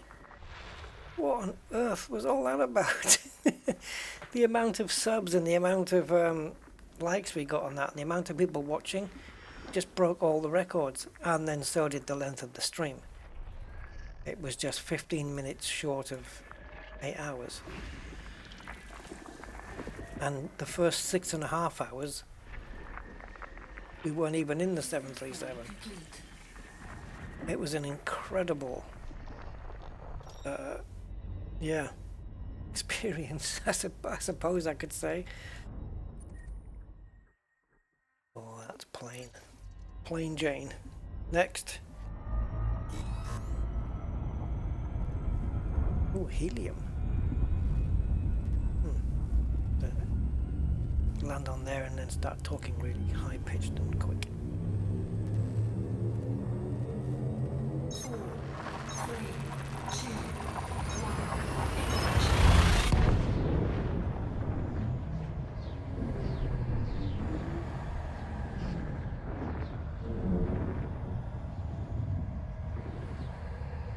Yeah, there's a couple of nice takeaways in Gibraltar as well, which do a nice kebab.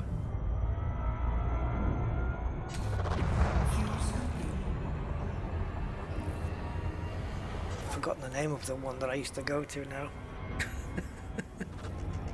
Jeffrey, are you here?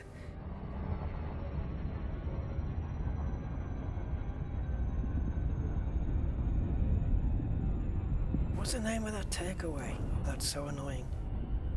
The amount of times I've used it. It's moved now, I think. It's moved to a different place, and it may even have a different name now, but the old name is the one I've got in my head, and I can't bring it. No, right, Jeffrey, it's in City Mill Lane.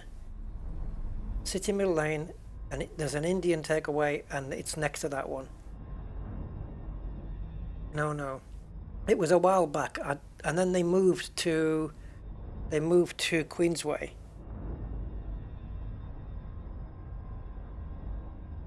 But I don't know whether it was the same name that they were trading under. It was Moroccans. They used to do the kebab in City Mill Lane. As you entered into City Mill Lane from Main Street, you turn left, and then you turn right, and it's there on the right-hand side. No, not Gilbert's. Do you remember Mac's Kitchen? Oh my God, that was a while back. I can't remember the name of the place. It's dragged me in up the wall. I want to say Happy Eater, but it's not. Is it Happy Eater? It is Happy Eater, isn't it? Yes. Yes, Happy Eater. Yeah, I was thinking that was Tasty Bite. Yes, the Happy Eater, that one. That's the one I used to go to all the time. There, that's the one, Jeffrey, next to the Mumtaz Indian restaurant. That's the one. Yep. Yes. Happy Eater. Brilliant. And now they've moved down into Queensway. They've got some good stuff down there. Burgers were good as well. Egg burger. I used to get the egg burger. Egg and cheese. Oh, no wonder my cholesterol and my blood pressure's high. Still there. Yeah. Awesome. You have to get one for me, man. Put it in a box. A cool box. And get it sent over. I'll probably, if it takes more than a day or so, I probably wouldn't eat it. But I do miss that stuff though. Landable with atmosphere. Yay, the sex bots are in. Hello, sex bots. Don't forget to like, subscribe, and Landable with atmosphere. and whatever else. Tell your friends. A giant burger. Oh, they do a giant one now? And you could order just like little cardboard tubs with kebab meat in, couldn't you? Oh. I used to occasionally I used to think, right, I'm going to go to the Happy Eater and just take a takeaway home. I don't normally go in for fast food. I never go to McDonald's or those kind of places. But now and again I will treat myself to a burger or a kebab or some fish and chips or something. But it's not very often. But certainly, like, I like Kentucky Fried Chicken, but I don't go there anymore. There's too much crap in them. But McDonald's and stuff, I don't do that food. I do not ingest that stuff. Right, so what have we got here then? We've got planets with, looks like bacterium aces. Bacterium aces, one magenta, one white. That's on planets 3 and 4. Oh, did 5 not bring any? No. Okay, so this is going to depend on one thing. Have I found bacterium aces in this sector? Let's find out. Because if not, it's 50,000 in the kitty. I have. So it'll only be 2,500 in the kitty. There's a lot of bacteria. Ooh. Some I've never found. And the Amentum I don't think I've ever found. Barata doesn't ring a bell. Nebulous, never found that. I have never seen that thing before. Wonder where it is.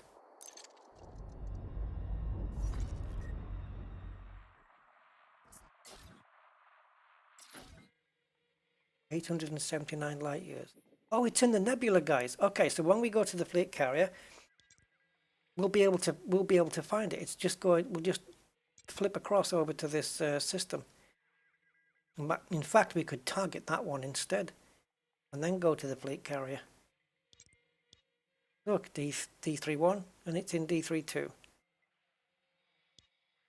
Oh, I've never seen that bacteria before. Why was the planet glowing and blinking on the map? I don't know. Was it this one?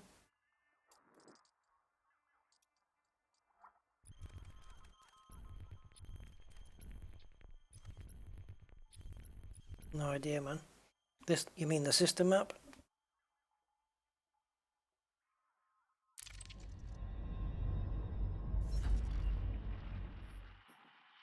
Don't know. Okay. Yeah, we can check out that bacteria. I'm not interested in the ACES bacterium. It's worth 50,000 though. It's not too bad. 4, 3, 2,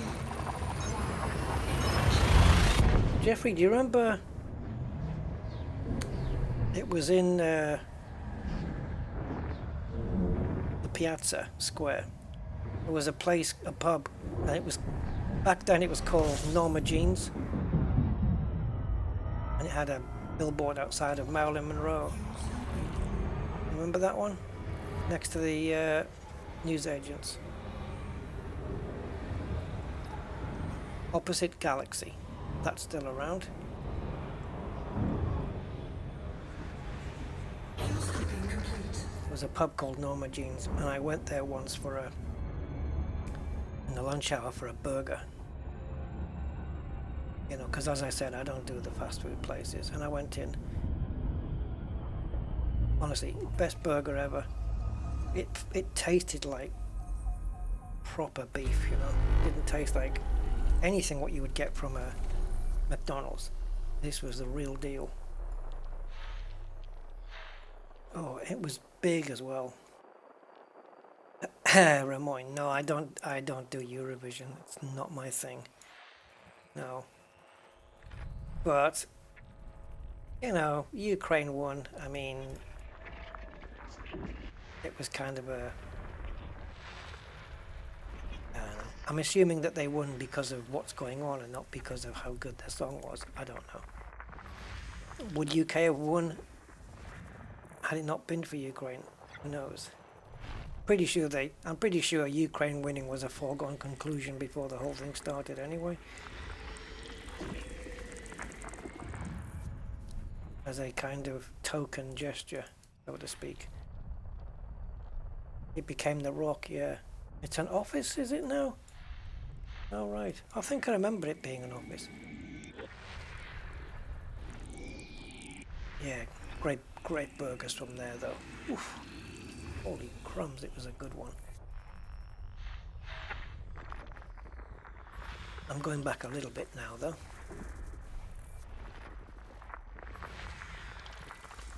Probably 15 years. Only. 2008, 2009 kind of time.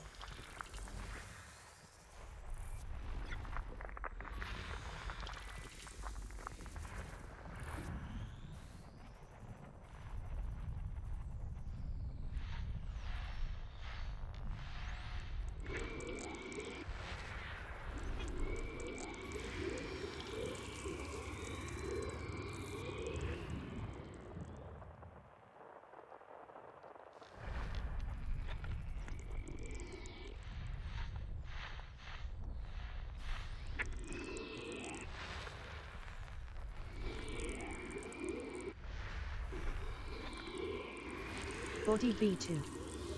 Wide ring. See, now that I'll go and check out. Even though we've got notable stellar phenomena here. Because we're in Dramon's Point, it can only be peduncles. Body V2A. Shepherd moon. Close ring proximity. Okay, so the other planet's got wide rings, and it just so happens that B2A is close to it. So we'll target this one, and that way we'll be able to see both events at the same time. Body V2B. Shepherd moon. Shepherd moon.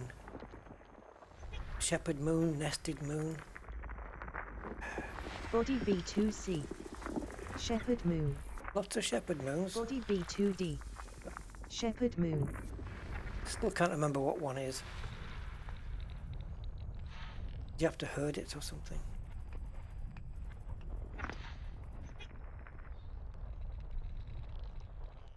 It doesn't cost a lot to visit a shepherd moon, by the way. Oh, very cheap.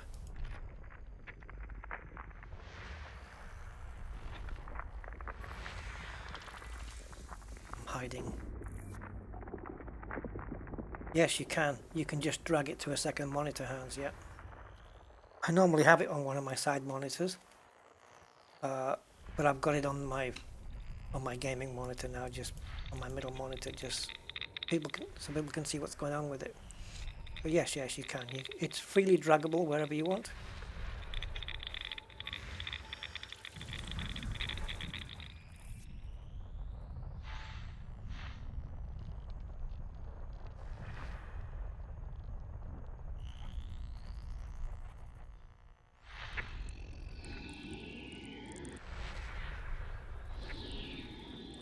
I think the shepherd moons are quite popular as well, by the way. Tourists flock to them. Oh man, stop it, Rusty.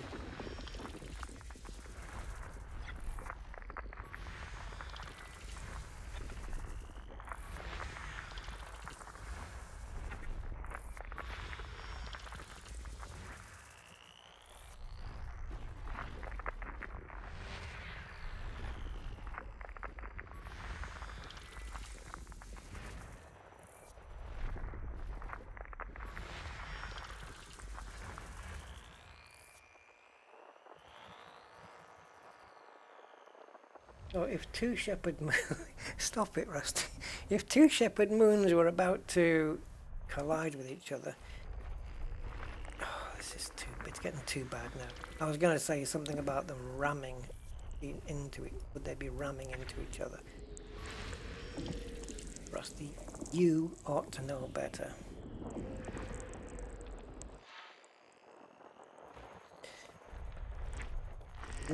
Will you stop doing these jokes?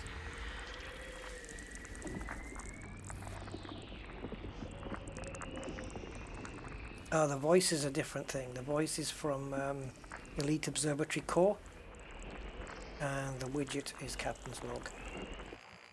Links to everything in the video description.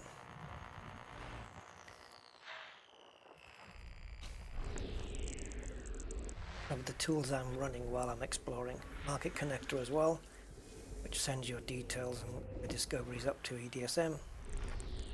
First discoveries. System scan complete. System scan complete. Okay. Let's go and check out Wide Ring and planet close to Wide Ring. Ooh, it's a bit of a journey, guys. Hold on to your hats. But I think I'd rather go here than check out. Well, we haven't got any bios here, so. So this has a really wide ring apparently, and this is orbiting around really close to it. How wide is the ring, you ask? Well, let's have a look. Shepherd moon, shepherd moon, shepherd moon. Close ring proximity, wide ring. Okay. Whew. It's wide.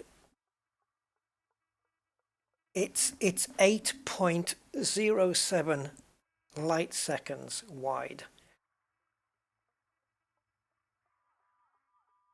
In other words, 2.4 million. Well, I'll tell you the exact number. 2,420,600 kilometers wide. And the parent radius, the radius of the body it's on, is 53,359 kilometers.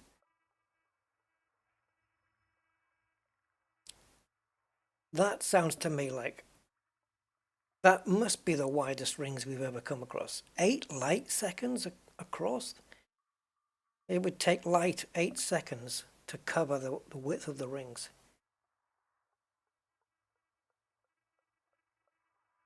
.4 million kilometers wide. Crumbs. That's wide. I've got to see this. And there's no wonder there's a planet right next to it. Got no choice.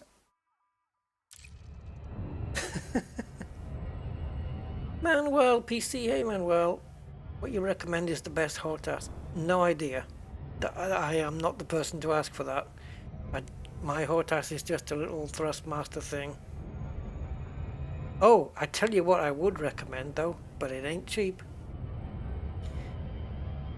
I have not tried it though, but all I can say is if their throttle unit is as good as their joysticks, then I don't know, Virpil. I mean, I've got a Virpil joystick and it's a killer, and their throttle looks amazing. And the quality, if the quality is as good, they are Russian, I believe, but don't let that put you off. They're amazing. And this joystick is like my gear shifter. It's using magnets inside, so you don't get any wear and tear from using moving the joystick around. You don't get any wear and tear. Bramley House, good evening. Is that 1 astronomical unit?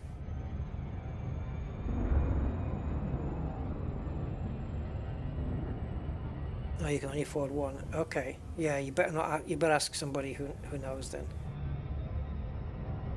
Yeah. If money wasn't the object, I would say go Virpil. Because the Virpil one is, I mean, the only Virpil experience I have is of the joystick. But I know somebody who's got the HOTAS as well, the throttle as well. But they're not cheap though. So I guess it might depend on your budget, but I don't know what all the options are out there, to be honest. Anne says X52 Pro.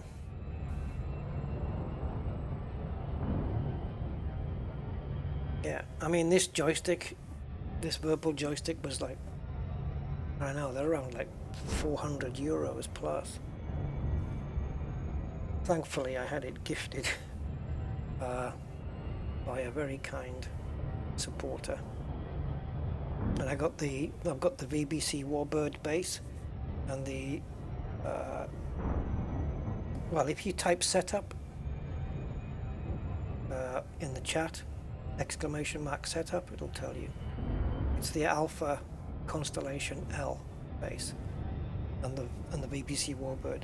No, Alpha L Constellation stick or shaft, whatever, and then the WarBRD base. But this is a left-handed version I have, being that I'm left-handed. So it's the Alpha L, not the Alpha R. So not only do they do a fantastic quality left-handed, trying to say two things at once. Not only do they do a fantastic quality joystick, but they also do one for left-handed people. However, ironically, or the strange thing is, they don't do the throttle. The HOTAS, the throttle part of the HOTAS, isn't. They don't do a left-handed version, as far as I can tell. So I can have the joystick in left-handed, but just not the throttle, unless you can turn it around or twist it, or I don't know. But I don't think. Yeah, I don't think it's. I don't think it's available.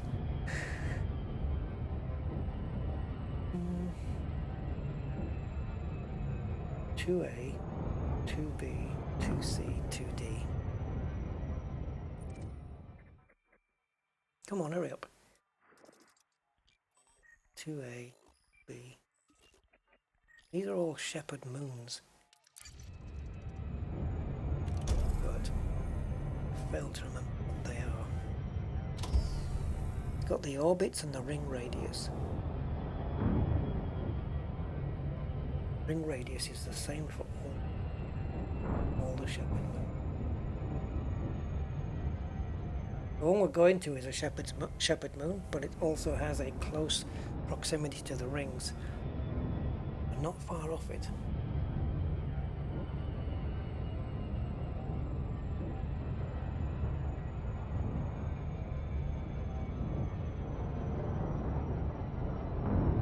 Yeah, I mean, yeah, Mats is right. This Virpil joystick will outlast so many Thrustmaster T16000Ms. I've gone through maybe 4 or 5 of those.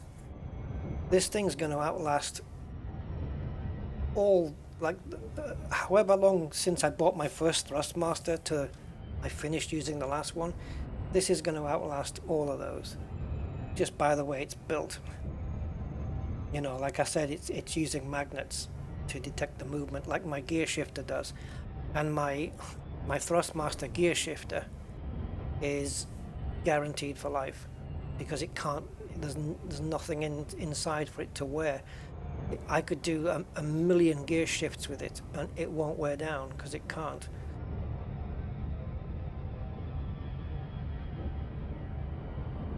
Although, I suppose where the gear stick is attached to the base must be something.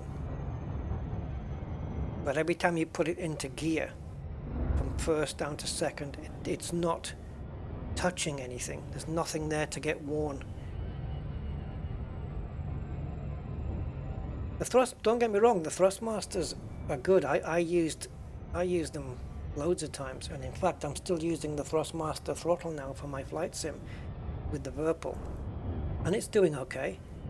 You know, I mean, you can immediately tell the difference in quality between the two things, but you know, it's working for me. I have to use it upside down to the way it was intended to be used because I'm left-handed.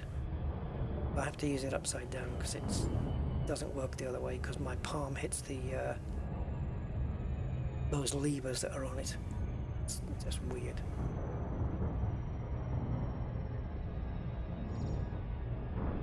But it gets me by on flight sim, because with flight sim I just need a couple of buttons on it for flaps and and wheels out and in, and also the trim on the little wheel on the side. I can use my pitch trim with that, and then of course actual engine throttle. Okay, let's start to move up a little. Hey, notable stellar phenomena, look, in this particular ring.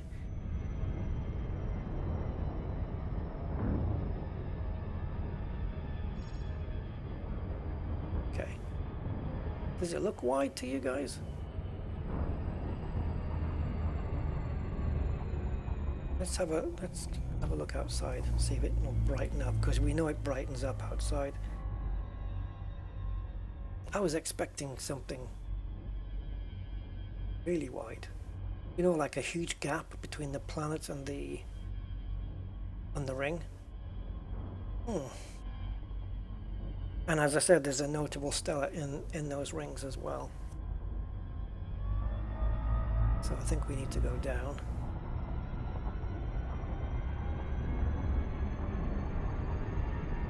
Let's have a look up, because I think this is where the bright side is on the underneath. No.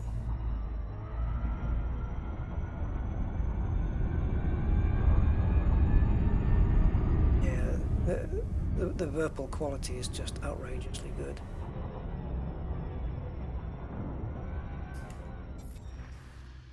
The first thing I noticed when switching from the Thrustmaster T16000M to the Virpil was the size of it.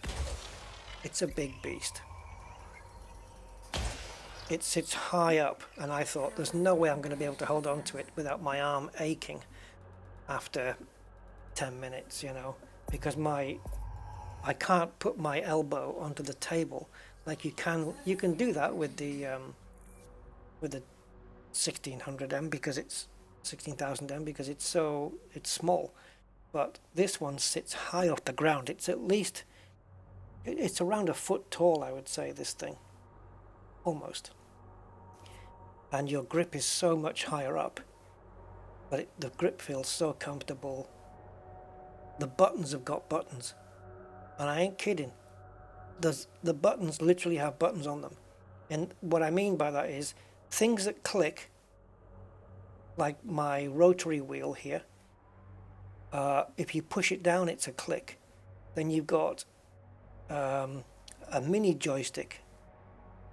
Like there's a little mini joystick that you put your thumb on and you can move it around. That clicks when you push it. Every button, hat button that goes left, right, up, down, can click as well. The trigger has got 3 positions, so you've got your normal click, then you squeeze it harder, you get another click. But then there's a lever at the front. You can bring the lever forward, and then when you press the fire button, that's a whole with the if you press the lever's normally right back, so it's out the way. If you bring the lever forward and then put your finger on that and squeeze that against the trigger, that's a different that's a different binding. Oh, I've just found a lever on my joystick I could use for my reverse thrusters. Why didn't I think of that? The bottom lever on my joystick, that could be my reverse thrusters. Bloody hell, just figuring that out now. Yeah, Virpil's amazing. It really is. You pay more, but it will, in the long run, it will last more. You know, it'll be a long time before you buy another joystick again. Need to.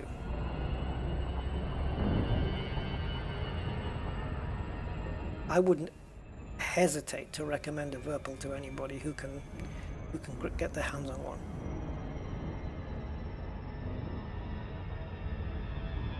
Wow, look at the ground here.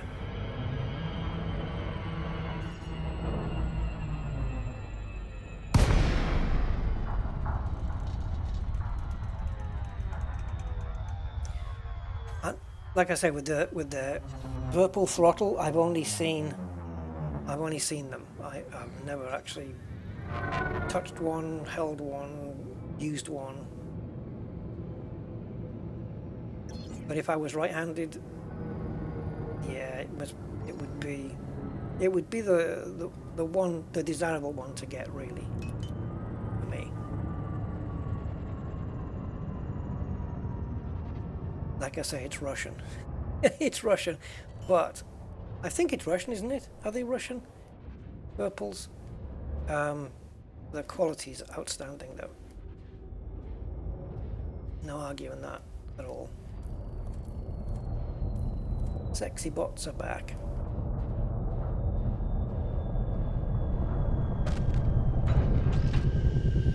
What a hellish planet surface this is. Belarus. Belarus, Belarus, will you do the fandango? There it is.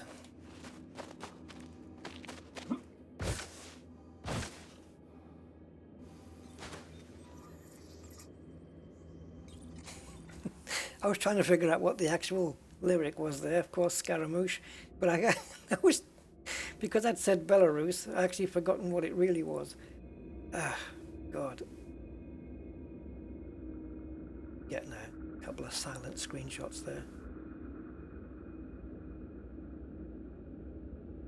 And to think we can now fly into the rings if we want to.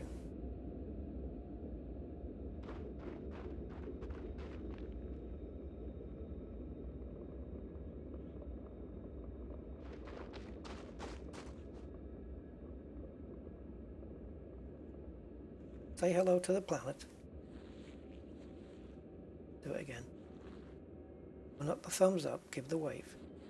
Go.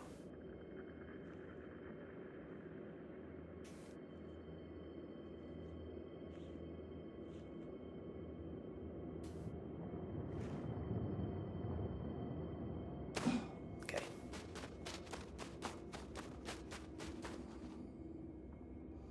Yeah, I can imagine, Mats. I can imagine. Yeah, if it's anything like the joystick, then it's going to be awesome. Sometimes there's a waiting list to get those things, though. You know, because I know when I was told I was going to get this one, we had to wait for them to build them again, to start building them again, because there was so much demand. So yeah, there was a little bit of a wait time.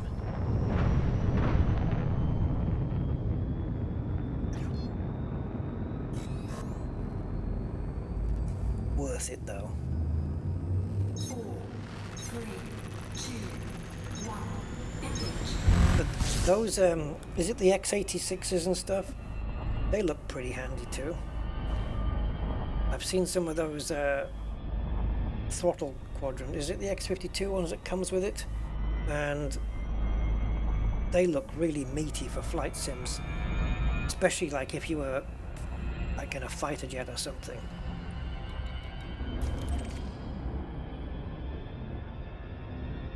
Yeah, that's it. You have to wait for them to build it for you. I know. Crazy, isn't it? But there's no doubting the standard, the quality of them.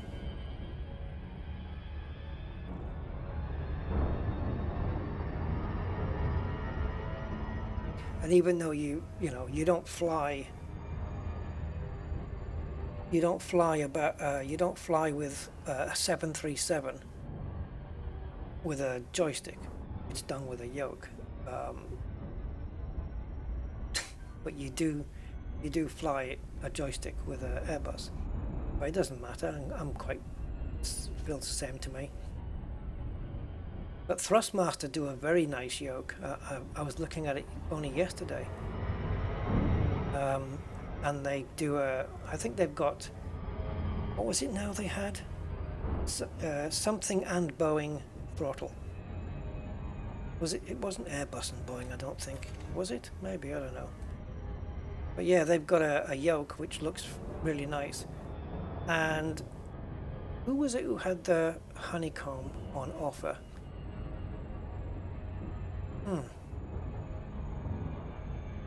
Damn, I can't remember what it was now. There was a place I saw that had the honeycomb yoke, which is really nice, and the honeycomb throttles, on offer together as a bundle for 430 something euros. That's a really good price. 430 for the two things. I think it was 437, and I can't remember where I saw it. And they had both in stock, which is also a bonus. I'll be damned if I remember where it was. I saw it yesterday and I've forgotten. I'm in so many places. It could have been a Facebook thing, it could have been on Overclockers. It certainly wasn't Amazon. But it was now. It might have been a dedicated website for flight sim. Oh yeah, it was. It was a website that had flight sim kind of hardware stuff on there. But don't ask me what it was. I've got no idea. But indeed, man, 430 euros for both the yoke and the throttles, the throttle unit. That's a very good price. Very good price.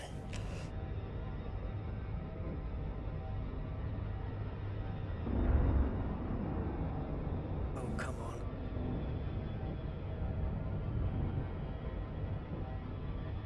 ...200 kilometers per second. I know, we're in the gravity.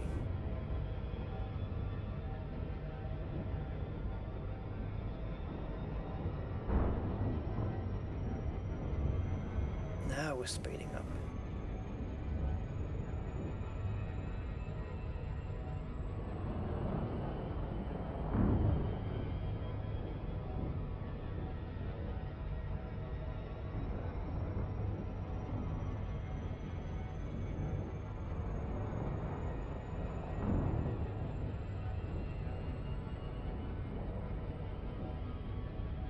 Warthog, yeah. I think that's the one I was referring to earlier, about there with the throttle and everything. That it was good for the fighter jets and stuff. I think it might have been the Warthog that I was thinking of. I'm not really up on the HOTASes, to be honest. Right, we know what this is going to be, but we'll check it out anyway. This is too quick.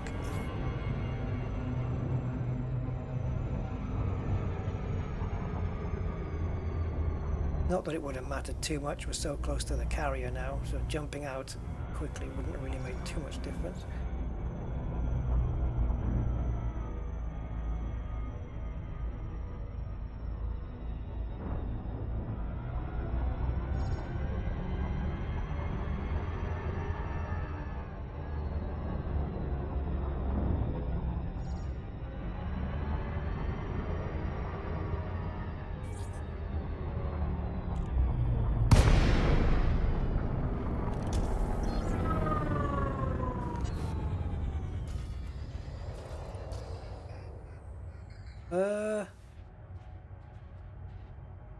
Okay.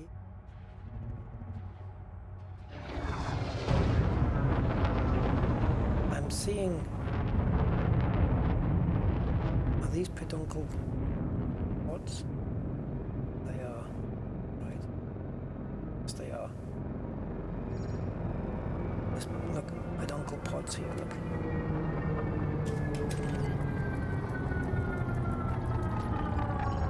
But where are the peduncles?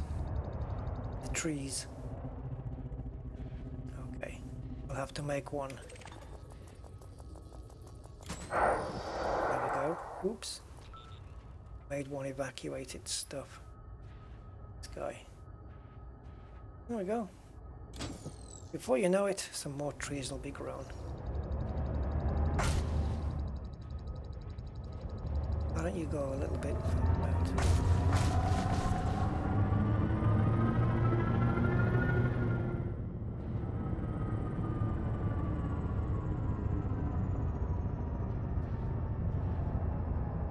Strange.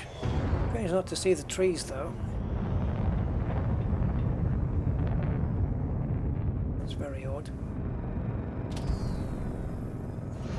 Uh-oh, this doesn't sound good. Come on. Oh. I was just expecting the back of the ship to just belly into one of those asteroids, but it didn't. Yeah, no trees that I can see. Ooh, sugar. Let's kind of make the ship bend round. Alright, next system, I think.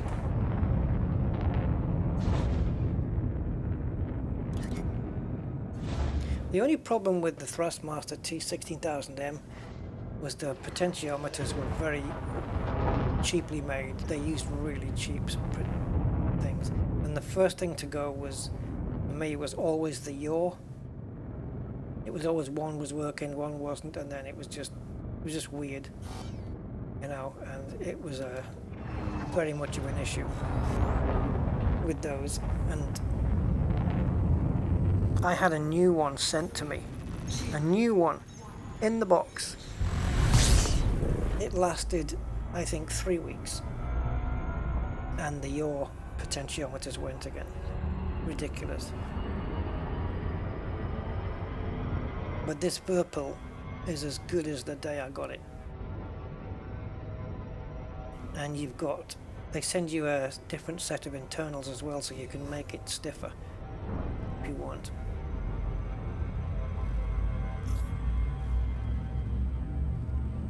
And if you want a different joystick kind of shaft thing, you can get a different one and screw it onto the same base. Yeah.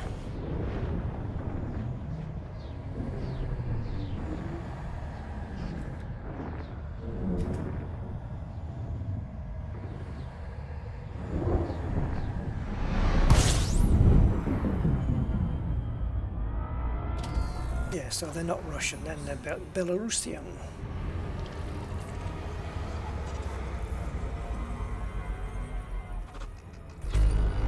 Oh, I want to get to the carrier. 31, Jesus, man. Alright, well, alright, has it been discovered? Right, so let's do the FSS at least. There's nothing special here. Gas giants and icy bodies. So regardless of what we find, unless it's something really like, you know, 5 bios or... Body B7. No. Landable with atmosphere. I'll run through all the guesses later of what it thinks might be on these planets if we get multiple bios. But it's going to have to be something to tempt me in. I want to push for that carrier. Body B3. Landable with atmosphere.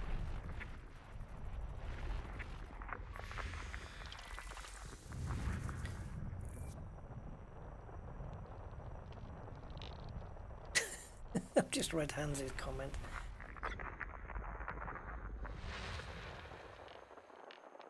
Warranty on replacements on what though?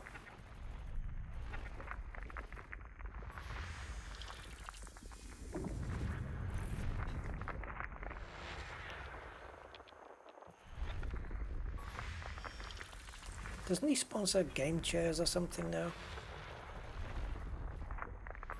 Body B4. Landable with atmosphere. Body B1. Landable with atmosphere. Plenty landable atmospherics.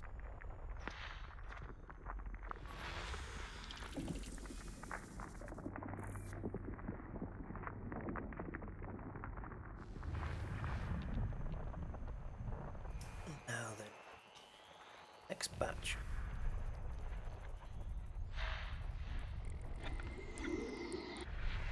As long as we don't come across a system like Angry Citizen found, 85 bodies, I might just run away from that one.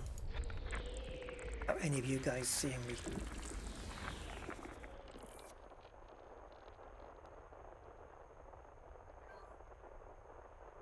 Yeah, this is a thing with the Virpil as well. It does have the yaw twist. It does have it, which is as you rightly say, Commander Selim, it's a good thing, because without that, yes, I would probably need rudder pedals. I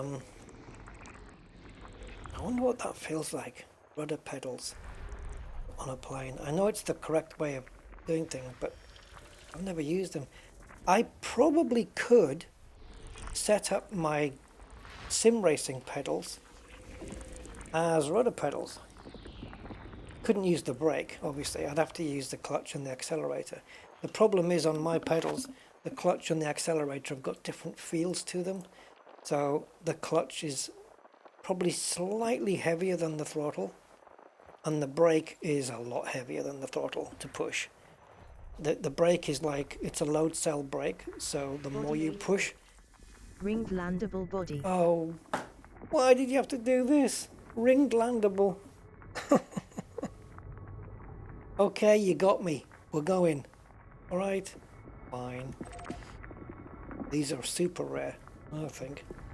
Yeah, it's a load cell brake. So, like in a real car, the more you push, the harder the brake pedal gets, you know? So that would be seriously no good for a rudder pedal. Might be good for front brakes, though. Well, right now that my pedals are plugged into the wheel, so they operate from that, but you can plug them in separately as well. Not a problem. You just use the USB cable, like the one you would use for a printer. That one with the square end. And yeah, you could probably use accelerator and clutch for rudder pedals. I don't see why not, right? Virpil makes your pedals too. Oh, stop it. Don't tell me that. Do they? Oh. Stop it. Here's something else you can't afford. Oh, nasty. I'll bet they're all metal or whatever. I bet they're pricey though. What are we looking at for Virpil your pedals though? Jeez. Because you use those in every plane, don't you? From like a little Cessna to a Boeing or an Airbus, you know, it's just, you use them.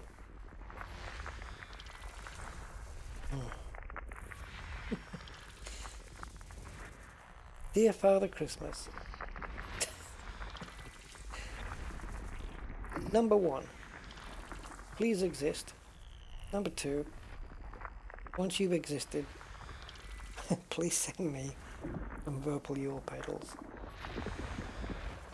Rudder pedals, basically. That'd be so weird, though.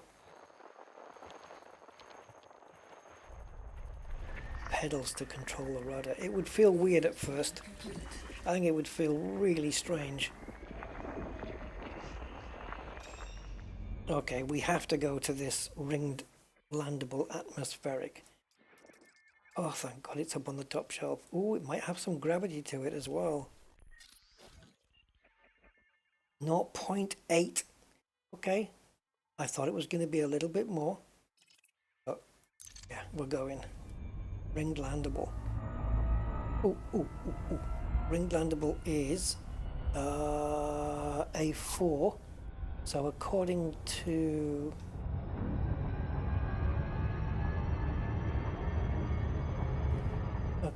Captain's log, A4 is that one. Hey, wait a minute. That's strange. Why is it not showing me the atmosphere type?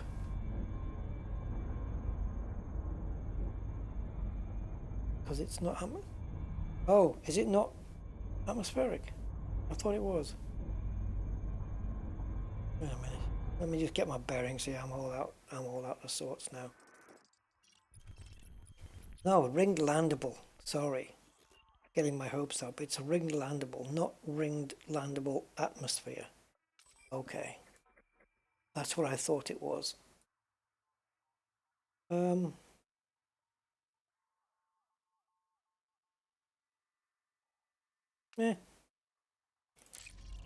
Let's have a look anyway. Might make for nice viewing.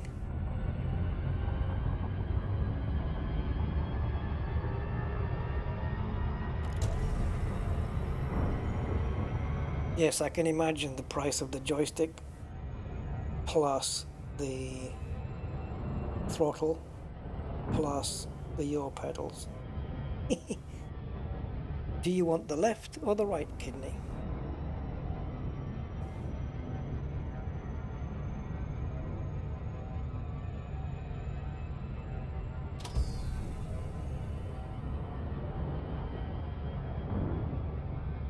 Two 200 to 350. Why the difference? Why is it?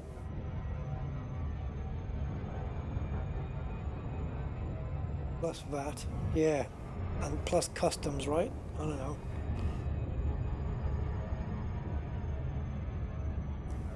Okay, that's not bad. That's not as bad as I thought it was going to be. I've not seen what they look like though. I'll have to have a look on the website to check it out.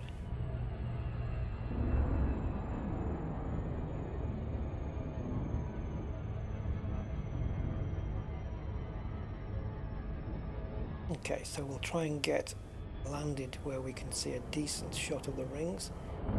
So probably somewhere 45 degrees up. So I'm gonna go. Let's get it probed first. 8? Is that 8 probes? Phew.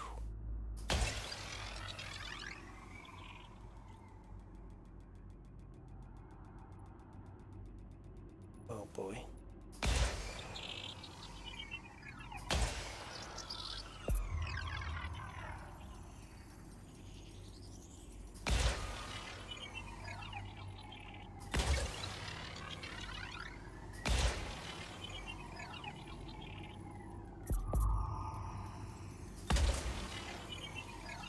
Surface scan by 50%. I'm just guessing here, guys. Once it starts getting into the 8 territory. 5 different specs. God. Surface scan complete. Should have a look on the website later. Oh, it's done it. Awesome.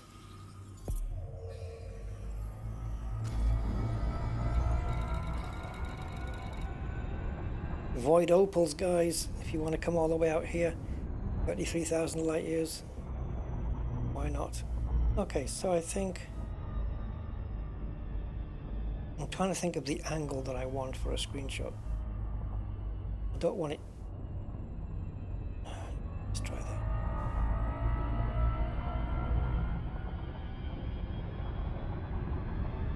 I don't want it too vertical. I want to be able to see it from the side. So maybe where this dark patch is, that'll be a good spot.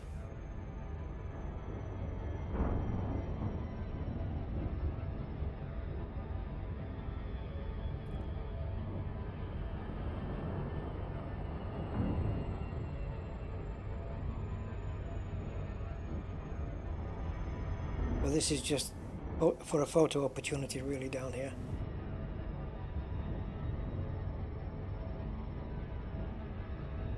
So what setups do you guys have then? Like what is your Elite Dangerous Flight engaged. joystick of choice? Well, maybe not of choice, because maybe the one you would choose is different to the one you have. Well, the one you currently use.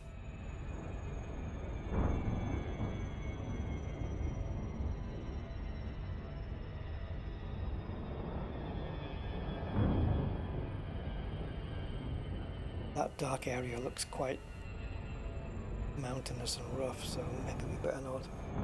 X56 Rhino, they're quite popular, aren't they, though? There's a lot of people with those, so I guess they must be pretty good. Yeah. It looks like a nice combo. The Warthog and the Rhino seem to be quite popular.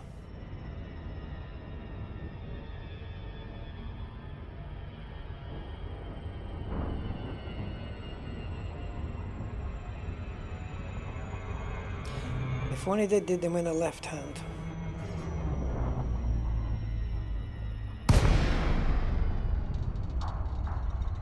I just found it strange that Virpil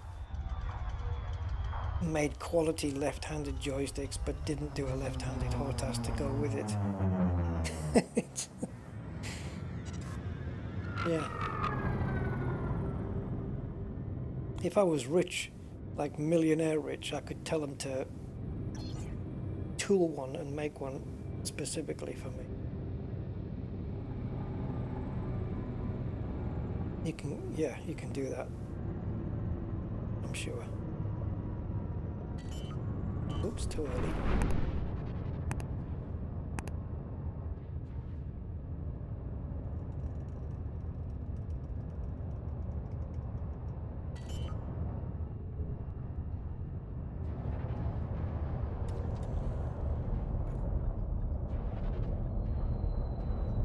Tons of buttons. Yeah. Yeah. I'll bet. Got more buttons than a cardigan factory.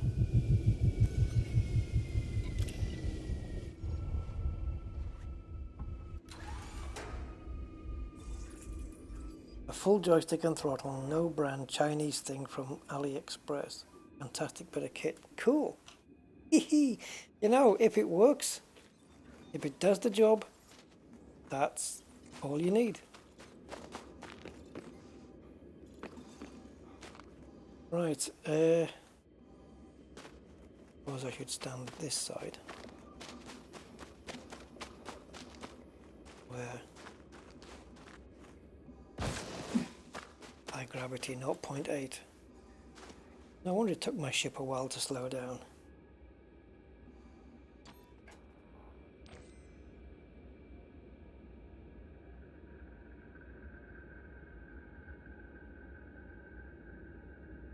Kinda wanted a bit more of the Anaconda in view.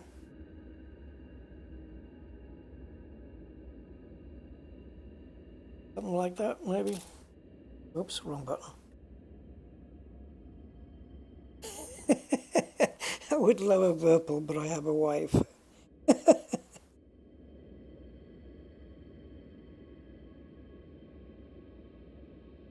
Defcon, you're in better shape than me. A mile to the food store and back, and you're out of breath. I'd be dead. I'm so unfit, man.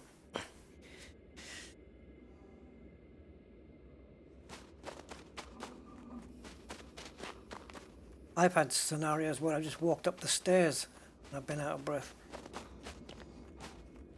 I mean, it only happened the once. I must have been doing something before that, but nevertheless. Or if you go upstairs and you come down, you forget something, you're going to go back up again. And you're like, whew, you know, puffing and all that. Right, we're going to jump straight out here.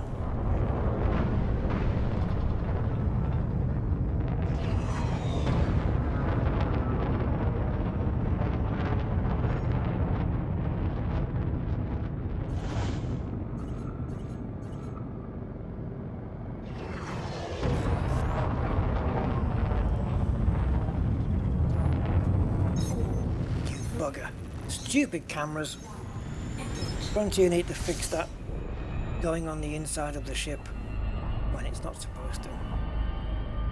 It happens after you've been outside, I think, on foot.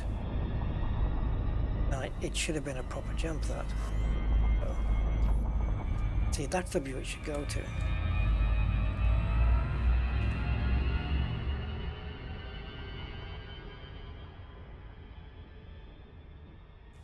I got the screenshot in, so 3, 2, yeah.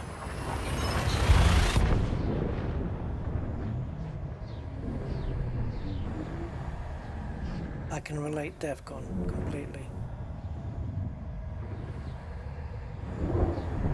I need to start walking before I can start jogging. fuse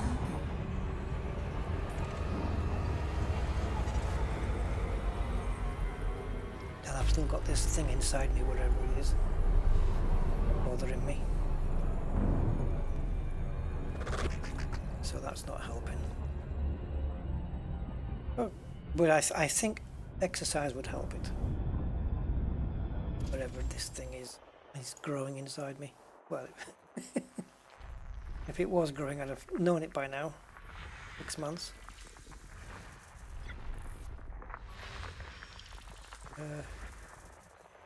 But I remember when I was down at my sister's and I was working on her car, you know, cleaning it and stuff, and I was kept busy. I was always outside with the dogs, and I barely felt it at all. Even though it was there, I would have to concentrate on it to even try and, you know, focus on it, you know, to try and feel it. But sitting forward in this chair, I think, isn't helping. So I think I've probably done something like it's either a muscle or maybe my gut is a little bit twisted or something. I don't know. I don't think it's anything that's going to kill me, though.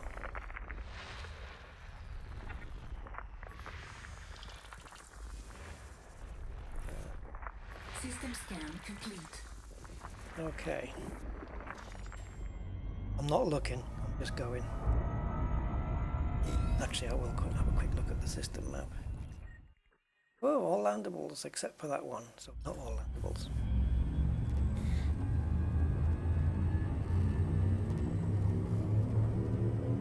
With the AC on. Okay. Don't have AC here. Don't need it. The only AC we need here is power, electricity.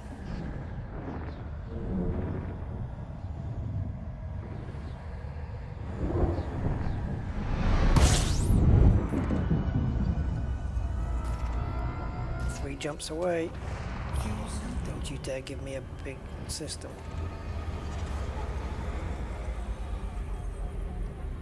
System scan complete. Awesome, awesome. I'm going to be on a fleet carrier very shortly. No, it's not that either, Defcon. I mean, I don't think it's anything to do with that, but I do like prune juice. It's the drink of Klingons. Oh, Neutron. I think there's 2 Neutron jumps, isn't there, before we get there? There's a Neutron jump now, and then another one to get us there. Right? From what I remember on the galaxy map, I think that is the case. We will see. And no doubt, with this being so close to the Nebula and the carrier, I would say that this is probably already discovered. Body A. Non-locked body with fast rotation. Oh my god, it isn't. This is the first discovery. Neutron. Huh. That's surprising. Yeah, this is a first discovered system, and I'm 2 jumps away. Am I 2? 2 jumps away from Nebula. I'm surprised. I thought the neutrons would have been all discovered around here with people passing through Nebula and stuff. Warning, frameshift drive operating beyond safety limits. Frameshift drive supercharged.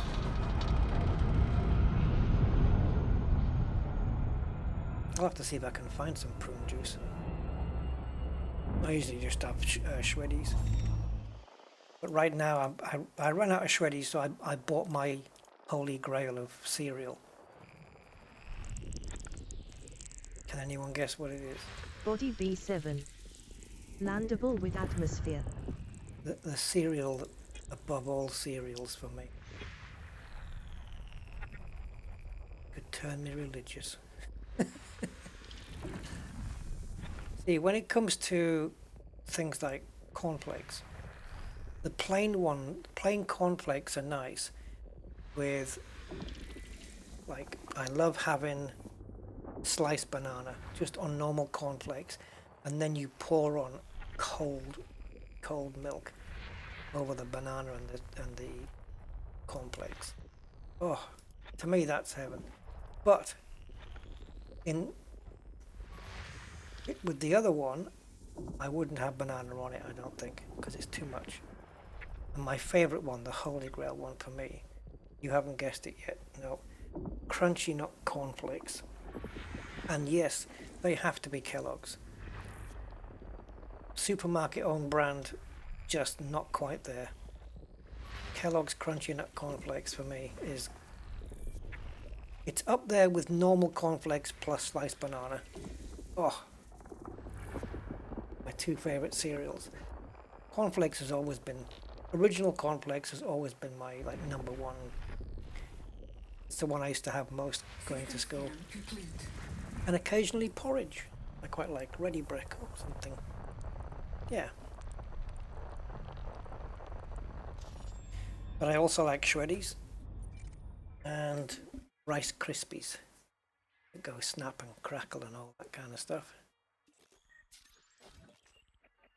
Okay, should we get footfall on the one and only here? Suppose we have to now that it's ours. Sulfur dioxide, but no bios. But yeah, nothing like ice cold milk poured onto sliced banana on a cereal. And muesli. I don't mind muesli at all. Alpen. Yeah, standard Alpen. I started off the first time. This is a nice circle or story circle if you like, going back. The first time I ever tried muesli in my life, it was Country Store. It was called Country Store, and my auntie, the one who's just passed away, was the one who said, "Would you like to try this?" And I must have been, I don't know, 10 years old perhaps, maybe. And I liked it because it had raisins in and nutty bits in, and it was nice. Soaked up a lot of milk as well. If you ever need to get rid of milk quickly, get some muesli. It'll soak it all up. Yeah. So she introduced me to it really, and then when I went home, I told my mum, I said, next time you go out, get some Country Store. Yeah. It's good stuff.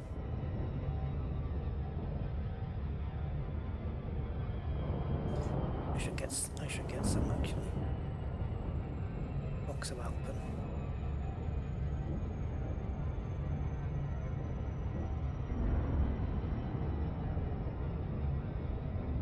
I've never had anything like Cheerios.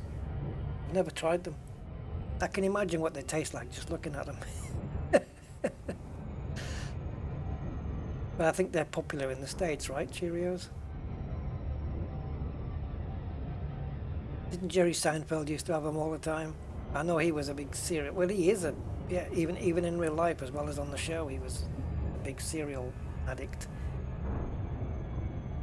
Cereal for breakfast, cereal for dinner, cereal for tea. Why not? Why the hell not? Have I ever had a Jamaican breakfast beef patty? No, but it sounds good. Nope, never had that.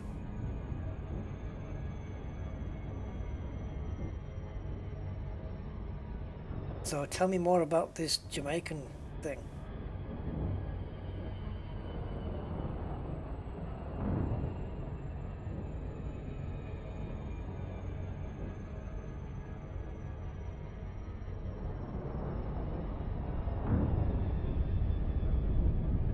Ooh, we got something. Is this a deep red here we have? Yeah, there was a screenshot posted on my Discord recently. Somebody landed on a red planet, and I mean it was red. None of this brown stuff. This was red, seriously red, and it had some bright yellow patches on it. I've never seen anything like it. I've not come across a planet like that before. Yeah, literally blood red. Soil. Amazing. Orbital flight I engaged. think it's in the ED Pictures and Vids channel, Discord.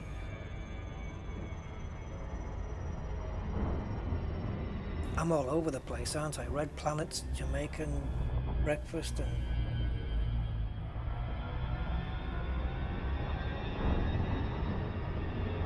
feel free to volunteer information. What do you guys have for breakfast? I had toast and marmalade today before the stream. like the marmalade with the bits in, you know. That's from the iron density. Is that what that was? Humble monk? Yeah, I mean it was super red. One might say rusty then, if it's from iron. Right, 0.45 G here, so be touch careful. Full shields as always. And we'll just grab a nice little... Oh, too high. Just grab a nice little footfall here. Got some mini mountains there in the background, are they? They look small from here, but I'll bet they're not.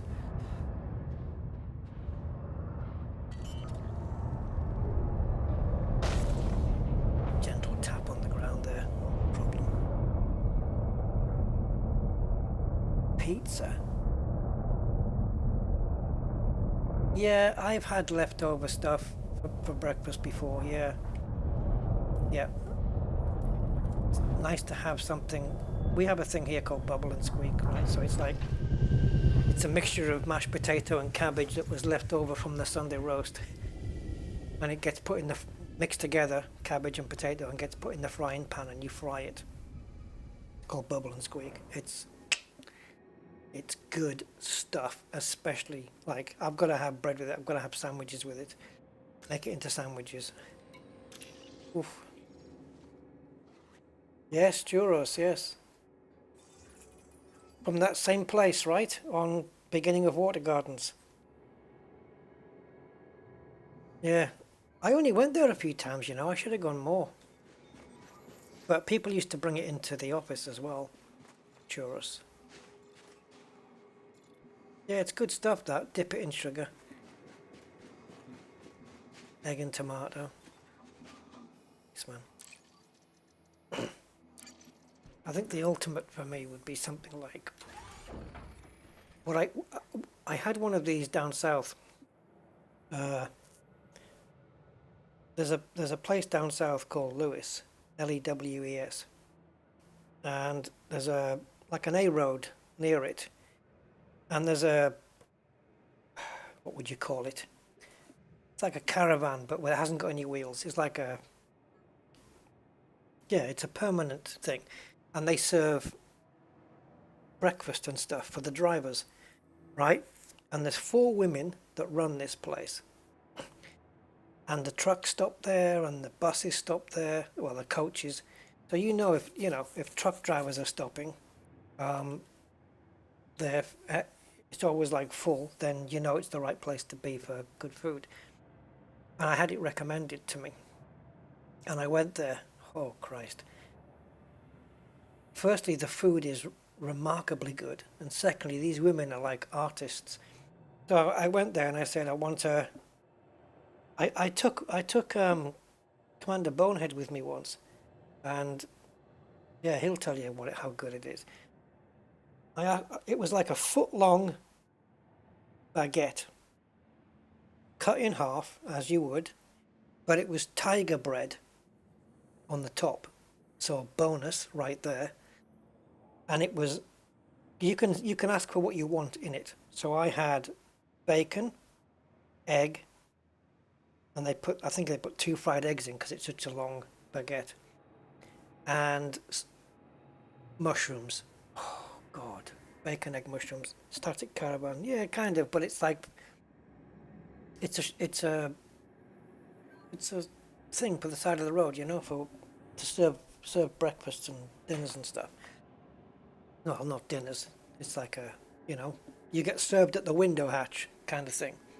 So, but the way she did the egg, man, she puts the egg down, and she uses these slicer things, you know, those metal slicers, it's like what do you call those things you used to strip wallpaper off with? Those metal things, slicers, yeah. Anyway, so she used one of those, and she sliced the yolk in half. Not the egg, just the yolk. Then lifted the egg up and dripped the yolk all down the length of the roll, the baguette. and then just put the egg on and spread the rest out. It was like watching an artist at work. I kid you not.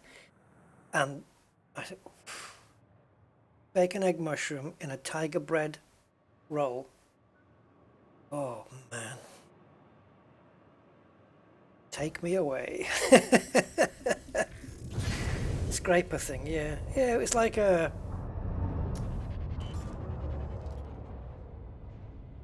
Yeah, it's not one... Yeah, it's like a fish slice. You know the fish slice you use in a frying pan? But it's got... The fish slice has got those, like, gaps in the middle. Well, it's like that, but without the gaps. There's no gaps. Yeah, they use the same thing to scrape the hob. That hob. Spatula. Is that what it is? Spatula, yeah. Thing like that. Metal one.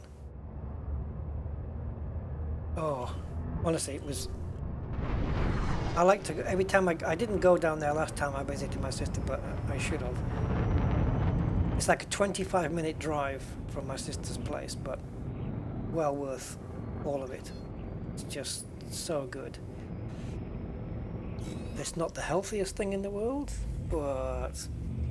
Man... 4, 3, 2, 1. Engage. And you can have anything on there. They've got sausages and everything. You can specify, you can customize it exactly how you want. And then you've got your ketchup there and everything. And all the truck drivers are pulling in on the side of the road, the bus drivers, you know, coaches and that.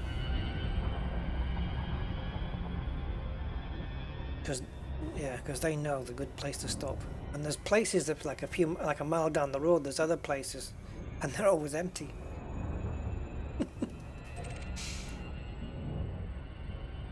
And you got 4 women doing it, you know, so it's like a repartee you get with the truck drivers as well. It's all good.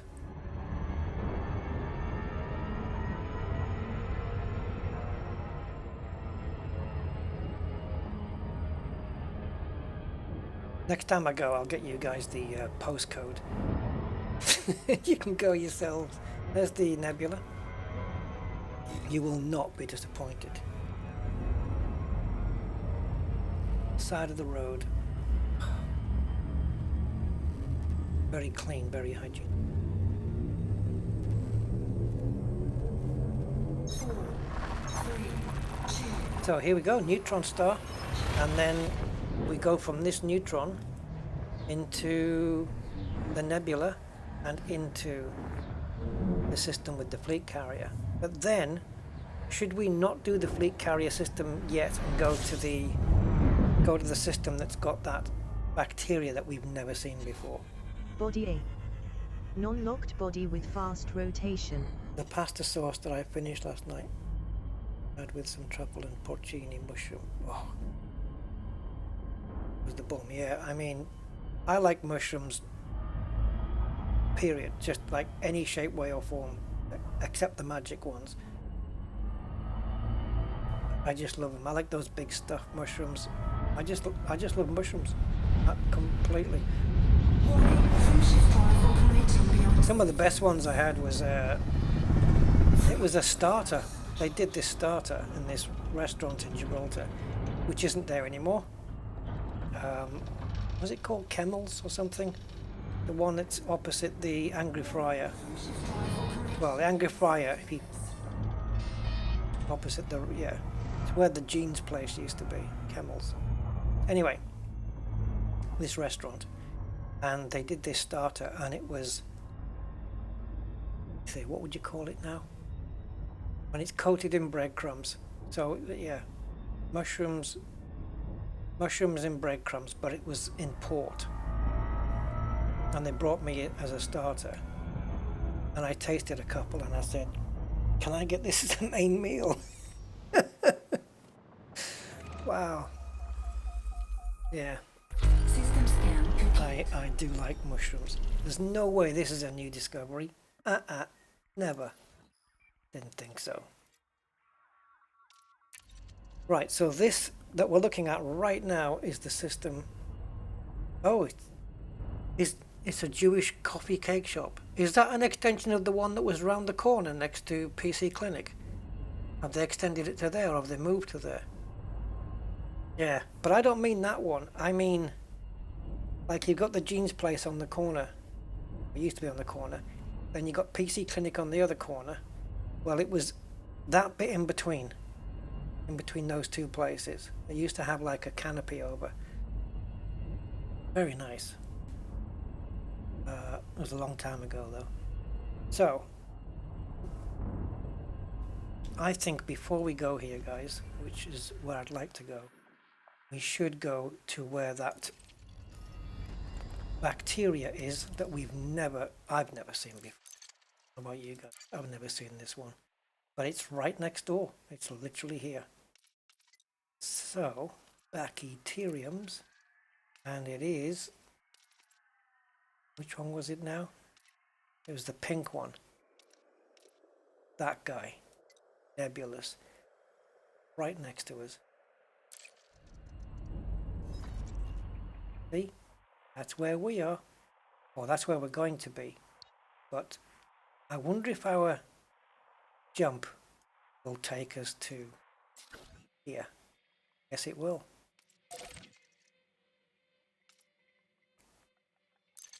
I don't think it said the body that it was on, but shouldn't be too much of a problem finding it. So we'll go here first and then we'll jump into the carrier. Oh, they moved along. Yeah, I went to the Jewish cake shop quite a few times. Yeah, there's some nice stuff in there. I used to go in and get I can't remember what it was now. I used to have it for breakfast at work. I don't remember what it was called now. Never mind. Yeah. Well, it's right next to my old office then. So no doubt my ex-boss will be going in there many times. Oh, look at that. You can see the Neutron really clear there. These tails are not even moving. I didn't even know that this was a Neutron system as well. Did I? Yeah, 10 bodies. It isn't moving, guys, at all. Right, let's see if we can just park ourselves in. We can just go into the stream and just stay there. It's not waving around or anything. Warning. Temperature. Good thing we were going slow. I've got a bit of damage, but I don't care. I don't even need to fuel scoop off it. Right, anyway, I don't even know why I'm trying. Right, I need to be in Super Cruise. The modules don't matter now if that fleet carrier's there. It won't matter. And I can repair everything anyway. Except the power plant. That would pee me off.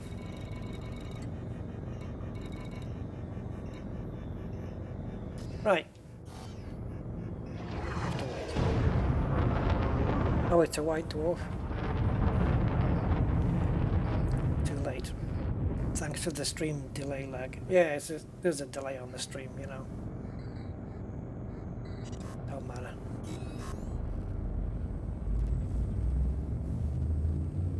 Four, three, two, one.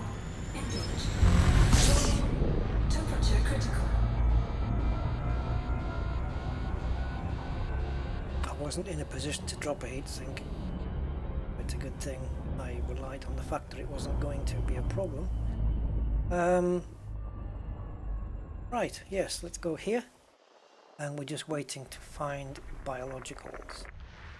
And then I'm guessing that when we do, that Elite Observatory Core will tell us what it's guessed at what will be there. You know, so it might say Planet 4, for example. Oh, there could be Bacterium Nebula there, Nebulous. That's the one we know to go to. And I will find it. There's gold in them Nar Hills. 46. Landable with atmosphere. Alright, these chat bots now can now go to hell. I'm going to be taking them out of circulation. Give me a second, guys. Take me away. If you're not a subscriber, this might be an issue.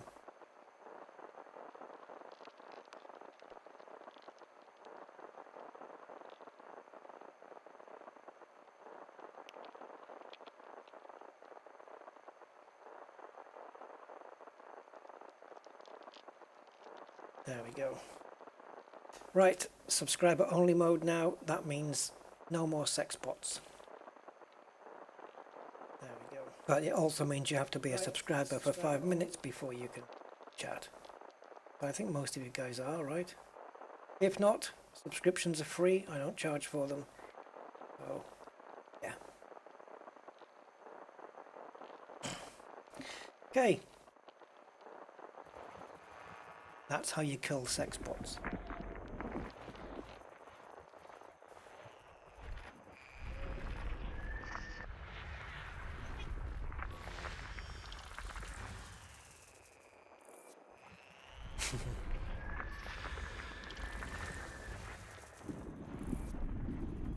Yeah, look at you. Dab white dwarf. If it's only one planet that has bios, we're good to go. Well, guys, got one left.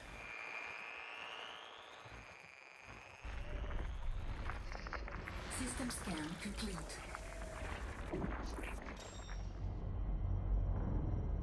Take me away. So, Planet 6 it is then. It's got one bio. Let's see if Elite Observatory Core has guessed right. So, bio insights. Scroll down. Yes, it has. Holy crumbs, it has. Look. You see here, Planet 6, Bacterium nebulus, green. 296,000. That's a good amount for bacteria. And I've never seen this one before. And the fact that it was right next door to, there was only that one, was it only the one entry? Oh, got me in that place. Yeah. Let me see.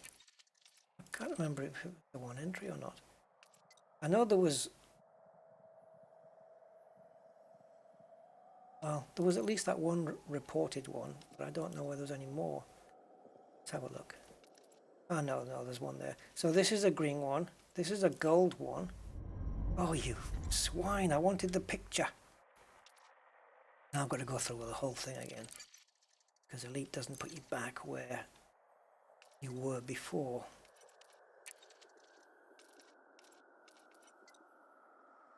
Okay, so that says green. Doesn't look very green to me, but okay. Yeah, you see I can't click on the title here. I guess they must all look the same. Orange. Okay, so there's 3. We're not even anywhere near these regions. Okay, let's go get it. Let's go get it.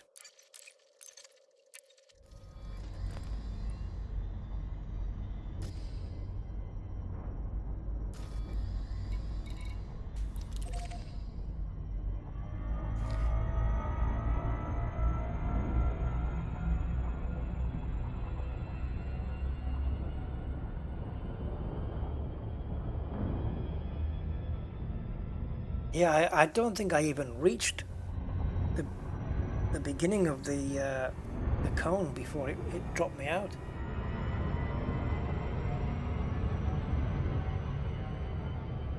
I was hoping not to incur any damage until we got onto the, by the time we got to the fleet carrier.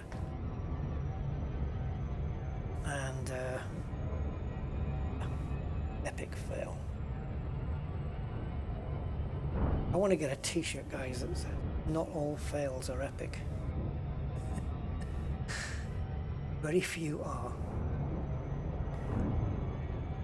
Fail. So, Bacterium nebulus on this planet. First time I've ever come across it in the entirety of Odyssey.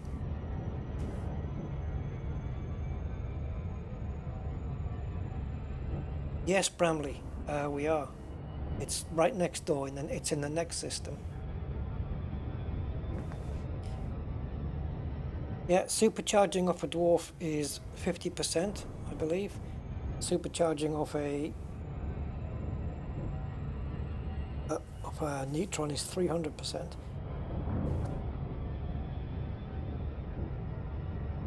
But I thought it was a neutron, like an idiot. It was pretending to be one. It had the ponytails and everything. Come on, sex bots. Where are you?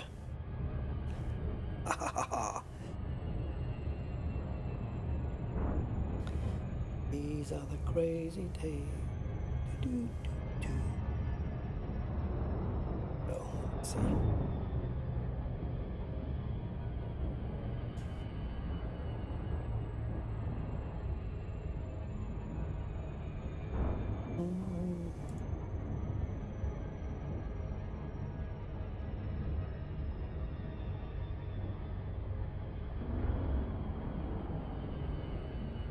Oh man, look at that.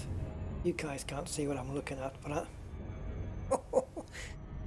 I'm on the internet there. Right. Oh no. That's it. I have to sell a kidney.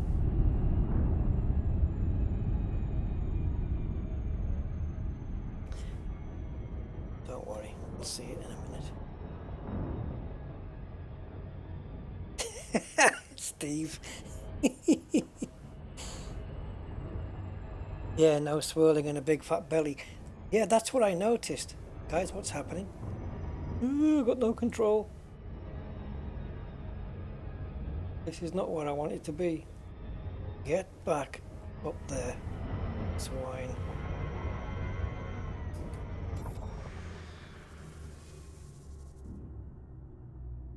Oh, of course, it would be 7 probes now. I'm at this distance, wouldn't it?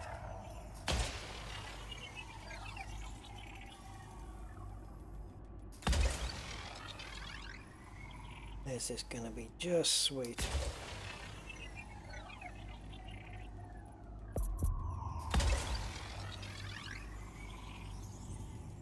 Surface scan by 50%.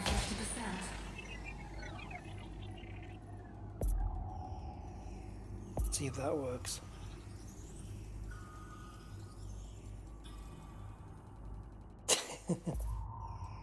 Yes, Angry. Let's see what they've got to say. Ask them if they want to subscribe and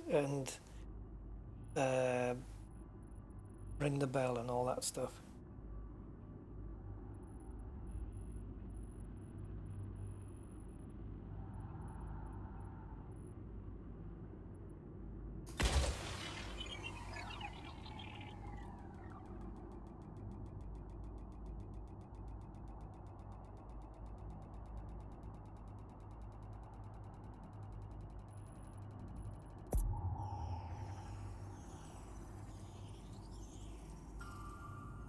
You swan.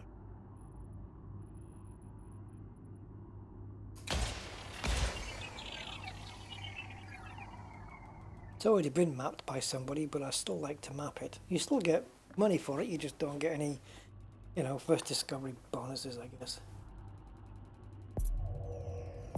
Sexy chat. Surface scan complete. There we go, biological bacterium. Okay. Now we can go down and check it out.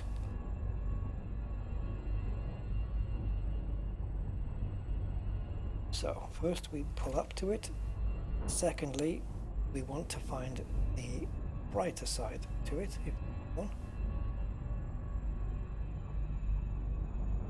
We can call it that.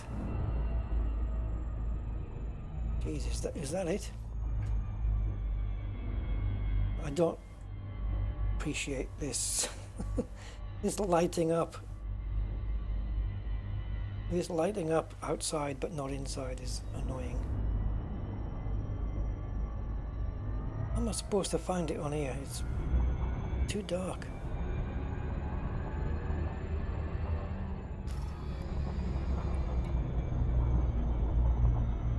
So let me do a little bit of Alex here. It's because of this. D32 is the star. So if we go focus on the star, that's up there, over there. So let's try and go on the other side of the planet then.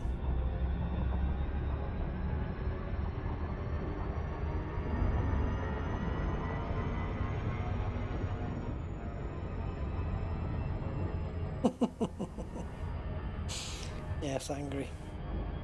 Should have saw that one coming.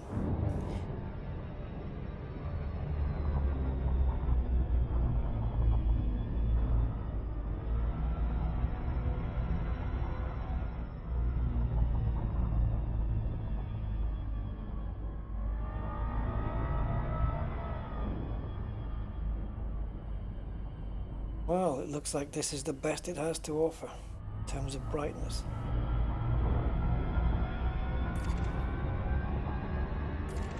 I suppose we could do it and we could be in the crater and do it, yeah. Get it all done in there. Because it would be great to find some.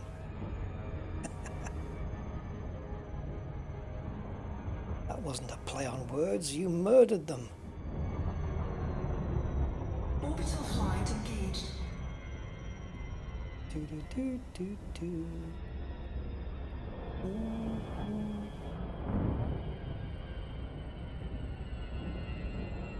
I don't know why I've got that Oasis song stuck in my head. All around the world. Right, so this is, yeah, this is completely full. So we should find them in here. 16. Yeah, how close is it though? 16 million in body and bioscans. Wow. That's going to make for some nice ranking though. Hey Angry, you should book Thursday and Friday off work and come up with me. I'll pick you up at Scotch Corner. Come over to the Lake District.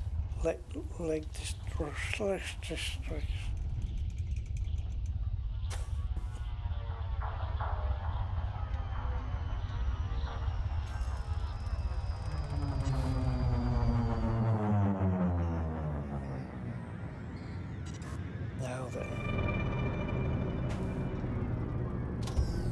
Yeah, we're gonna need this.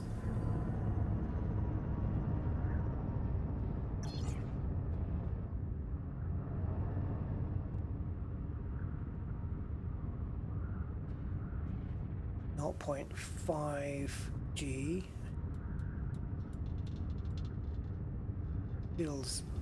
ship feels a bit weird. Yeah, it's like there's air underneath it, you know? Kind of strange.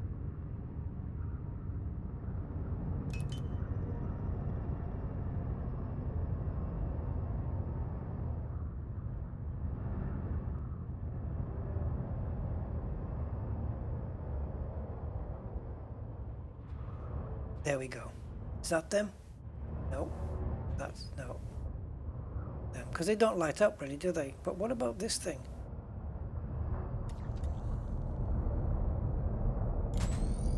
No. Ah, there we go.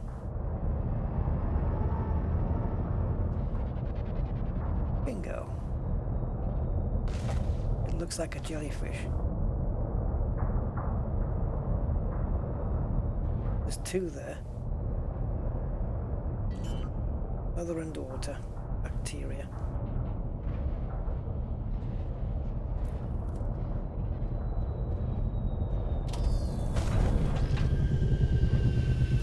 Right, leave the lights on. As long as it doesn't deplete the battery too much, it'll be good.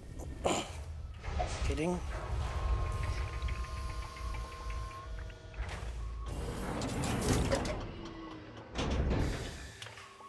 Bang. Ouch.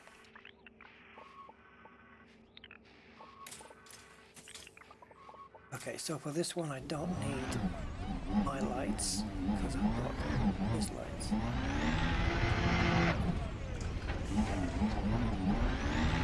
I actually thought the bacteria was going to look a lot more like the picture, you know, very much more pinkish.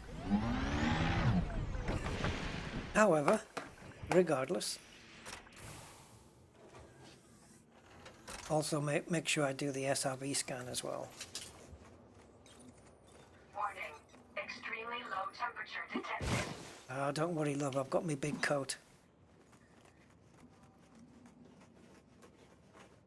Where's the baby one? Ah, doesn't quite look like the advertised picture. This is like the difference between what McDonald's say your burger's gonna look like and what you actually get. That's the same as this. However, on saying that, it does look very cool. I like this. It's got this edge to it. And it does have like all these tendrils coming off. It does have a bacterial look to it. Like almost like a cell, like a single cell almost. You know. Yeah, nebulous green. And we want 500 meters. Okay, so we'll have to do that. And yes, get into analysis mode. Scan this, at least. Try and get into analysis.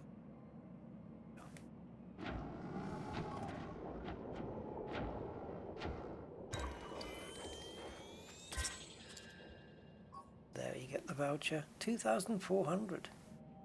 500, sorry. Why am I not getting 50? Is it because it's been discovered by somebody else before? I thought I got 50 when it was my first entry. Maybe not. Okay. Well, let's stick to 0 as the heading, and also the light is diminishing. The light from my Anaconda is diminishing. So, we need 500 meters, so let's keep running until we get 500 meters. If anything we see before that isn't going to count.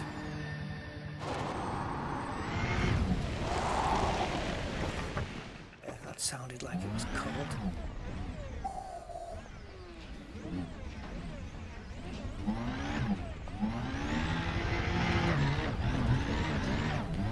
Minimum distance reached. You've traveled over 500 meters from previous sample.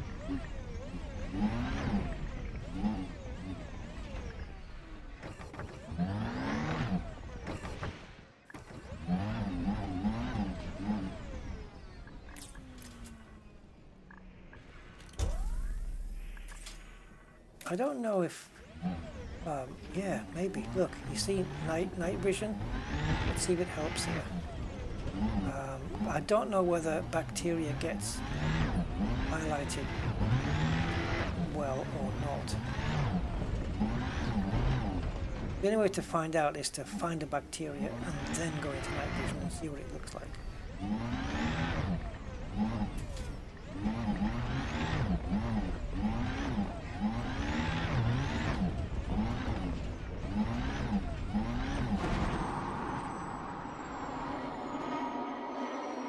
Trying to get a good range on the lights, you know.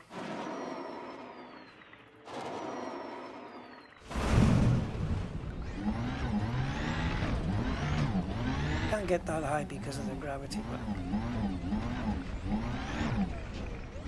well, where we landed with the ship, we were able to find bacteria straight away. It can't be that difficult to find, surely.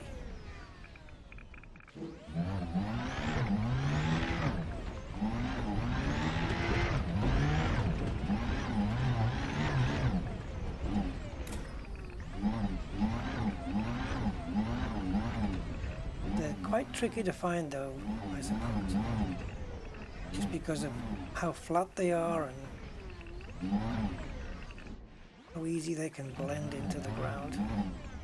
Just got to be super alert.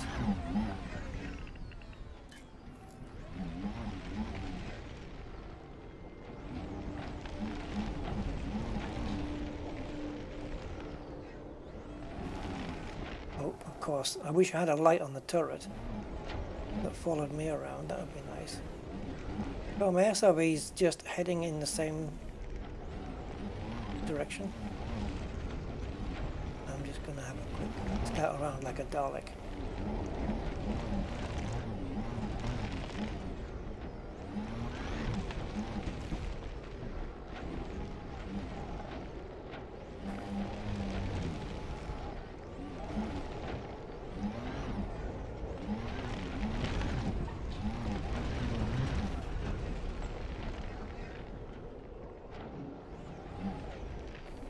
Yeah, the problem is the darkness though, you know, it's just...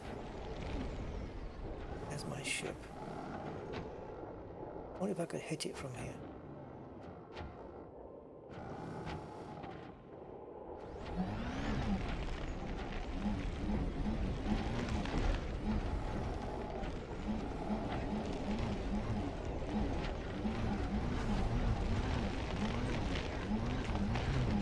I'll try getting out and jumping up.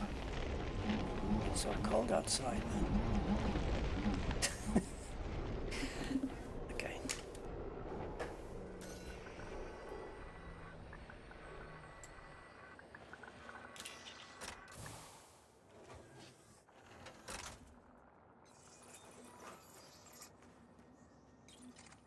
Warning.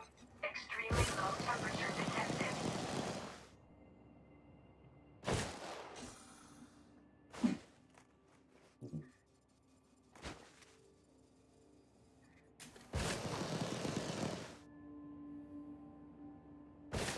See, it's not really any better than doing it with the SRV.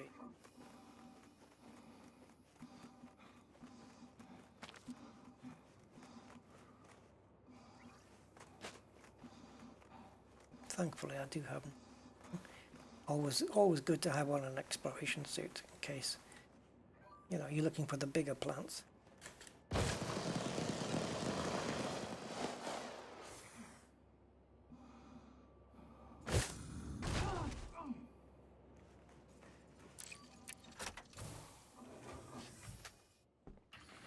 Yeah, heighting my ship. I know. Maybe I should be using my ship for this.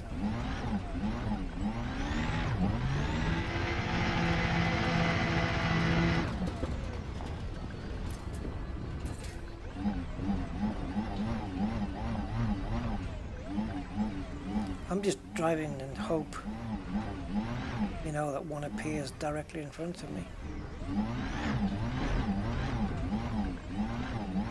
But the ship does have the biggest lights and the biggest spread, so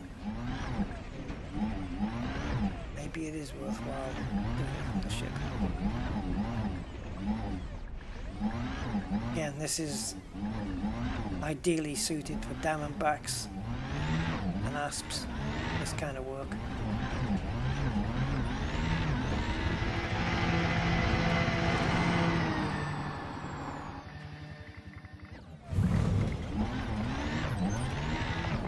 So I'm still outside of the 500 range.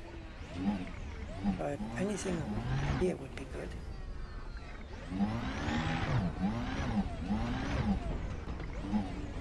So tricky to spot though, these puppies. You get these patches on the ground there, which from one angle can look a little bit like it, and you get closer and you realise it ain't that.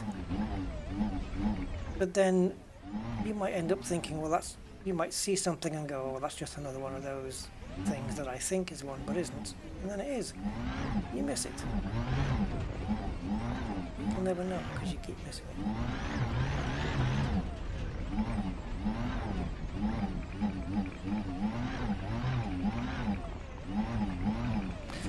The lighting across the sheet ice is quite nice.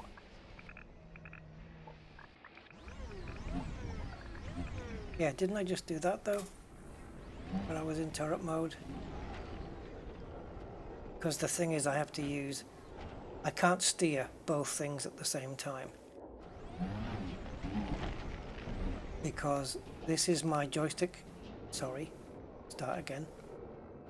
This is my Xbox controller. Right? This. And this is my mouse. And so I can't steer both at the same time because my my left thumb is what's doing the steering here. My right hand is doing the accelerator. My right forefinger is doing the acceleration.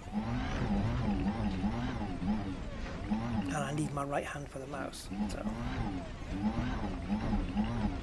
yeah, screwed beyond all recognition. I wonder if I could even pick up the ones that we did find. The ones we had before, because if I can't even see those.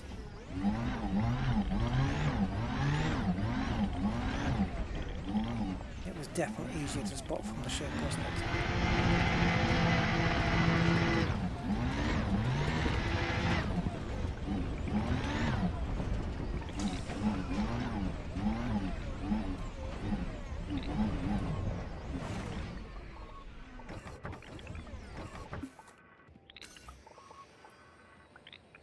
Okay.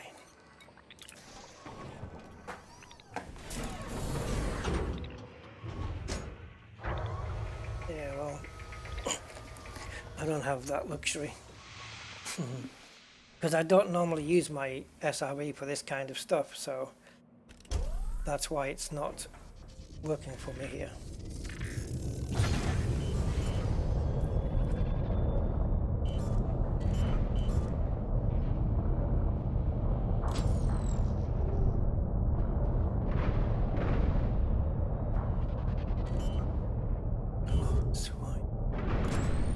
Right, so confirmed then. They do not light up. There is a bacteria, 3 of them. And they're black spots basically in night vision. The night vision is next to useless. Control L for the lights and L for the landing gear. Rusty. Okay, so let's get distance.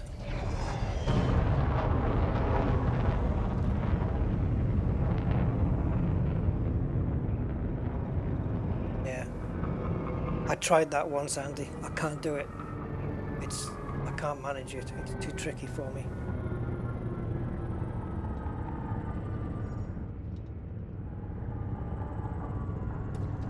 There we go. There's another load.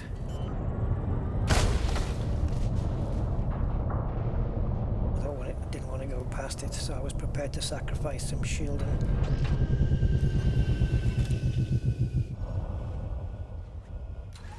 And considering we boosted, I think it's safe to say we are definitely outside of the 500 meter zone.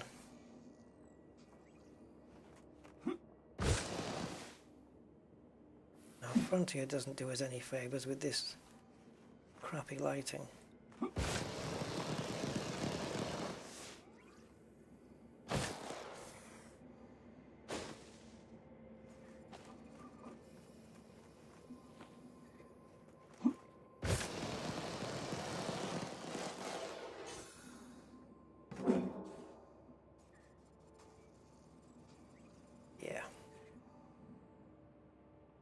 So we've got the night vision on, so I said it was dark, didn't I? So I'm looking for some dark spots.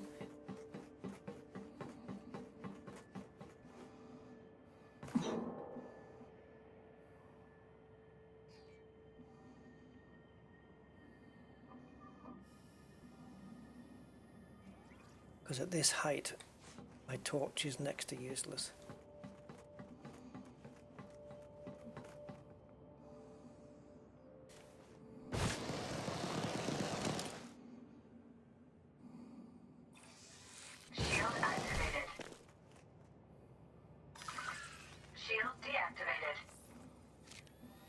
Yeah, your shield protects you from a fall in the suit, but not in the SRB.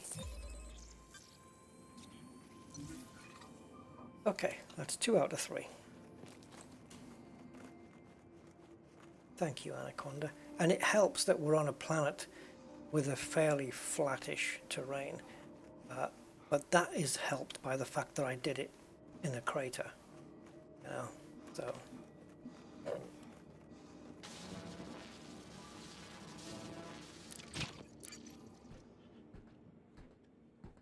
It was a crater idea than before. So anyway, let's go up.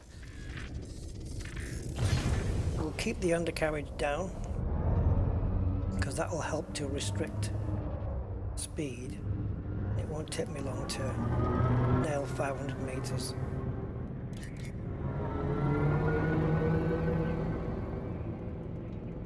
Minimum distance reached. Oh, it tells you in the ship as well? 500 meters Oh, from be damned. previous sample. Huh. I didn't know it told you in the ship. That's cool. Okay, so now we want to be going upwards and forwards at the same time to kind of scan at an angle like this. Do with a bit more height, but I don't want to get too much because I don't want them to not be visible anymore. Terminator is scanning for you.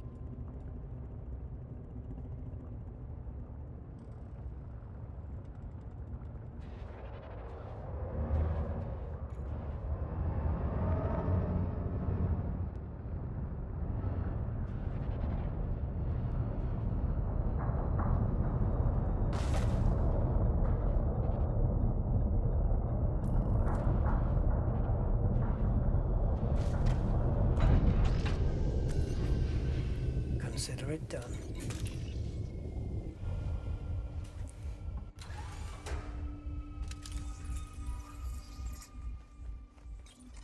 Follow the Warning. light. Extremely low temperature detected.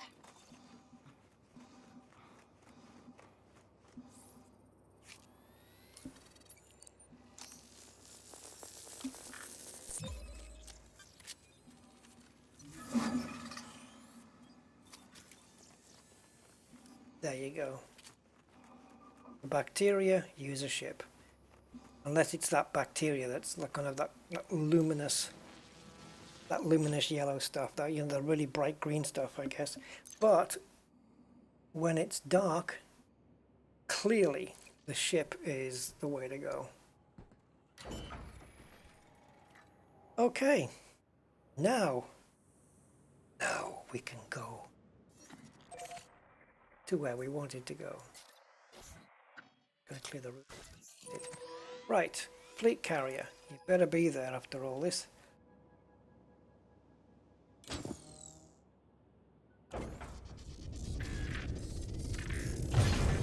Lift. Positive rate of climb, gear up. Flight simulator talking. Right, track the flaps.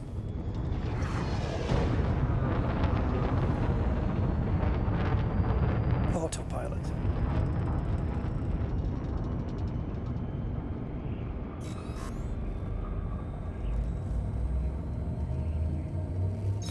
The real Rubik's Cube. I like that. Hey, how you doing? 2 minutes 13... No, 1 minute 13 seconds is my fastest on the Rubik's Cube. Yeah. I've only done that once, it was a freak one. Yeah, what we're doing here, exploring. We're inside a nebula. And we're about to go to a fleet carrier with another star-class DC white dwarf.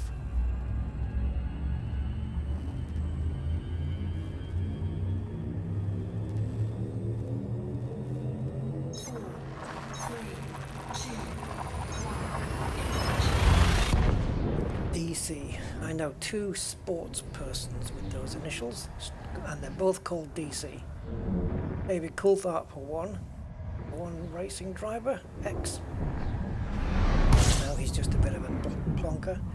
And Daniel Cormier, Body X, non-locked heavyweight body world with champion fast UFC rotation. fighter. Just got into the Hall of Fame. Right. I'm sure that was some thrilling news. Right, let's have a look here. There she is. Hello. And it's actually called after the sector that it's in.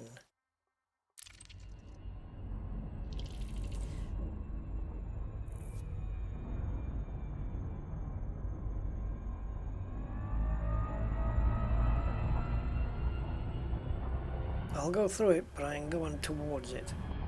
Go straight through. Operating beyond You safety. don't need to supercharge me, by the way. I'm just flying, just passing through. But if you insist.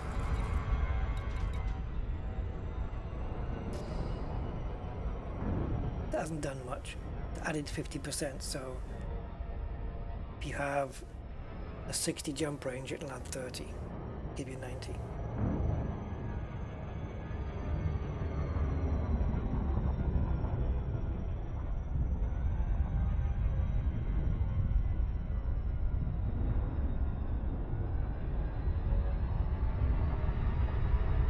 Don't put me through again.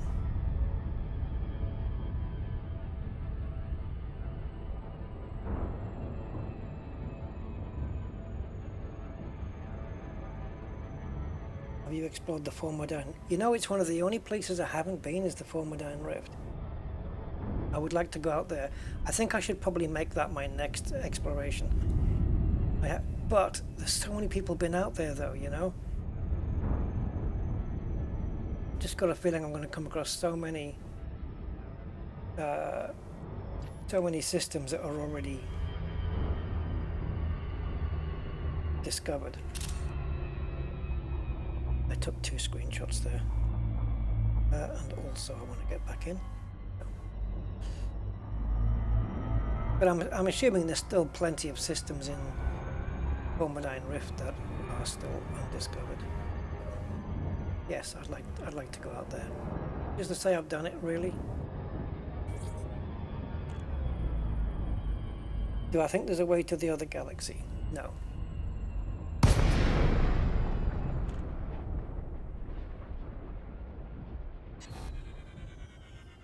Okay, we can't get a boost straight away.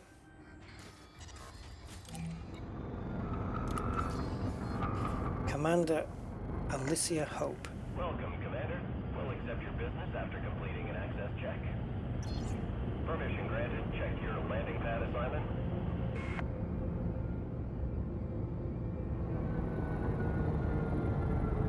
Roger, this is Rusty Dock 2627, ready for landing and final approach.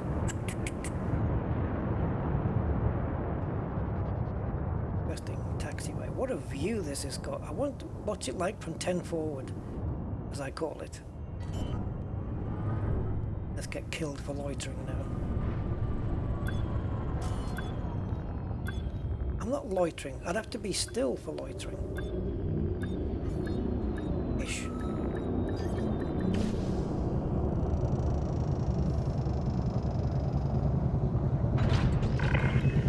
Contact confirmed. Clamps engaged. Welcome, Commander.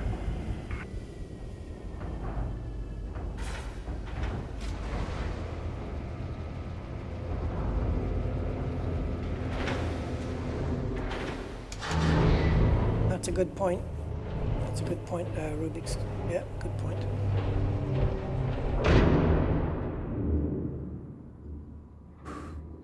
Okay, so we need restock.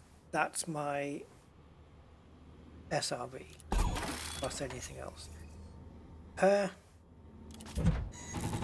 And don't need the fuel really, but hey, I don't mind.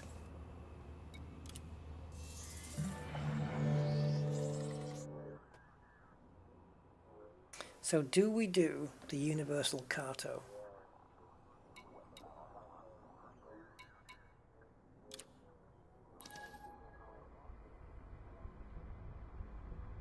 I would say we can do. So for that, I'm going to move this off screen. 40 million. Okay. So refresh me on what happens here, right? I sell the page for 40 million, but I get 25% tariff on that. Does that affect my rank? I'll end up with 25% less cash, but will it affect my rank?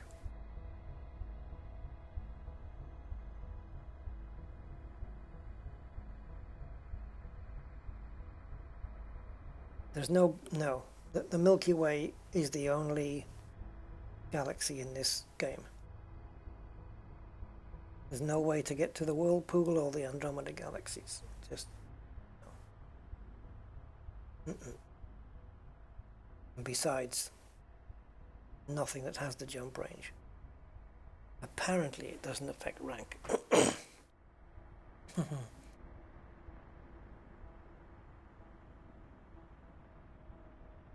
Okay, well we'll do it anyway, and then whatever's left over we have to, if we haven't made Elite 1, we need to make up that all the way through Hawkins Gap. And I really should have screenshotted that page, but it doesn't matter.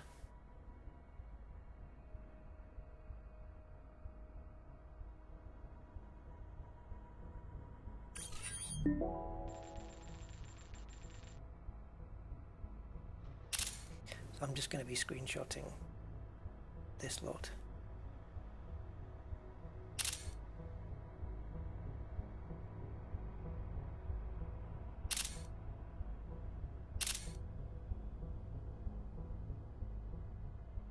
Total bonus after carrier fees. Okay, another 9.5 million here. Oh, I actually don't need to screenshot all of this, do I? Can do. Yeah, I should have screenshotted the other page.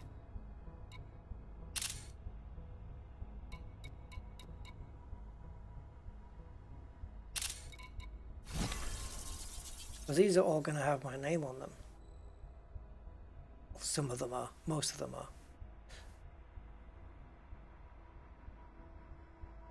Oof, that's going back a bit now, blog twat.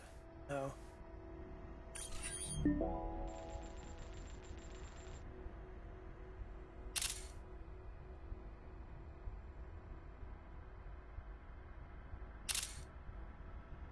Ay, ay, ay, ay, ay. Go back.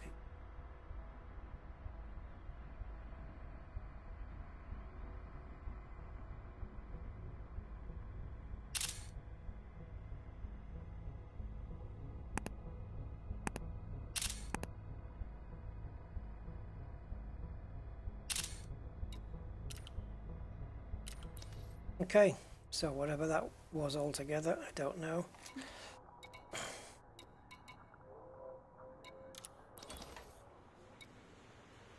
Get the paintwork and the integrity down, because why not? Right, so we got a fully fit ship. Let's get out.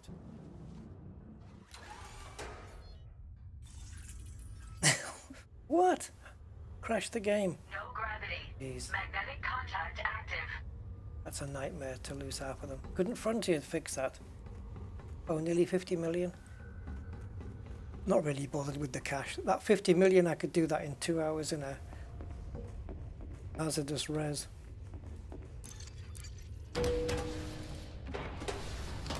It's the ranking I'm after.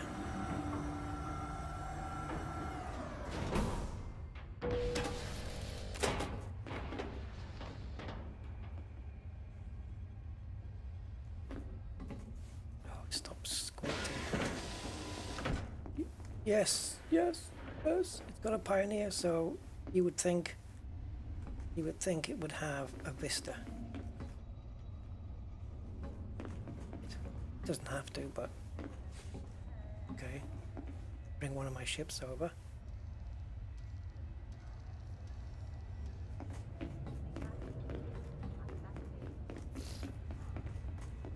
Can I be of assistance? Jubilee. Yes, good timing. Hope you have some organic data worth sharing. Our scientists are keen for new data.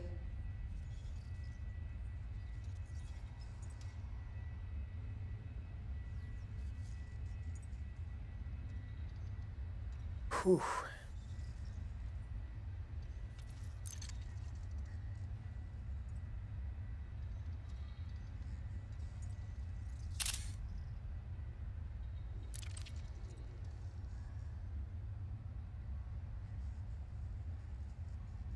Wow.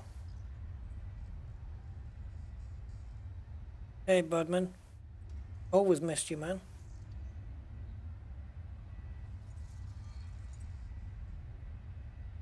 Okay. Son of a bitch. Anything more to share? Thank you for your contribution to our research. I lost everything. I lost all my bio data.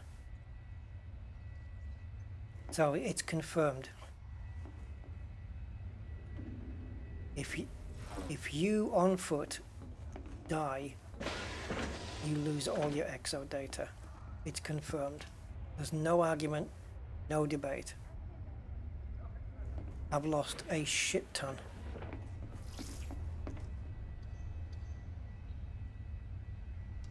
I had enough on me because the last fleet carrier I stopped at didn't have a Vista Genomics, so I couldn't cash it in, so I had to wait and wait and wait. I had a shit ton on me since Trojan Belt.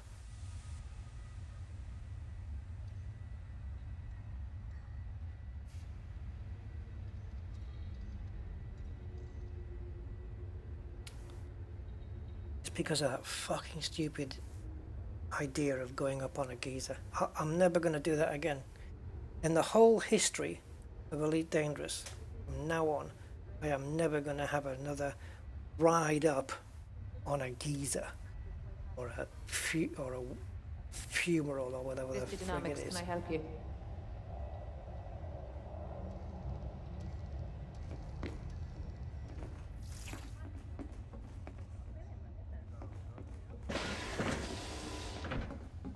Because I reckon that's cost me, it's certainly cost me 1 rank. I would have certainly gone up a rank.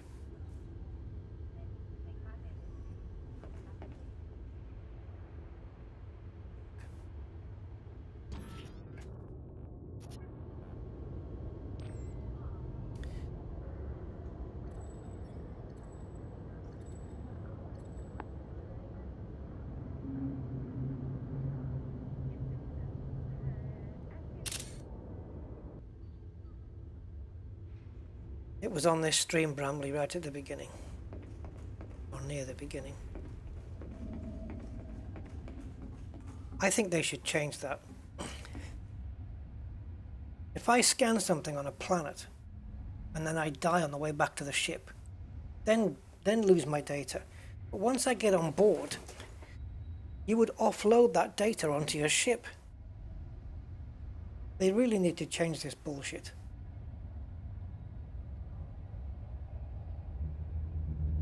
Because what's the advantage here? That if there's a scenario where you're on foot and you've got a crap load of bio data on you, that if your ship blows up, you're still good because you haven't blown up, so you don't lose your data. That is so friggin' disappointing. I had so much fucking data to sell, so much. But hey, that's my own fault for pissing about, you know.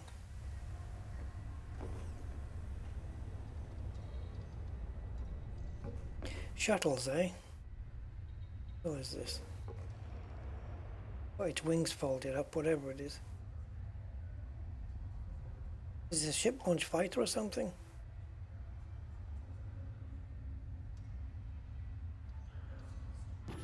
Yeah, man. All that fucking data. Can you tell that I'm not pleased? You know what? You know what it means, though? It means the journey back now is going to get slowed down, unfortunately, because I'm going to redouble my efforts on scanning bios now. I'll just take them all. Bacteria. If there's only one bio, I'll take it. I'll scan every planet that's got a bio on it. I'm going to scan the damn thing from here to the end to make up for that. And even then it won't make up for it, because I could have done that anyway. But I wouldn't have done it anyway. That's the difference. You're looking for a new weapon or to upgrade an old one?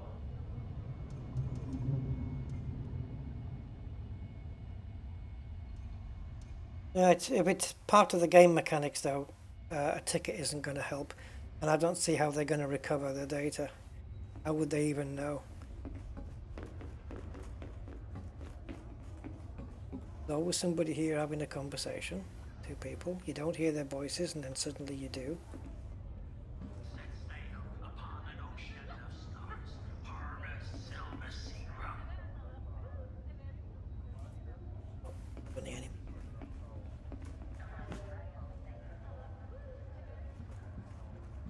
Take a load off, Commander. Triple scotch. I don't know about you, but I'm utterly beat. Just lace it with some Coke. I'm not talking about a fizzy drink either.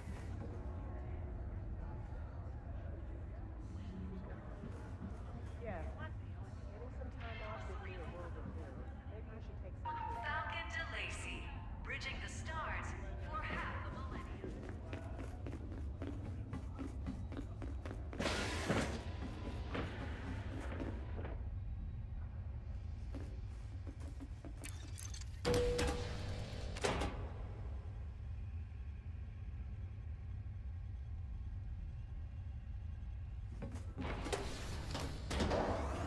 Yeah, I don't drink, but I would this time.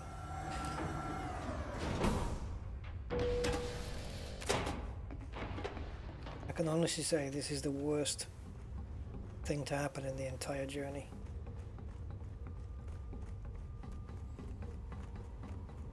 By a long mile.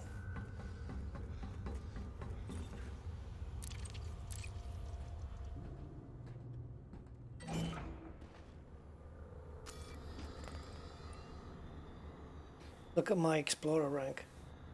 It's verging on the edge of Elite 1. So that's going to happen.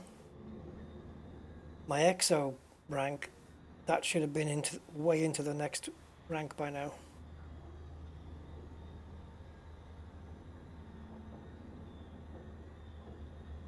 Yeah, so maybe my rank wasn't affected by the 25% tariff.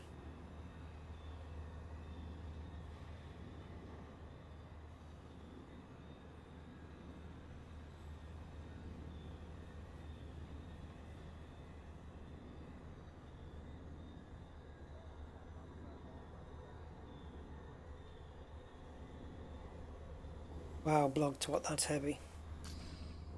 It doesn't stop me from being disappointed though. But I get what you're saying.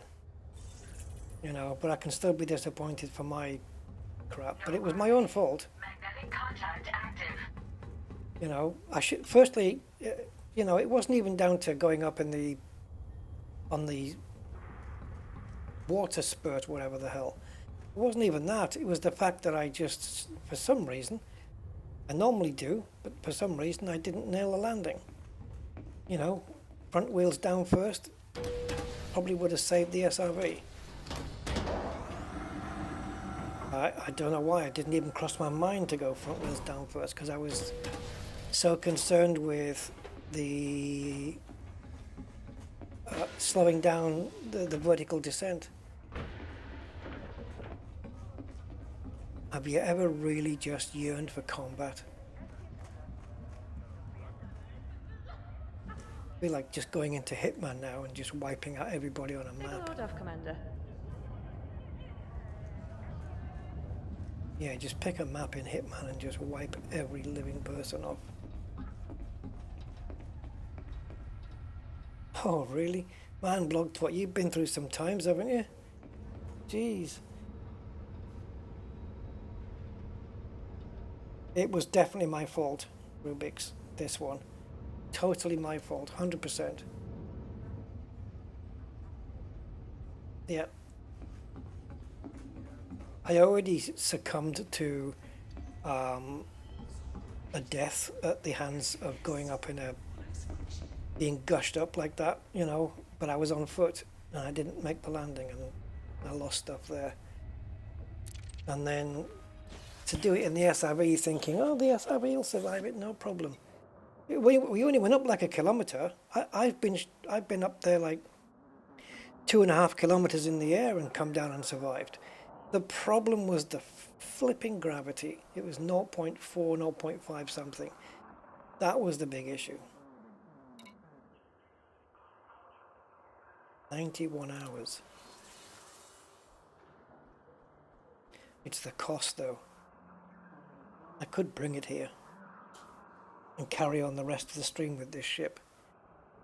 The rest of the journey, the next stream. 91 hours would be enough. What's that in days? 72 hours is 3 days. Say 4 days? But 80 million. Well, I nearly made 80 million already.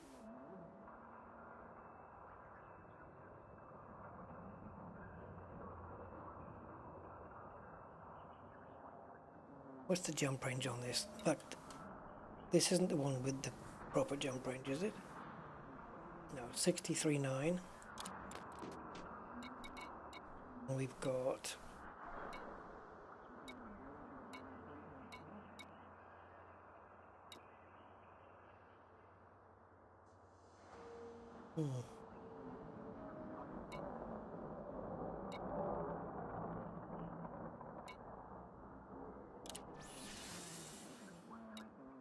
that's certainly not the one.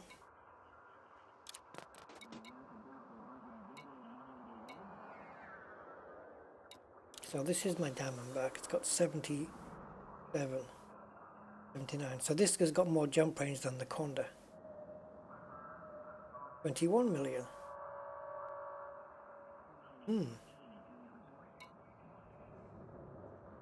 That's an interesting prospect, isn't it? But then I've got a problem. Is when I get back to the bubble, I've got to ship this thing back, my Anaconda back, the bubble, and that is the cost. That's going to be the problem, is having my Anaconda shipped back. Otherwise, I would certainly consider having this transferred here. For the cutter, where is she?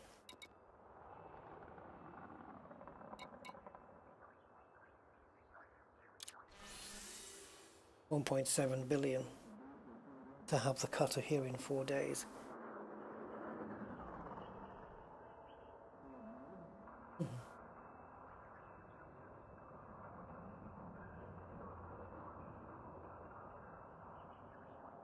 I don't believe Raxler exists in the game, even though Frontier might have said it does. I don't know. It doesn't interest me, to be honest. They're making so much of a, secret thing about it. If they say it's going to take 53,000 years for all the elite players to discover all the systems, and that's if they didn't keep repeating the same ones, we've got no chance of really finding it. So, I'm honest, when it comes to Raxler, I don't care anything about it at all. It's just another system. I don't know what's going to be, it's like, it's literally a needle in a haystack.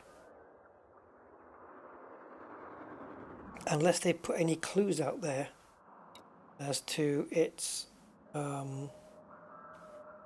possible location. And if they had, I think somebody would have cracked it by now. I thought I had a crate.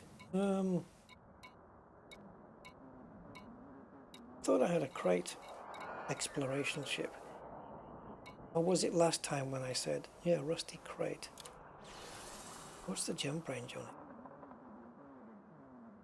Yeah, no, that's not exploration at all. That's definitely combat. Ain't no doubt about that. And that would be no good over here.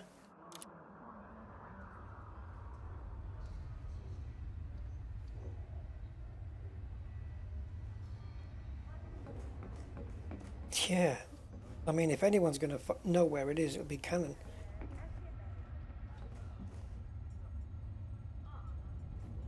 Excuse me. I'm feeling a bit down at the moment. Do you offer any services? Lazy solve.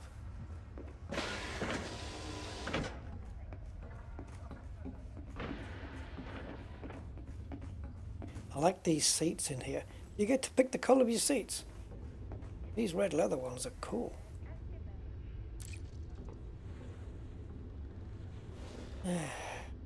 All I can do is just sit down and wallow.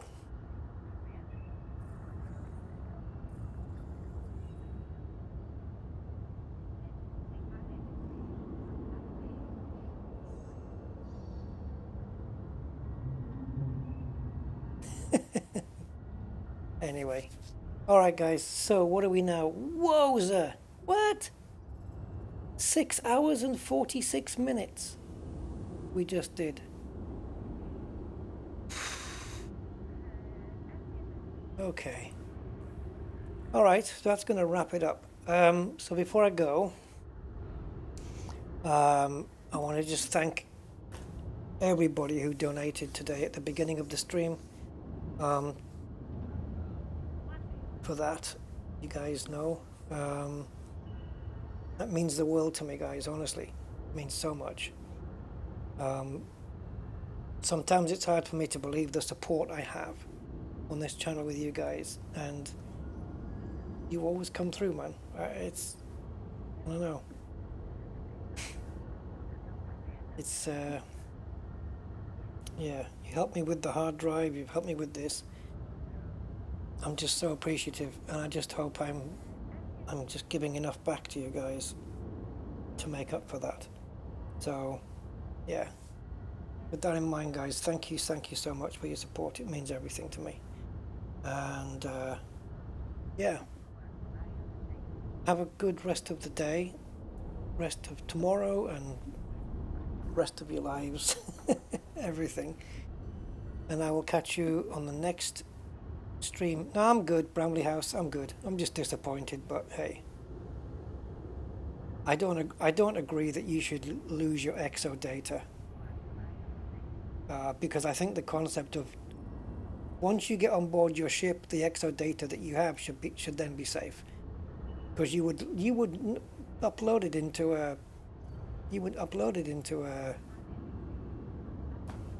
a data bank somewhere, wouldn't you? You wouldn't go back out with it. You know? What kind of sense is that? They didn't even do that in Star Trek, the original series. Anyway. Yes, thank you guys. Hope you enjoyed the stream. We made it to the Nebula. So the next thing is to push on. In fact, let me just see. The next thing is to push on to the next sector. Which, can I even get to the galaxy map from here? It doesn't want to let me. Must I stand up? Maybe. Yeah. No galaxy map while seated. Explain that. So, let's take a quick look before I go at distance. I'm going to try and, we need to curve this. I want to try and just bring it down to around. Yeah. So, let's see if we can get into...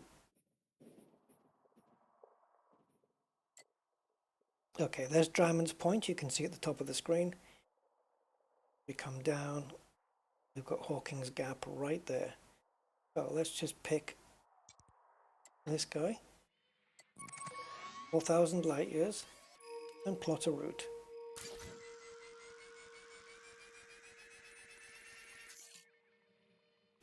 "22 jumps. That's doable on the next stream.